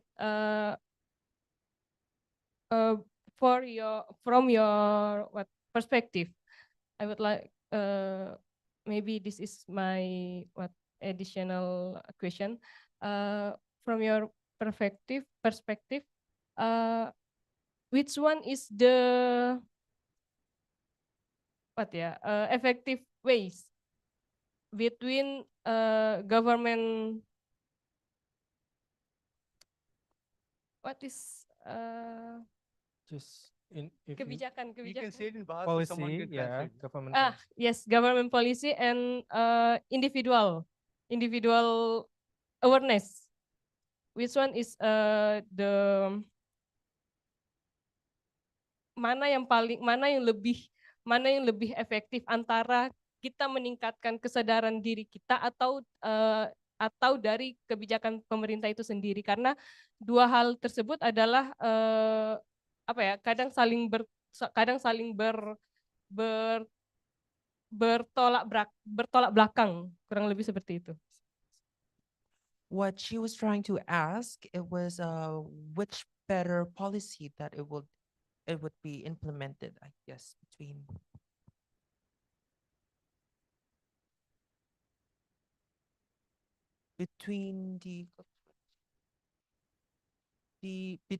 the policies of our individual or the policies of the government. Policies of the individual. Yes, saya berbicara tentang kebijakan lokal Indonesia. Which she mean that which one is more effective on having a disaster? Is it purely government policy, or you need also the involvement of the community? Which one is much more effective? Both. They all have to be participants, and not only the government, but also the private sector. Remember, in the morning, I gave you a little example from Jakarta, the USAID program. And that particular program actually worked with small and medium-sized industries to do DRR and mainstream it into their business continuity plans. So there are just different levels and different layers that you can work in, but to have a multi-stakeholder process that you actually get people who are the most affected, most vulnerable, to sit on the planning table with you and engage in that dialogue. And that in that process, it also builds up their capacity as well as their knowledge and awareness.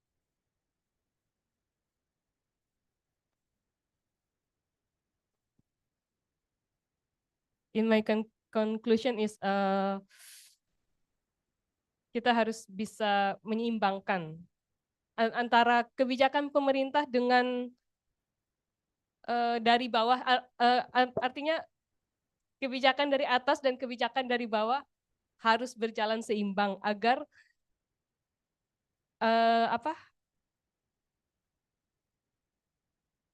what I mean translated. Yeah. Disaster reduction can go bisa berjalan seiring dengan urbanization. Okay. Thank you so much for your explanation. Okay, thank you. So she, in her conclusion, she believed that policy from government also need to be implemented balance between also from the community that also that know that we need to be resilient. We don't 100% relies on the government, but the community also need to have their own initiative whenever the disaster happens. Yeah, I think if I got you right, you need a top-down and a bottom-up approach, Yeah. both together. Without that, it won't work. And if it's top-down, obviously it has its failings, and totally bottom-up, they don't have the capacity. You need that support, that knowledge, and the skills and the abilities that needs to be built up at that level. So that kind of community engagement process, through that you build up local capacity. That is very important. Okay, all's clear, madam? Okay. We have one more again.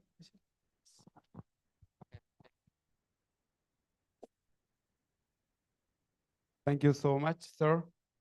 First of all, I am most interesting to your presentations.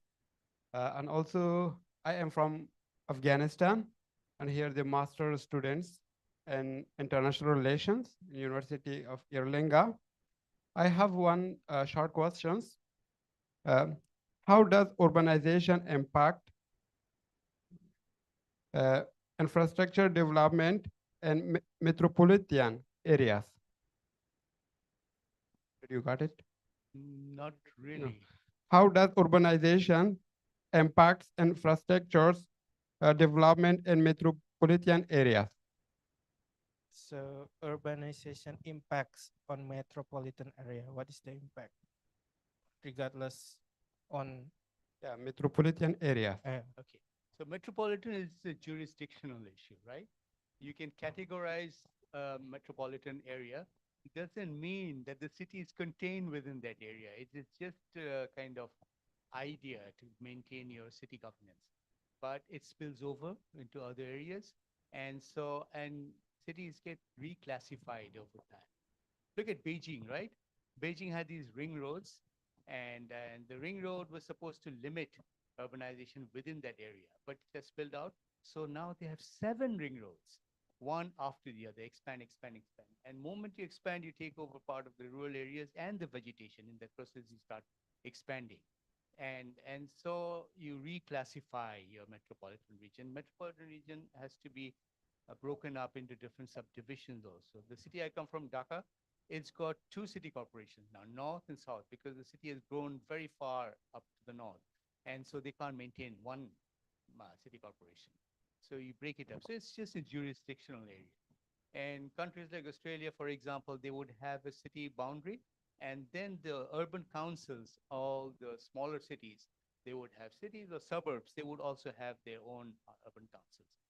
So there are different ways of managing city governance.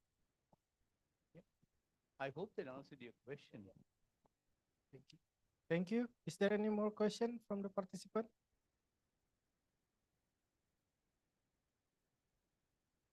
Okay, if you guys doesn't have, I actually have a question for Okay. you. You mentioned a lot about city resilience on natural disaster. Sorry, what was that? You mentioned a lot about natural disaster related in city resilience.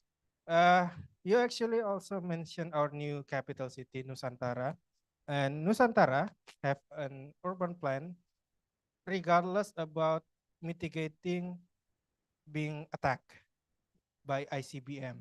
So, and I believe it's also categorized as one of disaster, but not natural disaster. I believe it's more nuclear related disaster. How's your take about city resilience on such disaster? That's a very good question, actually, because I don't use the word natural disasters. Disasters are not natural. They're natural hazards, but disasters happen because of our decisions and our actions that we take, and that creates our vulnerability. It's not, I go to places like Yogyakarta, and I talk to those people. They've had a massive earthquake. They lost a dear one, but they're rebuilding the same way. And I asked them, why do you do that? They said, if it happens, Allah will take it. We can't prevent it. So that's fatalism. And that's totally against my way of thinking, that you have to be proactive, you have to reduce own risk and engage. So yes, and what you mentioned, I did focus on natural hazards, but they are conflicts and nuclear disasters, this whole range of, I didn't cover that whole, but urban areas particularly. Look at what's happening in the Middle East, in the Palestine. I actually gave a guest lecture last week to students in Portugal. And there was a student from Gaza and said, what do we do there? What kind of process should we do? And I said, I have no solution for you, because it's all temporary. Whatever you do, whatever investment you make, it's going to be counterproductive. So yes, there are all kinds of risks, and the same risk management process, risk assessment and risk management process, which I tried to show you, can apply for a whole range of disasters. You identify your risks, and you analyze your risk, and then you decide whether you want to treat them or not, and what the options are if you don't treat them. Analyze and then treat. No, first identify, Identify, evaluate, analyze, and then no, sorry, you identify your risk, then you analyze your risk, then you evaluate. Once you evaluate, then you can decide whether you want to treat it or whether you want to live with it. Okay, thank you. And you have your monitoring and consultation on two sides. Thank you, Professor Ifte. Is there any question from the participant? Or is there any question from the Zoom? No?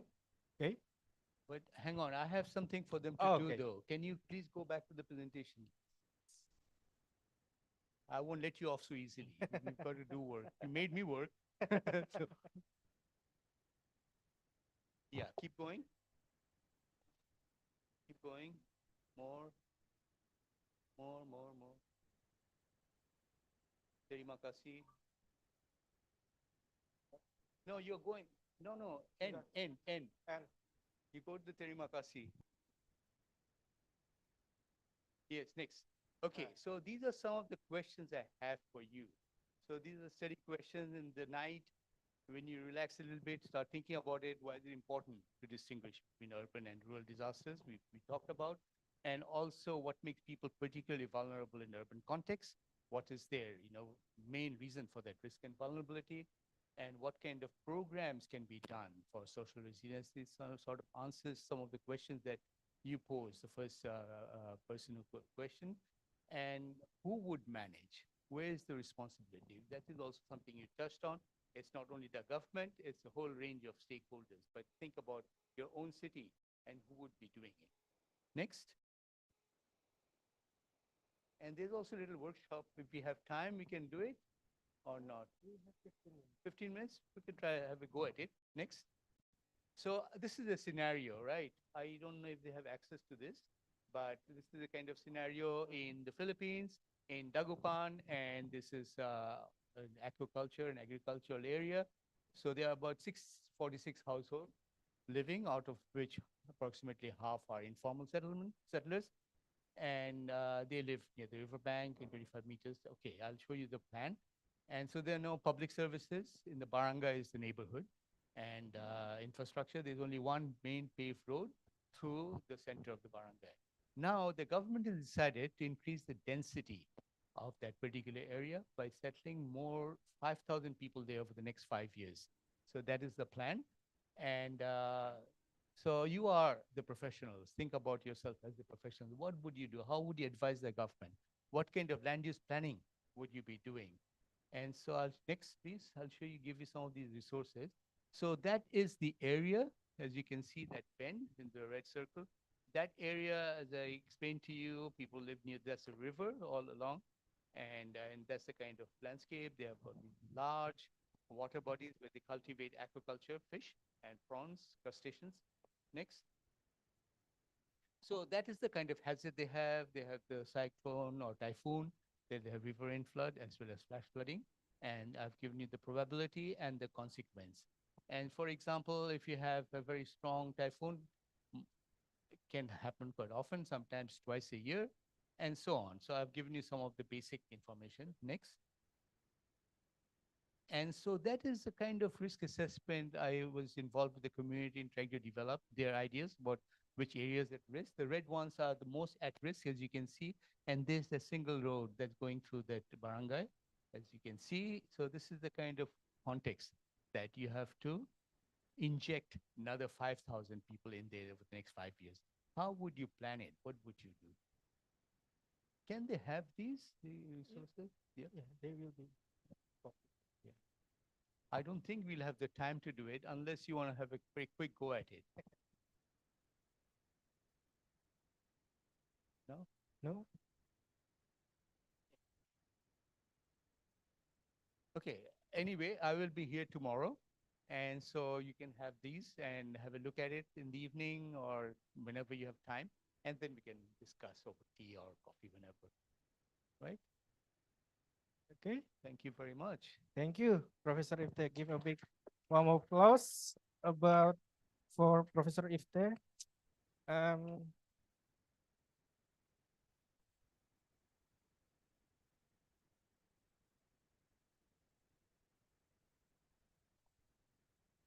Okay, before we continue to our third and last lecture for today, we're gonna kindly remind you again to scan the barcode once again for your registration and for your e-certificate.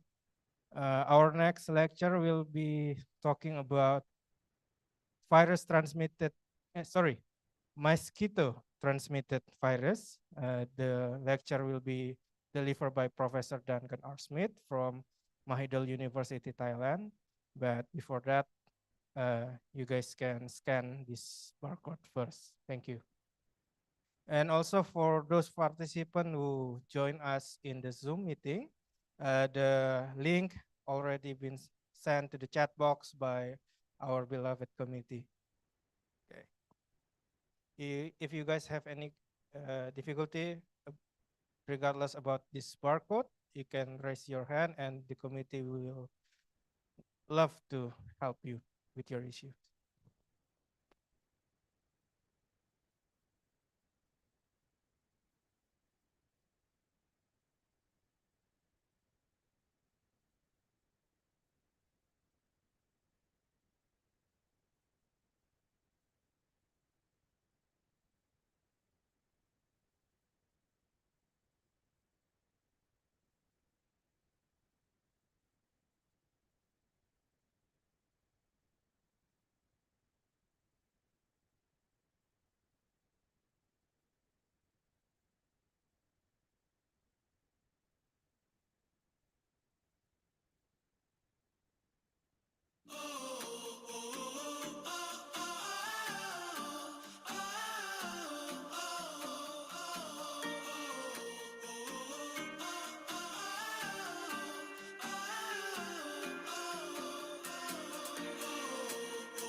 We're gonna start our last and third lecture for today.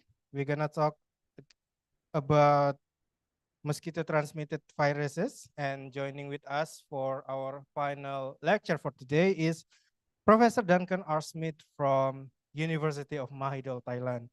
Professor Smith received his doctoral degree in biomolecular science from Portsmouth Polytechnic, UK in 1987. He started his professional career in Singapore at the Institute of Molecular and Cell Biology, National University of Singapore. After 15 years in Singapore, he moved to Thailand in 2000. Currently a professor at the Institute of Molecular Biosciences, Mahidol University, focus on the topic of molecular virology of emerging arboviruses, and his laboratory currently work in with dengue, Zika, Japanese encephalitis, and chikungunya viruses.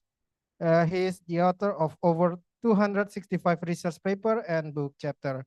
His research interests include emerging infectious disease, mosquito transmitted viruses, drug development, virology, and viral methodology. Okay, so without further ado, Professor Smith, the stage is yours. Can you guys give a big round of applause for him? Thank you very much for that kind introduction. And I hope you have my slides.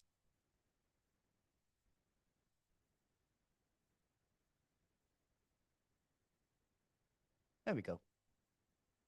You want the dual screen or you just want a big presentation?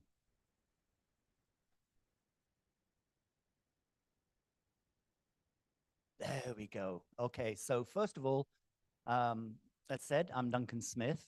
I would firstly like to offer my severe thanks to the organizing committee for inviting me to speak here, and to particularly the hosts that I've had who have been extremely kind and very, very helpful to me. So thank you to those people. So we're going to take a really big change now, okay? I will start in the last talk, it reminded me when the speaker was talking about flooding, because about 10 years ago now, we had a very big flood in Bangkok. The water in my street was up to about here, and it stayed for quite a few months, at least maybe 2 months and a bit. And the university campus where I work wasn't actually affected. The water didn't really get into there for many reasons. But from that time on, for about the next 3 years, when we asked anybody, hey, what about your output? What about your research papers? They say, oh, the flood cannot. And they used that excuse for about 4 years that the flood had so disrupted their work, they couldn't publish anything. So they do have a big impact, apparently. Next slide, please. There we go. So I'm going to be talking about mosquito-transmitted diseases, but just to put them into some kind of picture of where they are. So there was a survey quite a few years ago now of human pathogens. That's things that make people sick, okay? And they identified about nearly 1,500 pathogens, that's viruses, bacteria that can make us as humans sick. And about 13% of these were regarded as either emerging or re-emerging. Now, with the viruses, there's about 200 different viruses that can make you sick. And about 75%, so nearly 40% of viral species are considered as emerging or re-emerging viruses. And those 200 viruses belong to many different families, about 20 different virus families. Altogether, there's about 80 different virus families, but the pathogenic ones belong to those 20. Now, the thing about viruses is that although we'll be talking about the ones that affect humans, viruses affect everything. Every single thing that you can think of living has viruses that can attack that. So whether it's grass, trees, birds, fish, whales, elephants, all of these are susceptible to different viruses. Next slide, please. So viruses are what we call obligate parasites. That means they absolutely must have a host cell to be able to replicate. Okay, so they cannot replicate on their own. On their own, they're just a little ball of material that floats around until it finds a cell that it can infect and then replicate itself. All viruses have two constituents, compulsory. Those are going to be what's called the capsid protein, and that surrounds the genetic material of the virus. Viruses can have many, many different types of genetic material. You can have double-stranded DNA viruses, single-stranded DNA viruses, double-stranded RNA virus, positive sense, negative sense, single-stranded viruses, single-stranded RNA viruses, all different types. And the genome can be either one piece or it can be divided up to many, many individual pieces. Additionally, many viruses have an additional envelope protein. Okay, so these would be enveloped viruses. Examples of enveloped would be flavivirus, hepatitis, hantavirus. So they have an additional E protein or an envelope protein. Next slide, please. There we go. So classically, virus nomenclature for a long time, it really doesn't make much sense, actually. They have all sorts of weird names. But a very brilliant man called David Baltimore, a Nobel Prize winner, he said, okay, how about we just sort the viruses by their genetic material? And so he divided into 7 groups, which were, one group is the double-stranded DNA viruses, the second group is the single-stranded DNA viruses, and then in the RNA viruses, there's double-stranded RNA, positive sense, negative sense RNA, and then the retrotranscribing viruses, those are the ones that will integrate into the genome of the host cell. All of these, the one thing they all have in common, at some point, they have to make an mRNA message because that's what gets translated. And the viruses have many different schemes by how they can make their genetic material into an RNA to replicate their genome. Next slide, please. Okay, so how do we get viruses? Well, we can get viruses in a very great number of ways. We can have direct contact. Examples of that would be the human immunodeficiency virus, the HPV virus. We can have indirect contact where somebody puts it and we pick it up, such as Norwalk virus. The big ones are droplet transmission, where you cough or sneeze. Influenza virus is by droplets. And then there's airborne transmission, so it's not really droplets, it's smaller than that. That would be tuberculosis and chickenpox. Very common, especially in the developing world, are the fecal oral transmissions. That's where the water is not clean, and it's used both for sanitary and then you come into contact with it. You can see up here that how the virus is transmitted can have quite an impact. So for Ebola, which is droplet, if I remember, if I had Ebola and I coughed, I would wipe out the front row, okay? But if I had measles and I coughed, I would get you up the back there as well, okay? So it greatly affects how far it can do. But the other class of viruses are the vector transmitted, okay? So everything above the vector transmitted is pretty much human to human in some way, okay? Either a droplet or aerosol to you is in the water to another human. But the vector transmitted ones are, to me, some of the most interesting because they have, it's not human to human infection, it's going to be human to a vector, such as a mosquito or a tick in some parts or sandflies. There's an intermediate, okay, that will pass the disease. So it's not direct human to human. So in many ways, these viruses are interesting because they have to be adapted for 2 entirely different species. They have to be able to replicate in the insect, and they have to be able to replicate in the human. Next slide, please. There we go. So these are the main transmission vectors for the vector-borne diseases: mosquitoes, ticks, and sandflies. Now, these vectors are all arthropods, and so the viruses spread by them are often called arboviruses. That is arthropod-borne viruses. And we're not really going to talk about ticks and sandflies. In this part of the world, ticks are not such a big problem for humans, but in other parts, should we say in Europe, Russia, Europe, the Baltic countries, these carry a lot of disease there. But we're going to focus on the mosquitoes. Next slide, please. There we go. So the arboviruses belong to 4 of the families. That's the Flaviviridae, the Togaviridae, you don't need to worry about that, the Bunyaviridae and the Rheoviridae.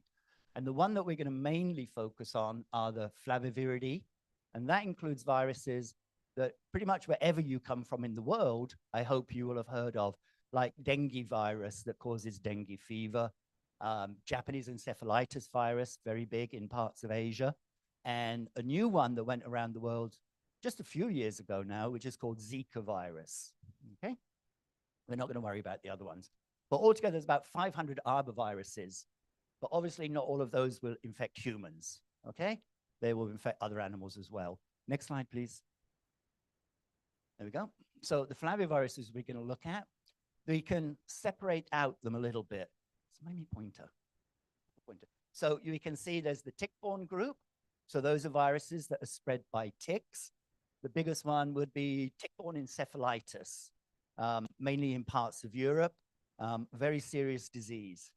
Then there's the tick-borne seabird group that we don't really know what's going on there. Although they clearly belong to this group, they only seem to affect seabirds. There's some viruses that we don't know anything about. There's no known vector. We can see them in the wild, but we don't know how they're being transmitted or how they're getting to people. And then the big one, pretty much more than half of the viruses in this family, genus, are either the Aedes mosquito-borne viruses or the Culex-borne mosquito viruses. And all of the ones, mosquito ones that cause disease in human belong to, most of them belong to the Aedes and the Culex-borne. Next slide, please.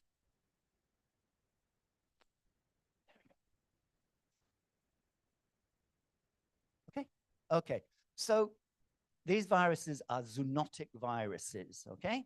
So we basically get them eventually beginning from animal. So there's 2 main cycles of how these viruses go. There's what's called a sylvatic cycle.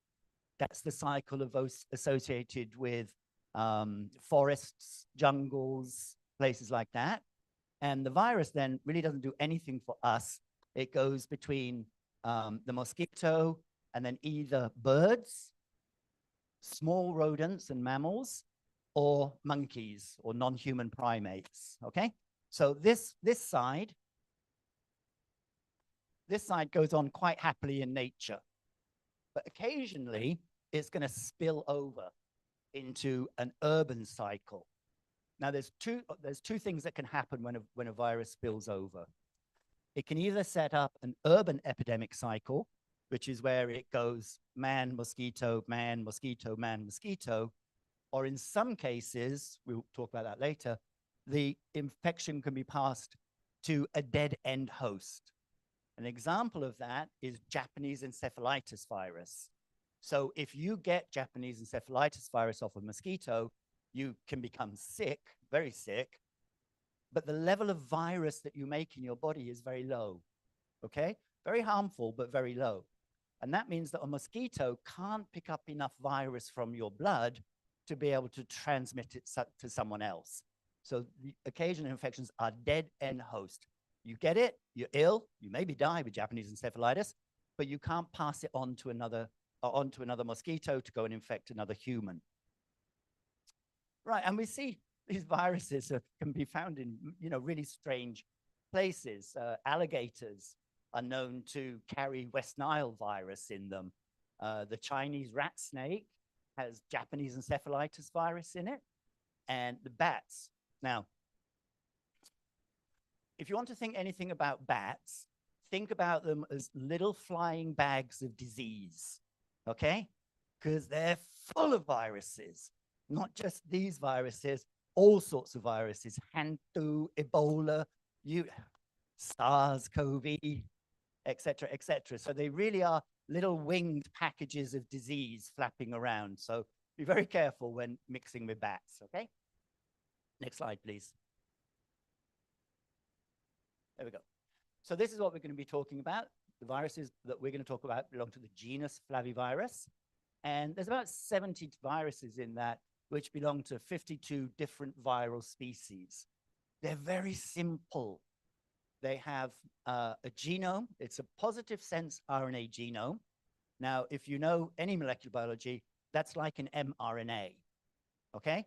So these are basically just an infectious mRNA, messenger RNA. They're exactly the same sense, the same polarity, everything.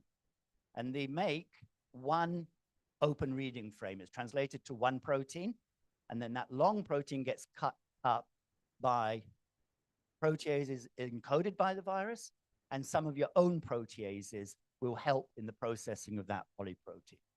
And why it's called Flavivirus, the genus, is because flavus means yellow. And the first virus found for this genus was yellow fever virus. Okay? Next slide, please. Okay, now the problem is that the flaviviruses show very high homology. Okay? They all look very, very like each other. We're going to find out there's actually 4 dengue viruses that cause dengue fever, 4 different viruses, but they look a lot alike. And then the dengues also look a lot alike to Zika. So what this means is that immunology can be very, very complicated because the immune system can cross-react. So if you have antibodies against dengue and Zika comes in, maybe it can cross-react with that because they all look alike at the level of the genome and at the level of the protein as well. So they're very similar. Next slide, please. There we go. Okay, so I like these because they replicate. It's very simple and very, very complex at the same time.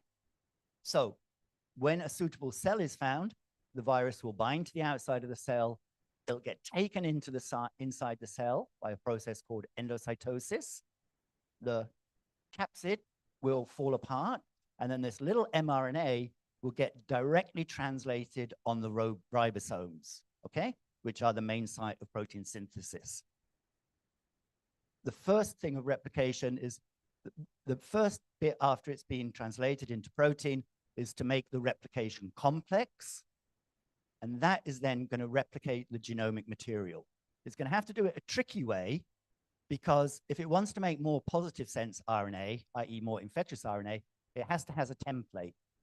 So the first thing it does is make a negative sense and then copies that off to make the new infectious virus. All of that gets put together, and it passages through the trans-Golgi network where it undergoes some processing, and then it's out of the cell by exocytosis. Next slide, please. Right, so let's get to the meat of it. In Thailand, where I work, there is current transmission of 4 mosquito-transmitted flaviviruses. These are dengue virus, Japanese encephalitis virus, Zika virus, and something called Tembusu virus. Now, Tembusu, we're not going to worry too much about. Next slide, please. In Indonesia, as I was coming here, I looked at what transmission is going of the flaviviruses, and you have 4-ish. So you have dengue virus, Zika virus. There are reports of West Nile virus, but it's a bit skimpy, to be honest. The data's not excellent. And I would bet that if you start looking, you're probably going to find Tembusu virus as well at some point. Next slide, please. Okay, so Tembusu, we don't need to worry about it now, okay? Because at the moment, it only infects birds, okay? So it's very devastating to chicken farmers, duck farmers particularly. So the infected mosquito will bite a duck and it will get very sick and maybe die. Now, we wouldn't normally need to worry about it, except we know that people seroconvert. So they have evidence in their body that they've been infected by this virus. So they haven't been sick, but their immune system recognizes it and they make antibodies against it. And we see this in with seroconversion. So the virus is infecting people, but it's not making them ill, but their immune system records that they've been infected by that virus. In many ways, that's a really bad thing, because sooner or later, that virus is going to infect somebody and become more pathogenic and make them sick, and then we're going to have a new virus running around affecting people. Next slide, please. Okay, so Japanese encephalitis is a big problem. There's about 70,000 cases per year worldwide, as estimated by the WHO, and it's particularly common in rural areas, where, particularly where it's associated with pig farming. Pigs are a very, very strong amplifying host. If they get infected, they make lots and lots and lots of virus, so they can pass it on to many, many mosquitoes very effectively. Thailand has a national vaccination campaign and have had for 25 to 30 years, I think. But it's still the most frequent cause of encephalitis in Thailand. Next slide, please. Okay, so the JEV transmission cycle, we get the natural cycle, which is where it goes between water birds and Culex mosquitoes. So that's the native cycle that's going on around us. We don't necessarily see, but sometimes that Culex mosquito that's infected is going to come across a human and bite them. Okay? And so then, as we said, if you get bitten, you can't pass it on because you don't make a lot of virus, but you can have very serious consequences of it. Horses also, Japanese encephalitis virus is very, very pathogenic to horses for some reason. And then, as we said, pigs are really bad. If they get infected, they make so much virus, they'll pass it on a lot. Next slide, please. Okay, so there's good news and there's bad news, okay? Less than 1% of people infected with Japanese encephalitis virus develop clinical illness. So that means 99% of you, if you get bitten by a mosquito carrying Japanese encephalitis, no problem, okay? But if you develop symptoms, you're in between very big problems and very, very big problems. So the person who develops symptoms, normally about 5 to 15 days after being bitten, and mild disease includes fever and headache. But what you want to watch out for is symptoms of severe disease, which include rapid onset high fever, headache, neck stiffness, disorientation, coma, seizures, spastic paralysis, and about 30% of people will die, okay? And the other ones who don't die, they're still going to have big problems, neurological problems, in about 20 to 30% of survivors. So if you do get symptomatic JEV, you are in a lot of trouble. Next slide, please. Okay, mainly because it's a neurotropic virus, okay? That's encephalitis is inflammation of the brain. And so the primary cell is cell type infected, is circulating leukocytes, and they go across the blood-brain barrier and infect the cells of the nervous system, okay? So that's why it will be very dangerous. Next slide, please. Okay, we won't worry about that. Next one, please. Okay, so the problem is with all the flaviviruses, there's no treatment except what we call supportive care. So we'll hook you up to the machines and hope you don't die. That's the best we can do for you, okay?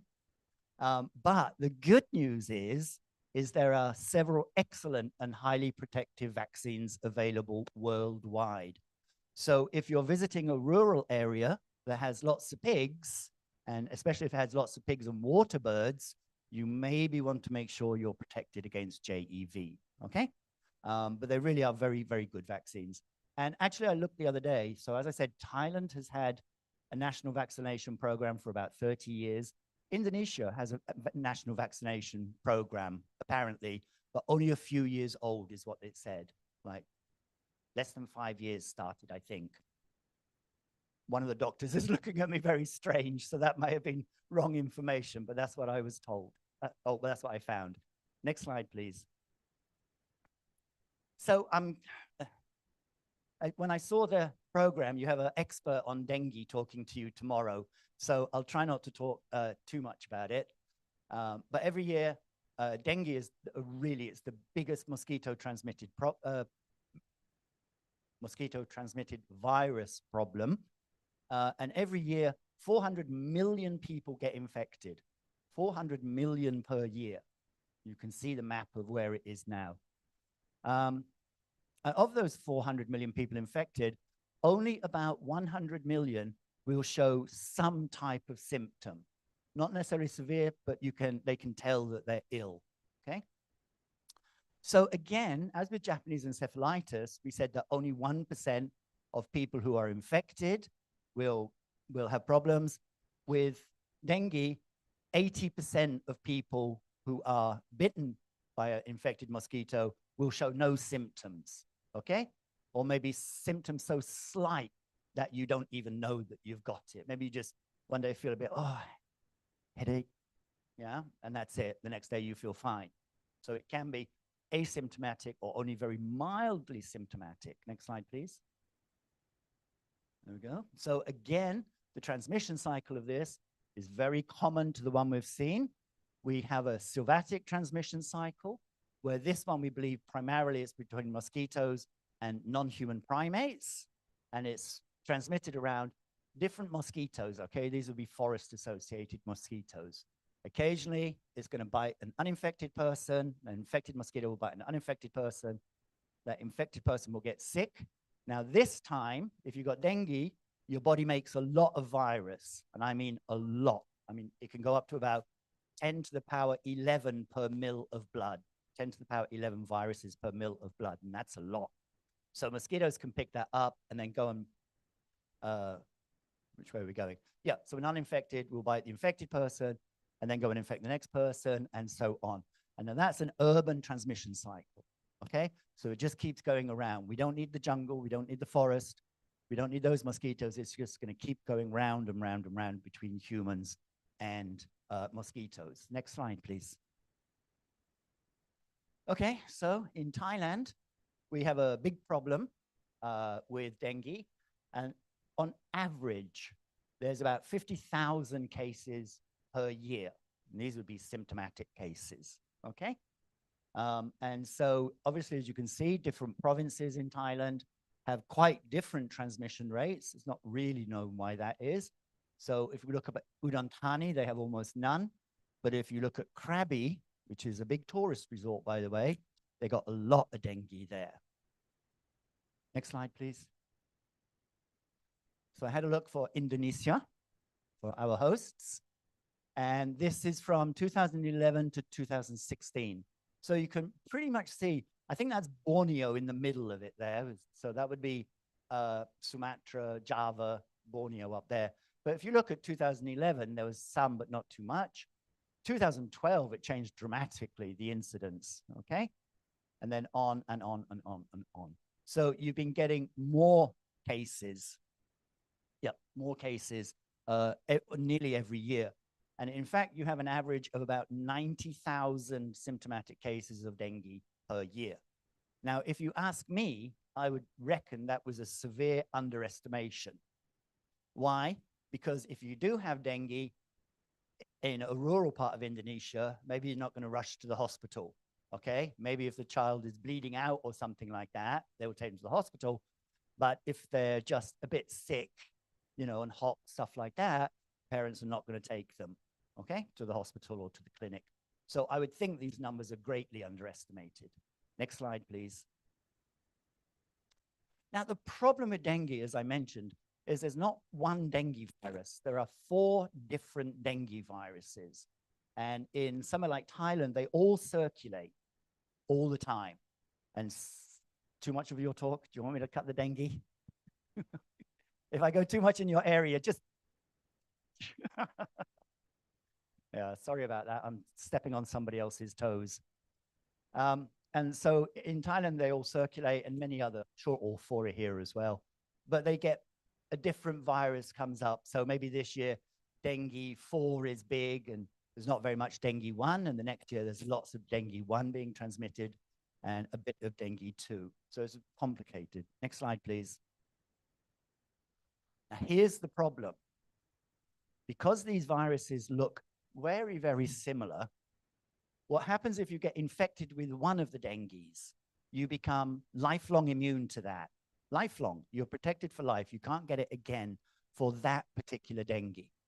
So if you get dengue 1, whether you're symptomatic or asymptomatic, your whole life you're protected against dengue 1. And they've done studies where they've looked back, people who were infected 50 years ago or 60 years ago, and they still have good antibody response against it. But dengue 1 doesn't protect you against dengue 2 or dengue 3 or dengue 4. No protection at all, or maybe minimal. But the problem is that the antibodies that you've made against dengue 1 kind of recognize the virus, not enough to neutralize it, but enough to form a virus antibody complex. And that gets very, very efficiently into monocytes, which are a main circulating blood type. So in actual fact, if you have antibodies against one dengue, it can make the second infection with a different virus much more severe. And this is called antibody-dependent enhancement of infection. Now, to give you some idea, in Thailand, about 90% of Thai adults have antibodies to at least one dengue virus. There was a, okay, I'll come back to it. Next one, please. There we go. So the symptoms, as we said, JEV was fever, headache, and maybe nausea and vomiting. With dengue, fever, headache, muscle pain, joint pain, nausea and vomiting, fatigue, skin rash. And the real sign of severe dengue is you start bleeding, like inside and outside and every side. So that's the main critical manage point. Next slide, please. There we go. Okay. So there used to be very complicated guidelines, but nowadays they just classify dengue as with or without warning signs, and then severe dengue, which is where you're hemorrhaging. And so severe dengue can be fatal if it's not managed appropriately. Next slide, please. Okay, next slide, please. Yeah, okay, so how do we diagnose dengue? Well, in any form of diagnosis, there's this big balance between how easy is it and how certain is it, okay? So with dengue, we have the problem. If somebody's sick and I want to know 100% that they had dengue, I can go and isolate the virus from their blood and prove that they have the virus, which is technically very, very difficult, okay? It's not something that can be done in a clinic. It needs a full-scale viral molecular biology lab like I have to do that type of thing. So that's not good.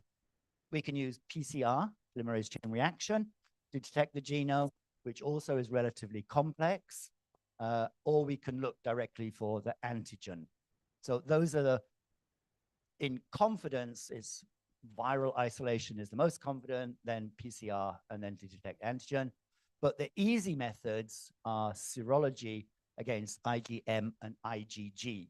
And this is what's normally done in clinical practice. Next slide, please. Go. Okay, no need. Next slide, please. There we go. Okay, so treatment and protection. Well, guess what? As we said, there's no specific drug to treat it. Basically, it's again with supportive care, okay? So we might manage your fluid volume, your hemocrit, all of these things, and basically just say like, good luck. We'll do what we can, but it's up to you. We don't have a drug to give you. There's vaccines. There was one called Dengvaxia that was rolled out. And unfortunately, what you have to do if you want to make a vaccine is protect against all four viruses at the same time. Because if you don't, you make it more likely that people are going to get the severe reaction of antibody-dependent enhancement of infection, okay? And the Dengvaxia, actually, it worked quite well in people who had already had one infection of dengue virus. But if people had no infection of dengue virus, it was much more likely to give them, they were much more likely to get severe disease when they did finally get infected with dengue. So Dengvaxia is pretty much off the market now. And I've heard a couple of times there's a new one coming out that they say doesn't have this problem, but I'm not up on that one. It's only recently been released. Next slide, please. Okay, so the one I'm going to talk about a little bit more, that's finished on dengue, okay, is Zika virus. And Zika virus is an absolutely classic emerging stroke re-emerging virus. So around the world, there was a pandemic outbreak of Zika virus. So involved about 100 different countries had outbreaks of Zika virus infection. And what the critical thing was, what was noticed was increased cases of microcephaly. That's children born with abnormally small heads, like physiologically damaged size small heads. And we'll look at that as well. There was also some cases of Guillain-Barré syndrome, but that happens with other viruses, so it's not unique. Next slide, please. There we go. So a little bit of the history. Zika virus was first isolated in 1947 in Uganda, in Zika forest in Uganda.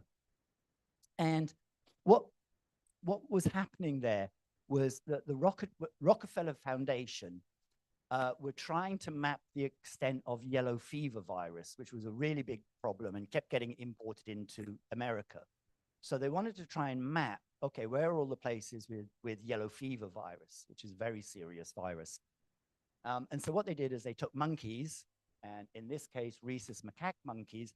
Now, rhesus macaque are native to Southeast Asia. You don't get them in Africa, okay?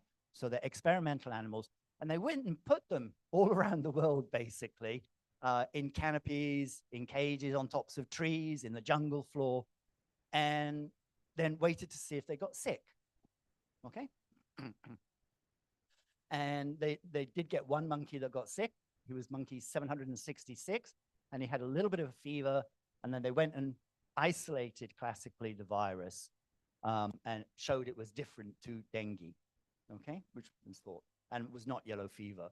And then a year later, they isolated it from mosquitoes in the same areas. That was good proof, monkeys and mosquitoes both having it, okay?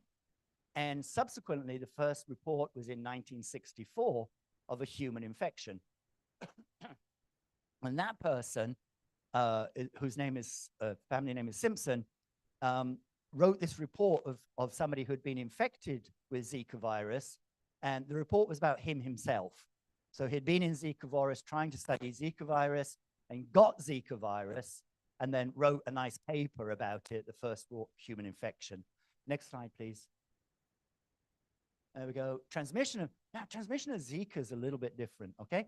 So again, we have this enzootic cycle between monkeys and mosquitoes, and then it spills over into an epidemic cycle, which is mosquito, human, mosquito. But there's really good evidence of sexual transmission of this virus, which is not normally associated with mosquito-transmitted viruses. And there's good evidence of vertical transmission. We'll talk about that, which is transmission from the mother to the fetus developing inside. And we believe domestic animals may also be hosts for this. Next slide, please. Okay, so how long have I got? Yeah, okay. So when they started this big Rockefeller program, they were picking up all sorts of viruses, right? Not only yellow fever, but lots of other viruses that were being transmitted by mosquitoes to monkeys. And so they started doing what are called serosurveys. So we're looking to see which people in this population have previously been infected by this virus, okay? And what they showed was that it was discovered in Uganda in 47, and samples from Thailand had seropositivity, and they were taken in 1954 to Zika, and there was Philippines seropositivity from 53. Next slide, please. And here's the actual data. So how they did this experiment, this is before PCR, it's before most of immunology, it's before most of what we know about everything. So what they used to do is they would take serum, so serum from the person, and mix it with the virus, and then inject it into the brains of mice, okay? If 4 of the 5 mice survived, then that showed that in the serum there were antibodies against that virus, right? If all the mice died, then clearly that serum had no antibodies against it. It's a really, really crude methodology, but it was state of the art in the 1950s. So if we look at the data on Thailand here, we have 8%, which on that cohort size meant two people. So 2 of the people who they surveyed had antibodies that inhibited or that neutralized Zika virus. But 80% of them had antibodies that neutralized dengue. Next slide, please. And if we look at more of their data set, you see, so the first one they were looking for was Japanese encephalitis. The second one was Nataya virus, Zika virus, Ileus virus, West Nile virus, and Simliki virus. So they showed quite high positivity. Look, they showed 84% of the samples had antibodies that neutralized Nataya virus. The only problem is none of these viruses have ever been detected in Thailand. Never. Okay? Next slide, please. And again, this was on the Philippines. Again, undiluted serum injected into the brains of mice. And this was from Philippines, and they have Murray Valley encephalitis, West Nile, Nataya, St. Louis encephalitis, Ileus. Never been found in Thailand. Never, ever, ever, ever, or Philippines, okay? So what it shows is that the methodology that was used to look for where these viruses were was really bad at detecting where these viruses really were. And that's probably because, as we said, they all look a bit the same to the immune system, right? So they were almost certainly, most of this is just nonsense. Next slide, please. Okay, so the first place of isolation of Zika outside of Africa was in Bentong, Malaysia, and it was found in mosquitoes. Next slide, please. There we go. And we now believe that there's 3 lineages. Next slide, please. Don't worry about that. Okay, so here's what happened. It's known that the virus was in Southeast Asia. And in 2007, a country called Yap Islands had an outbreak of Zika. First of all, they thought it was dengue. And then they say, not likely. Well, let's go and have another look at it. And it was shown to be Zika. And that was the first time the virus had been found outside of Africa or Asia. Okay? It was a small outbreak, not really important. But then 6 years later, the virus again somehow came out of Southeast Asia and got into French Polynesia. And there it caused about 8,000 to 9,000 cases of disease. So this was a big impact. Next slide, please. Oh, no, sorry, back. My bad. Okay, so then from French Polynesia, it went to all of the little Pacific islands, and it came into Brazil in 2015, and it caused 1 million cases of infection. So a huge number. And then it got up into the little bit of the USA in the bottom corner in about 2016. Altogether, I think some 89 or 90 countries and territories around the world had outbreaks of Zika virus. Next one, please. Except Southeast Asia was really quiet. Okay, so let's have a look. The first case detected was in 2010 in Cambodia. And then in 2012, 1 case was found in Philippines. In 2013, Indonesia had 2 tourists that got it. And the sentinels for most of these, and Thailand, we had tourists get it as well, was we didn't detect it, okay? Almost all of these cases, these people went back home to they were tourists, they went back home to their home country, and they got diagnosed in their home country. So Japanese got done in Japan. 1 case was in Canada. I think another was a German tourist. And that's about, that's a 5-year period when this thing is starting to rage. It's just gotten to Brazil calling 1 million cases, and we got nothing. Next slide, please. There we go. And we've still got So this is 16, 17. In Thailand, we still have a little bubbling of it, but no huge outbreak, no huge outburst. Next slide, please. And real thing about it is, you know, Zika, if you get it, you're going to be a bit, you know, either you could be asymptomatic or you're going to be a bit sick. All right. It's really no big deal, except for microcephaly. Okay. And this is actually us identifying Zika virus in a fetus that had been autopsied to confirm that they'd done the right thing and that it was Zika. And so we still have cases of microcephaly. Next slide, please. And even recently, there we go, this is 216, 270. We have cases in Indonesia, much of the area, but only about 1,000 cases. So there's a huge area. We know the virus is here. We know it's circulating, but it has very, very low impact generally. Next slide, please. There we go. And the symptoms of Zika and dengue are almost identical. Next slide, please. There we go. Now, it's also a bit of a funny virus. For all the others, we get it by mosquitoes or occasionally blood transfusion. But Zika virus in human, Zika virus is found in blood, semen, female genital tract, breast milk, urine, saliva, amniotic fluid, and placenta. That's human studies. Lacrimal fluid, that's mouse. So somebody, I don't know who, I'd like to slap him, had to make a little mouse cry so he could collect the tears for it for his experiment. I don't believe in that. And in primates, we see it in saliva, urine, cerebrospinal fluid, semen again, vaginal secretions. So it's really very strange. It's almost unlike any of the other ones. Next slide, please. 15 minutes. And transmission routes, predominantly mosquito to humans, that's millions of cases, but also male to female sexual contact. And this was absolutely been proved several times.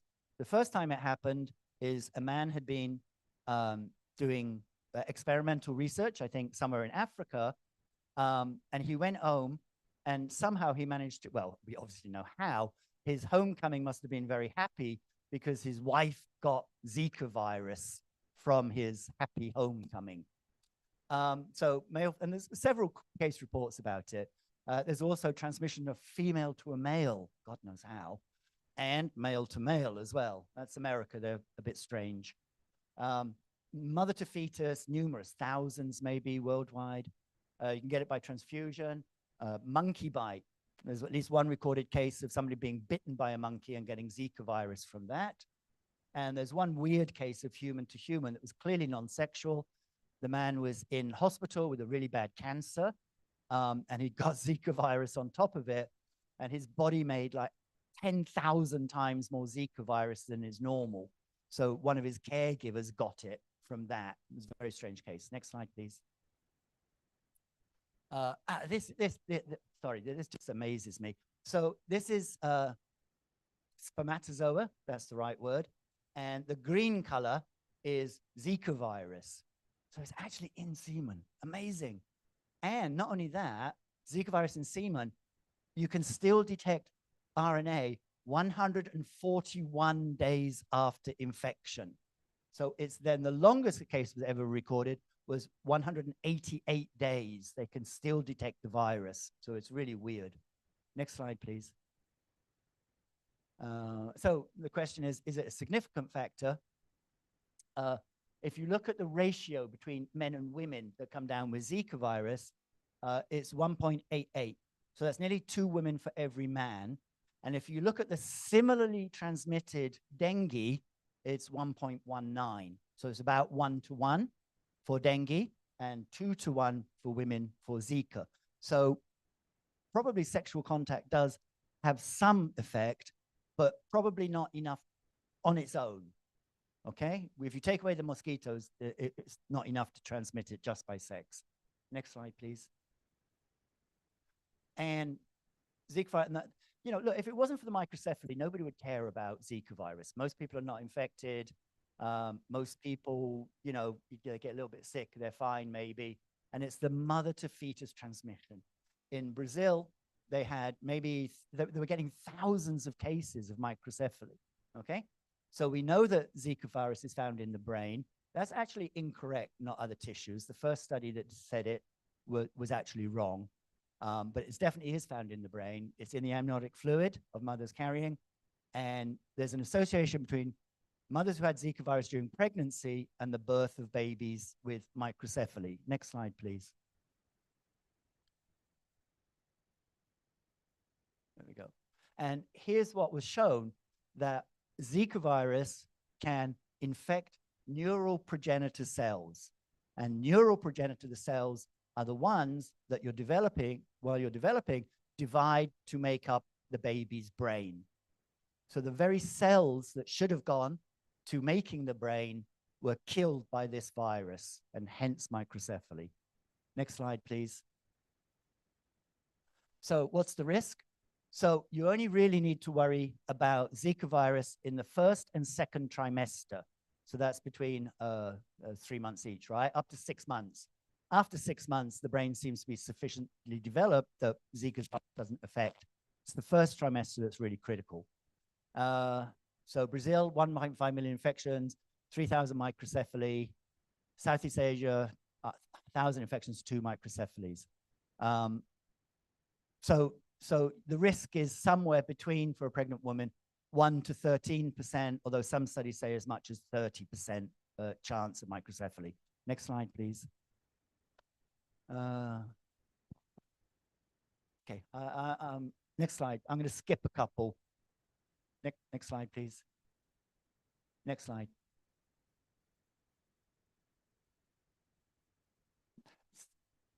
Go back one. Sorry, I'm trying to re-edit. I thought I had 90 minutes and they told me I got 60 minutes. So I'm editing in my brain. So the real question is, why did this virus come into places where it had huge outbreaks? Like it got into Brazil and they had 1 million cases. Southeast Asia you saw was nothing, right? What's the reason for that difference? So they asked the question, do pre-existing antibodies against dengue, which we have a lot here, do they protect you against Zika virus infection? Okay.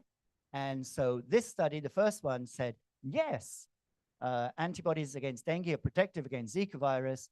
And then the next one said dengue virus serocross drives antibody dependent. So one says those antibodies protect, and the other one says they make it worse. So not really a clear answer. And very common in science, by the way, that people come up with the opposite answer. Next one, please. So what they did is they then asked, okay, how about we look at the level of antibody? So at a low concentration of dengue antibodies, the disease was worse, okay? That's ADE. But if you had a high concentration, that you got protection, okay? Next slide, please. But then they went and looked at, everybody thought, hey, we got all of these monkeys that have been infected with dengue as part of vaccine trials, right? So we've got dozens of monkeys that have pre-existing antibodies against dengue. So they went and took those animals and then infected them this time with Zika virus. And did it make a difference? No, no difference at all. So it looks like that's not what's protecting us. Next slide, please. Okay, we're not going to worry about how to detect it. Next. Okay, there's no Zika, no specific drug. With rare exceptions, it's mild, and everybody's developing vaccines for it. But it's really difficult because the huge number of cases has come and gone. When you're doing vaccine development and you want to test it, you need lots of cases around to be able to work out how good it is. And the wave of Zika is generally gone. Next slide, please. Okay, so I'll mention briefly, because I'm not very convinced on the evidence of West Nile virus transmission in Indonesia. So you again have a transmission cycle between birds, particularly wading birds, okay? And that will then can cross over into a domestic transmission cycle between normal birds, and occasionally then that mosquito that's infected will go and bite a person. And again, we're a dead-end host for that one. We can't pass it on. Next one, please. So this is worldwide distribution. And if I can remember my map, excuse me. It's not come over very well, but Indonesia is down round about here. Am I? Yeah, about, hand waving, okay? It's not colored as a transmission zone, okay? The evidence of West Nile in Indonesia is really very weak. One reported case, I believe. Next one, please. And guess what? It's spread by both Aedes and Culex species. And again, with the serious symptoms, high fever, headache, neck stiffness, okay? Neck stiffness is very often a sign of some neurological involvement in viral infections, okay? And obviously, if you're in a coma or paralyzed, you're really sick, right? Next slide, please. There we go. So what may come? So this is showing the first, all of the mosquito-transmitted viruses and showing where they were first isolated, roughly. If it's in red, there's reports of human infection, okay? So there's like 26 viruses in nature that haven't yet exploded out, okay? And the purple is laboratory only, and there's only 1, 2, 3, 4, 5, 6, 7, 8, 9. There's only about less than 10 viruses that have no report of human infection. Next slide, please. So here's the problem. We're getting to the point of the talk, is that if you look at the population of Thailand, it's about 67 million people. We have 26 million per year and rising, visitors, that is, and we send out tens of thousands. We send, people to the Hajj and construction workers, pretty much the same. So not only do we have a lot of people coming into Thailand, potentially bringing one of these viruses in, we have a lot of people going out who could potentially pick up a virus and again, bring it back into Thailand. Next slide, please. And even more worryingly, this is the map of international airline routes, okay? So you can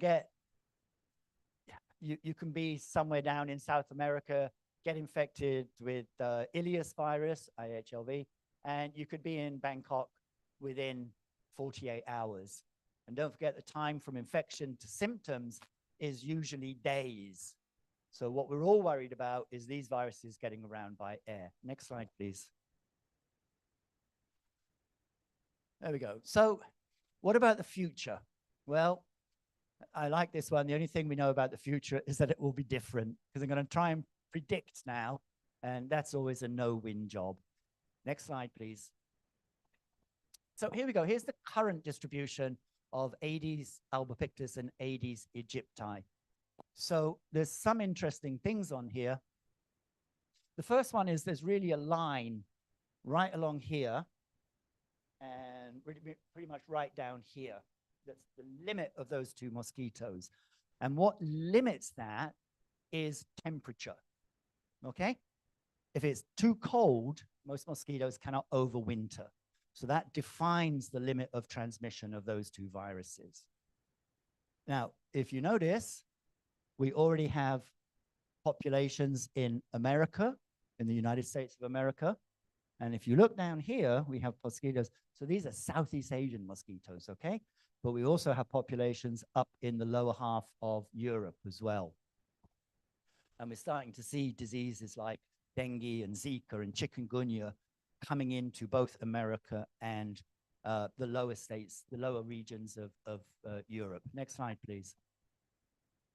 All right. Now, this is a bit quick, all right? So this is 1919. It's looking at where mosquitoes are going to live, okay? And it's too quick for me. It's 1919, 2019, 2050, 2080, okay? So it's projecting where the mosquitoes are going to be. And the first thing that you'll see is this one, which comes from here to up. So, and also over here, okay? You're seeing it encroaching into those areas that previously do not have those mosquito species. But also, interestingly, if I can remember where it is, yeah. So if you look at this over time,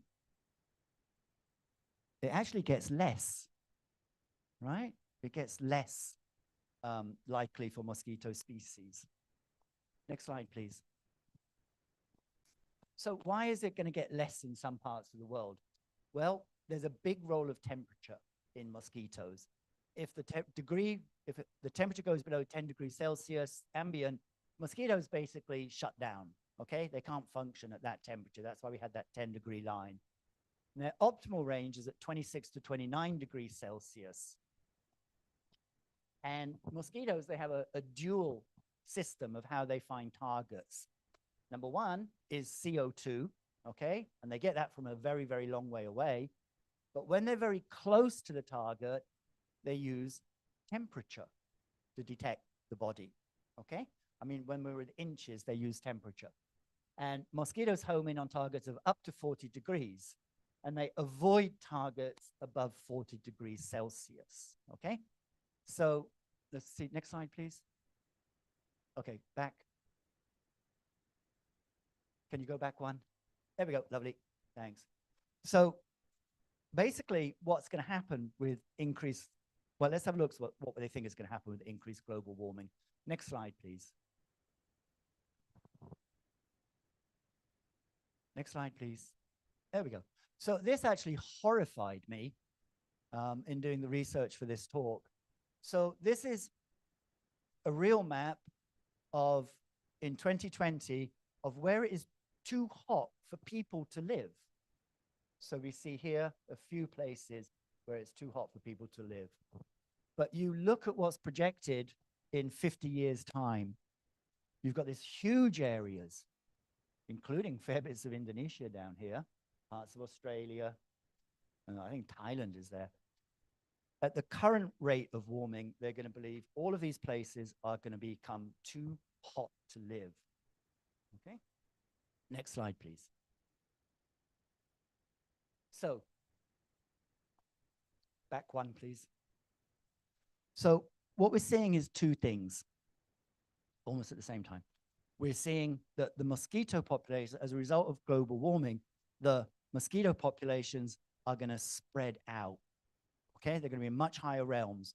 We're going to see these viral diseases in countries that have never seen them before, okay, or hardly experienced them. So we're going to see dengue, Zika, chikungunya, all transmitting in all of Europe and most of the North America and up into Russia, where they've never seen anything like that. And at the same time, the too hot to, well, there's two things. At first, global warming will make it too hot for mosquitoes to function in the area they are now. So theoretically, we may even see a lowering in this part of the world for a while of mosquito-transmitted diseases. It's just too hot for that. But when it gets too hot to live, you're going to have to migrate, right? Next slide, please. So here we have what is believed will be the main climate-induced human migration. And you notice that if you remember the too hot to live map, was right around here, right? So people in South America are going to move up to cooler climes up there. People here are probably going to migrate up to Europe, which is already quite ongoing. And we're also going to see, I'm too close, I can't see, migration this way from Southeast Asia will probably come this way, as well as up to Europe and that. So these people are going to be forced, because of climatic conditions, to migrate. They'll have a lowering of infectious diseases where they are now, but when they get to North America, etc., guess what they're going to find there? Dengue, Zika, chikungunya, okay? So it'll almost predicate, the two things will move together up into more of Europe. Obviously there will be new populations, like Americans will suffer it. But let's have a look. Two last points, I think. Yeah, you give me 2 minutes. Thank you. Number one, when Zika got into America, it caused quite a lot of cases, but not anywhere else on the scale of, should we say, what happened in Brazil. You know why that is? Americans have air conditioners. Okay? So they live in an air-conditioned house that's all sealed up, and they go to an air-conditioned mall that's all sealed up. So they really have still quite minimal stuff. They also, yeah, that's the big fact. Around here, you know, most in rural areas, certainly people just don't have air conditioning, so they're very susceptible to these things. So I think the impact will be less when it gets up into the Americas and into Europe. Next slide, please. Summary. Okay, there we go. Right. So both human and mosquito populations are going to experience changes in distribution. The mosquito population they're going to move into areas where that virus has just moved into. And in addition, new populations will be subject to previously unknown disease. And one more slide, please. Next slide, please. Right. So here's the thing. If we do not remediate climate change, overall, the mosquito-transmitted viruses will see a generally wider distribution, including increased penetration into the developed countries. Here's the real ironic bit about mosquitoes and controlling mosquitoes. We're actually really, really good at it, okay? We're very good at controlling mosquito populations. In about, I think, the 50s, dengue was almost wiped out from South America, okay? They have good programs. We don't need all these high-tech programs. We don't need Wolbachia mosquitoes. We don't need sterile mosquitoes, because we know already how to wipe it out. What we don't have is the patience and the will to do it. Because every time the government says, okay, let's have a new mosquito control program, and the incidence of dengue goes down and down and down, and then the government says, oh, okay, why are we funding this? We don't have any dengue. And then they stop the programs, and then dengue comes bouncing back right away, okay? But there's been programs in Vietnam where they also have this communal water bucket or where they save water, and they put one little insect into that ate mosquito larvae, and dengue was wiped out in those villages, literally wiped out. And then what happens? Everybody got bored doing it and taking care of it and doing it, and dengue came back. It's not technology that we lack in controlling mosquitoes, it's will. Next slide, please. There we go. Thank you very much for your attention. Okay, thank you so much, Professor Smith, for your lecture about mosquito-transmitted viruses. Is there any question from the participant? Okay, I have one.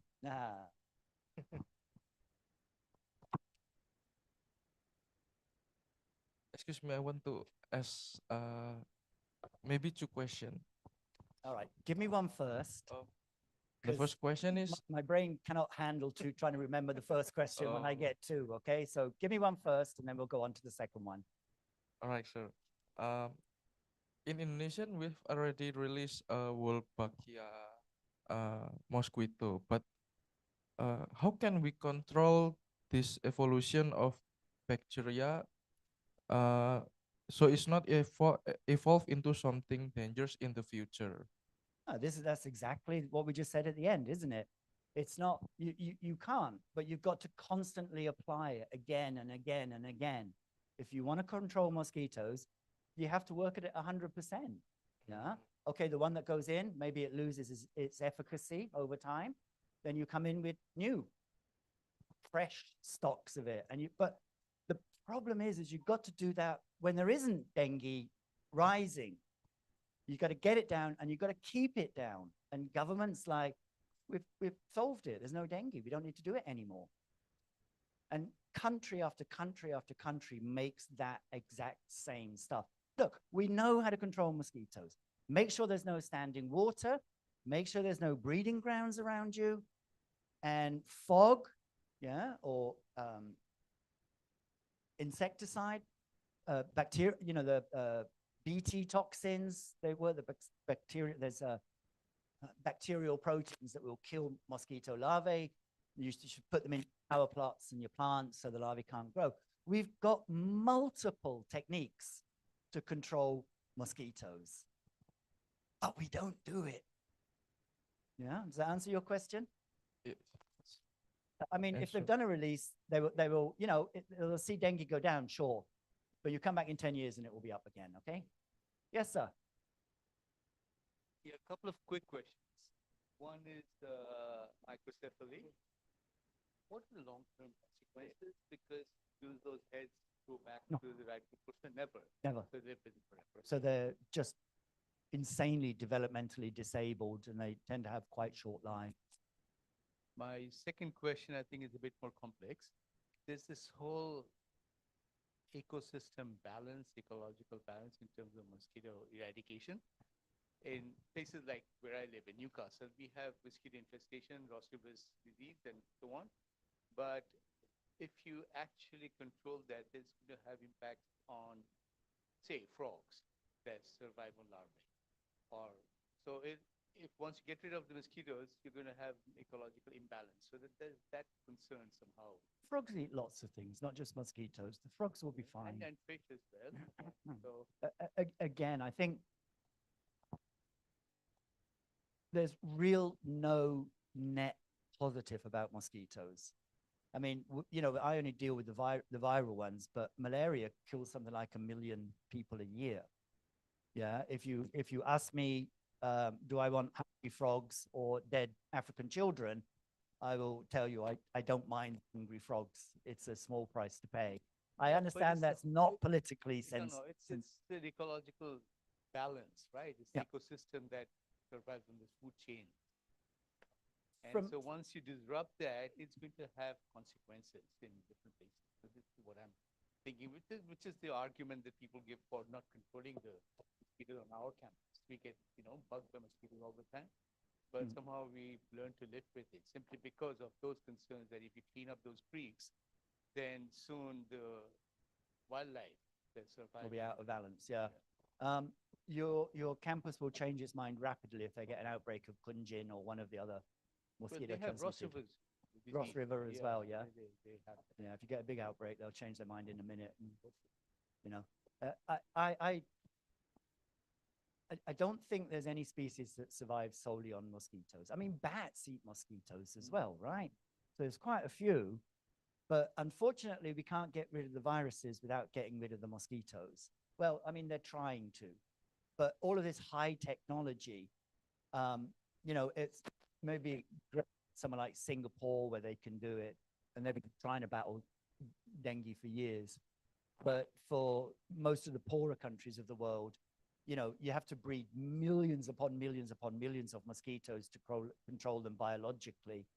And we're really bad at predicting what happens when we put something into the environment, right? Cane toads, right? Was that the one for you? Rabbits, camels. You know, we introduce these things thinking is, you know, it's going to be good, and it ends up biting us every single time, pretty much. Yeah. So I would have no hesitation if I could press a button to get rid of mosquitoes, they'd be gone. Because they introduced what they call the Australian guppy, and that's now in every water body. You can't get superfish. That's what it is. Right. And it was introduced for what purpose? To kill mosquitoes. To kill mosquitoes. Yeah, you see, we mess it up. We always try and do great, you know, animal versus animal, et cetera, and we mess it up every time. So I really feel we've got to stop introducing things into the environment personally.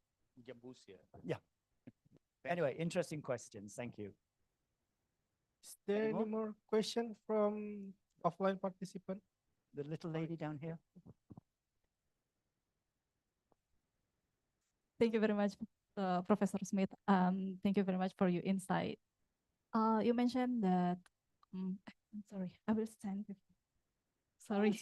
Okay, don't worry. Yes, thank you. You mentioned that if our body infected Zika virus, it's make a form of the specific antibody. I'm curious what antibody are formed. Because if our body infected any pathogen, for example, virus or bacteria, it can make produce the antibody, specifically IgM. What antibody specific are formed of the Zika virus? Well, there's early in, oh, goodness me, I'm sitting with a load of immunologists. You pushed me into my bad part. IgM, if I believe, is the early response to infection, but IgG is the long-term response. So the ones that are lifetime protection are IgG, and it's almost invariably against the E protein, the cellular E protein. It does make antibodies against other proteins, but E is by far the predominant. Yes. Yeah. So what different, what specific antibody are formed because of a Zika virus? Because the IgM are formed the first beginning after infected or other pathogens. What specific antibody? I'm curious about it. How do you say it would be IgM first? IgM first. Yeah. So any pathogen can produce IgM. It's not for just a Zika virus. No, it would be Is it dengue, because- IgM, all of them are IgM All first. Okay. All of the And then the flaviviruses, and then IgG. IgG for long-term protection. Yeah. Okay. Yeah. Thank you. Okay. Thank you. Okay. Yes. So yeah. Okay, we have a question from the Zoom meeting. Allow me to read it for you. Sure. Thank you for your nice presentation, Professor Smith. My name is yeah. Okay. My name is Siti from Master of Immunology Programs. Uh-oh. Uh, I am interested on the topic of asymptomatic dengue infection Okay. in endemic dengue region. My question is, there is actually two questions. Sorry, three questions. The first one is, how is the risk of blood transfusion from an asymptomatic donor, both in acute or convalescent phase, to a dengue patient? Okay, that's a great question, isn't it? Let's take me well out of my comfort zone.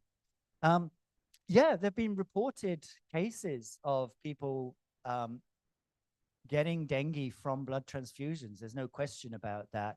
I'm not a blood expert, I must say, but we you got loads of viruses that infect humans, okay? And they screen blood transfusions quite carefully for the most serious. So HIV, you would screen the blood for, and there's some of the funny human ones I can't remember. BK virus. So they have panel screenings. But they're probably not screening for dengue. So it's just, good luck. But it would be very, very, very remarkably low risk. Okay. If it was a high risk, they'd screen for it. Okay. Part two. Part two. Okay, actually, it's only two questions. I misread it. Okay, the last question is, how is the chance for the viral transmission and the development of more severe clinical manifestation that might be accused by ADE, since dengue screening is not one of the standard tests for blood donor in Indonesia at the moment?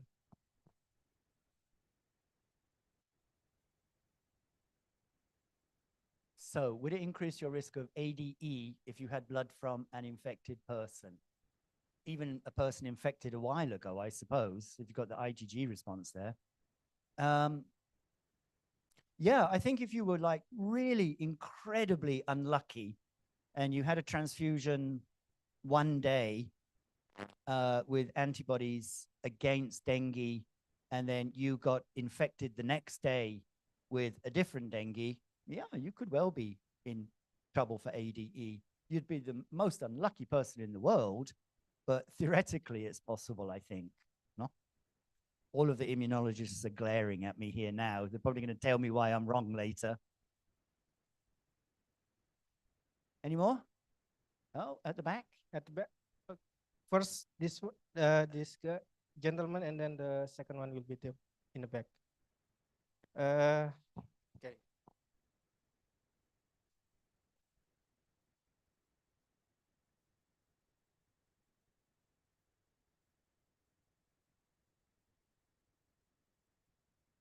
Hello, sir. Hello. Since you already told us before that we have no specific treatment or medication for dengue, Mhm. so actually I think each of us think that what is actually the issue or what is the problem with our medication or our technology. Until now, we really don't have a specific treatment for dengue. What's your opinion since you have a vast knowledge? Well, they've been doing. I'll start on the first side. Let's say the vaccine. The first vaccine trials were undertaken in about 1945. So the first vaccine trials were done about 80 years ago, and they failed. And every vaccine trial since then has failed. Okay, mainly the vaccine side is because you're trying to, what we say, juggle 4 balls at the same time. You have to have protection against everything. And that's why Demvaxia failed, because it didn't provide equal. And for people who were naive, that gave them, like me, I've never had dengue, gave us a much greater chance of having severe infection. For drug development, you know, we used to be really, really good at antibiotic development. Okay, now antibiotics of bacteria, obviously not viruses, but we had multiple classes and what are called broad spectrum antibiotics that will treat, you know, a particular class of bacteria. With antiviral development, there's a few drugs for specific viruses, and they only work on one virus. There's a huge specificity. We cannot get broad spectrum antivirals.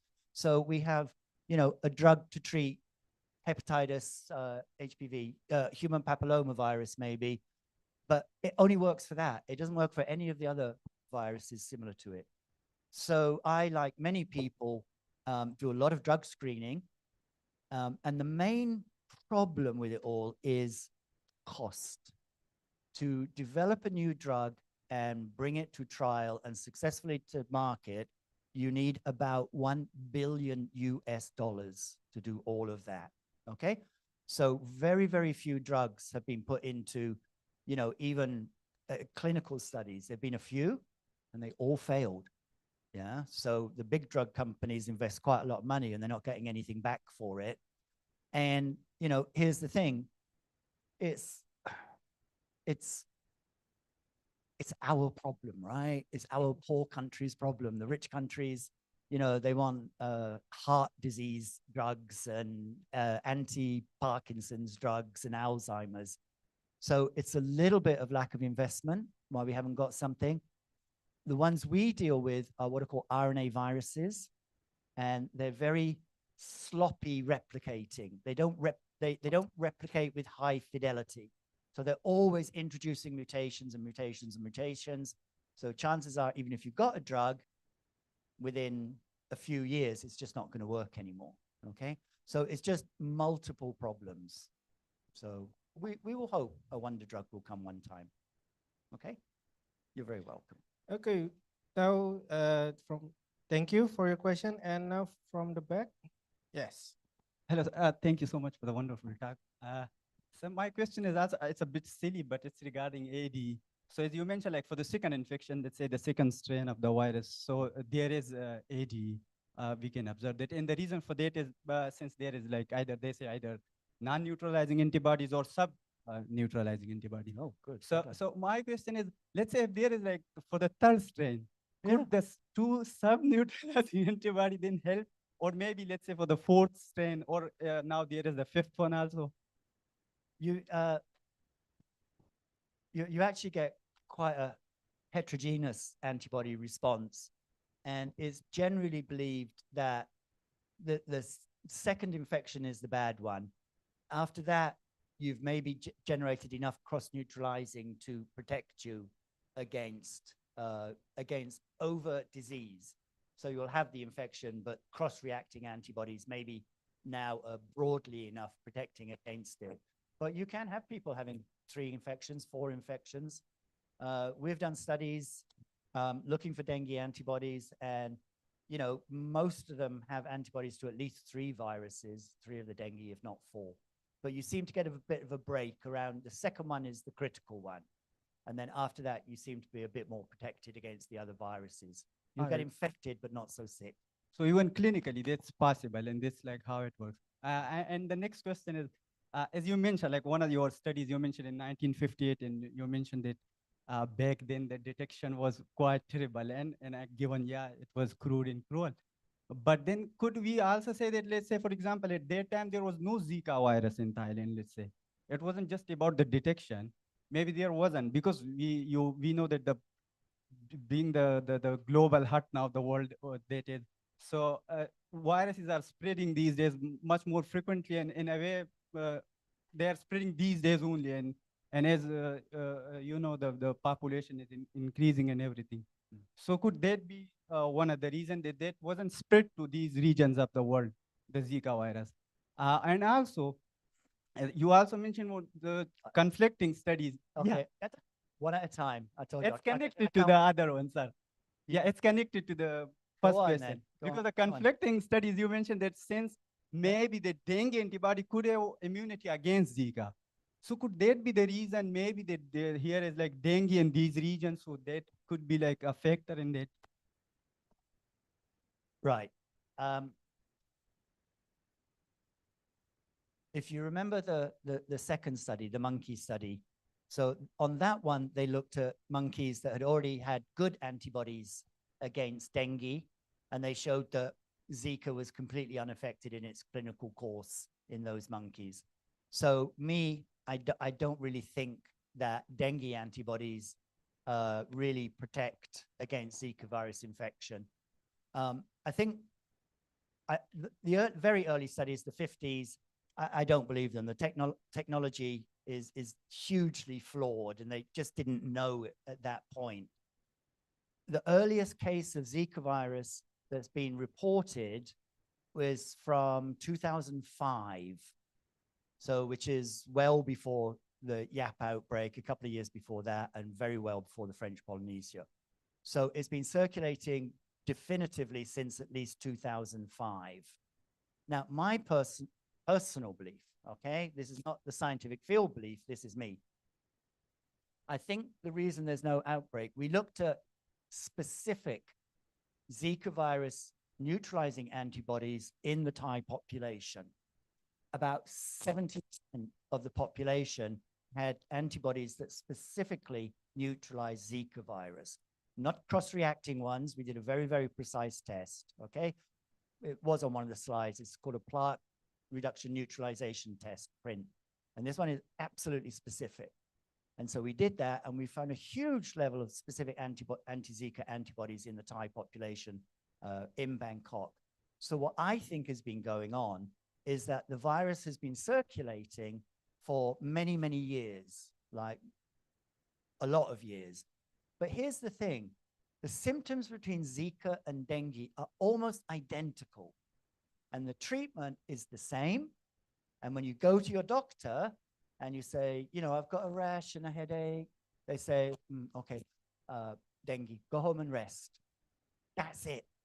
Go home and rest. Now, the dengue ones have a chance of getting much more severe illness, so they'll be back to the doctor at some point. But Zika, the only thing you do is go home and rest. Yeah, there's no specific treatment for it. It's going to be mild. It's going to be self-limiting. So my personal belief is that under that sea of 50,000 symptomatic dengue cases, Zika virus has been hiding just under that because the symptomology is so similar. Yeah. Does that answer you? Okay. Thank you for your question.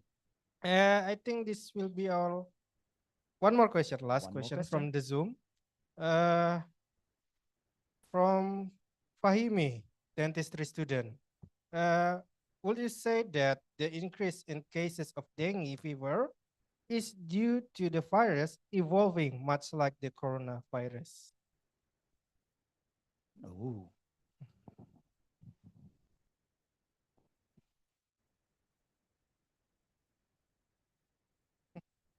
That's a good question. I think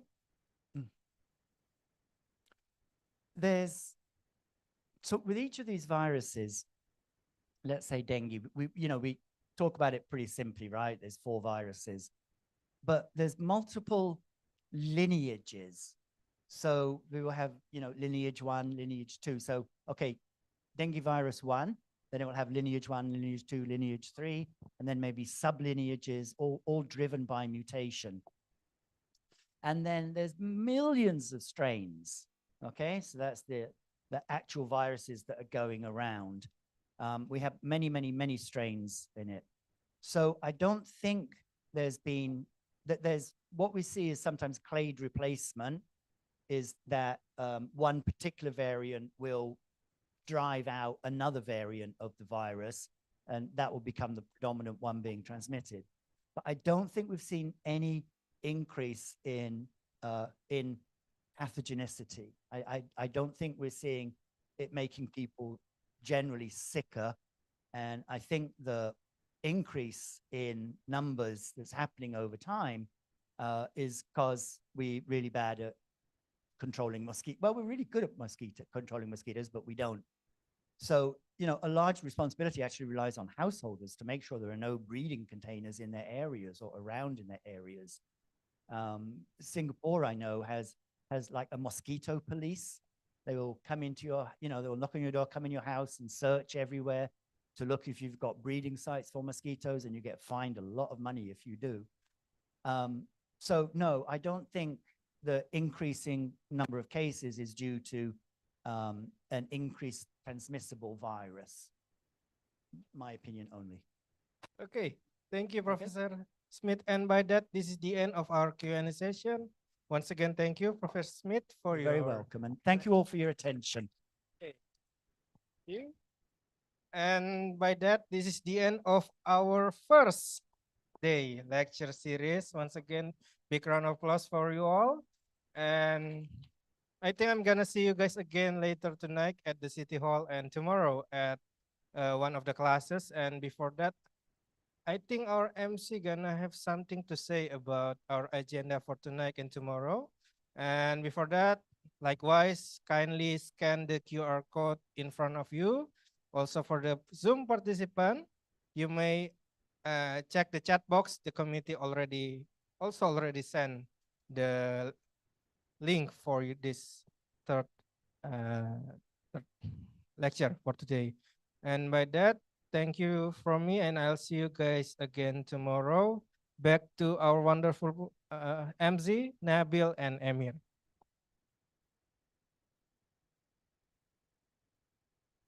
Thank you so much.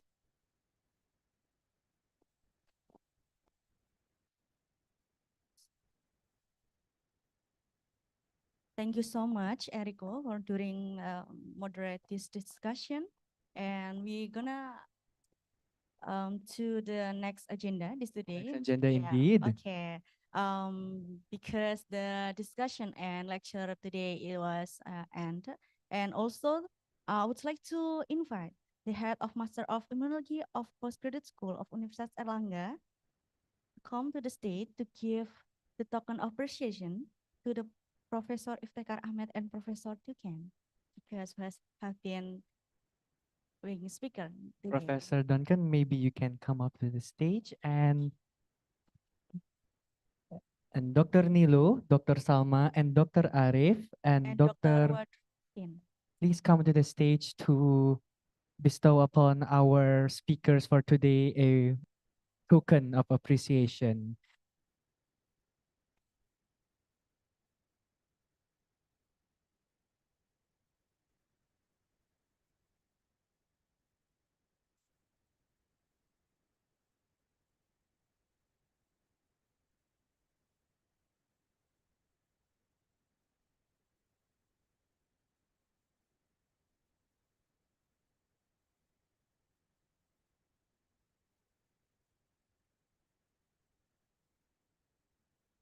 Ladies and gentlemen, please give a big round of applause for our speaker today. And we would like to invite to all the lecturer of Postgraduate School of Universitas Erlangga to come to the stage to take some photos together. Excuse me, Professor Iftekhar Ahmad, to come to the stage because we already give some token of appreciation. Already got it, but we need the photo, right? Can we just Would you like to take some please come photos up, please, together? again, once again? Yeah, excuse me. Okay. Maybe to all the lecturer of postgraduate school of Universitas Erlangga can come to the stage to take some photos together with all the esteemed speaker today. Okay. Yeah.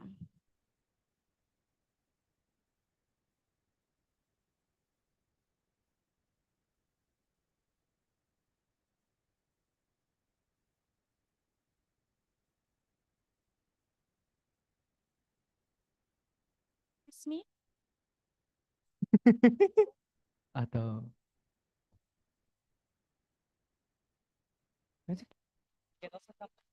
Yeah, take some photos together. Yeah. together and take a photo.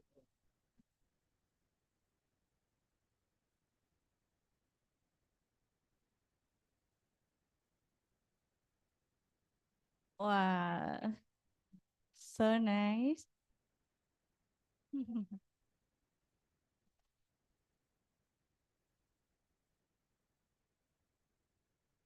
We can take the photo first and then we can change Yeah, later. we can Don't take worry, some Prof. photos first. Okay, I to believe we all the lecturer of postgraduate school of Universitas Erlangga. We take some photos together with Professor Dr. Iftikhar Ahmad and Professor Tukan Arsmith. Okay, see the camera. 1, 2, 3, smile. Smile. Okay, one more. Okay, the hand was Merdeka. Merdeka. Indonesia we call Merdeka. And say cheese. 1, 2, 3. Okay, maybe we can move it back. All And right. also all the participants, we can take some photos together during the summer school. So to all the participants, please stand up in your seats and maybe move to the middle as we take a small documentation session. And also to all the speakers and lecturers in attendance, please return back to your seats while standing.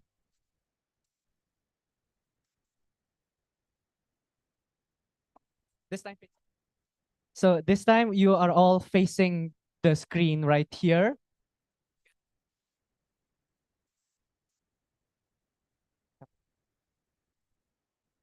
Remember, if you cannot see the camera cannot see you. Huh?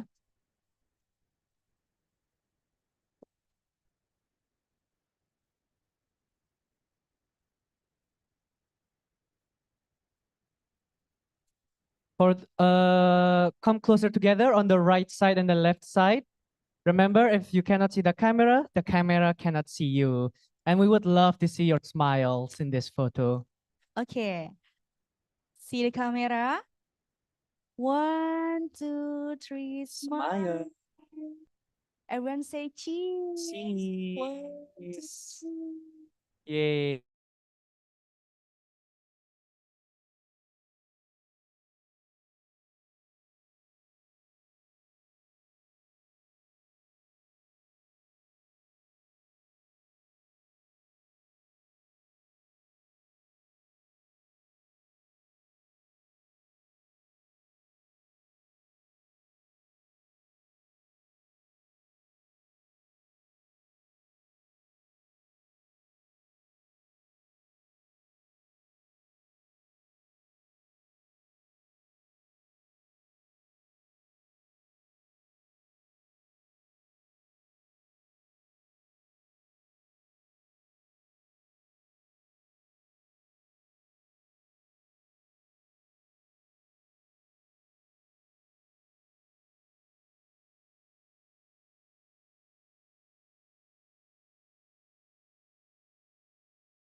oh.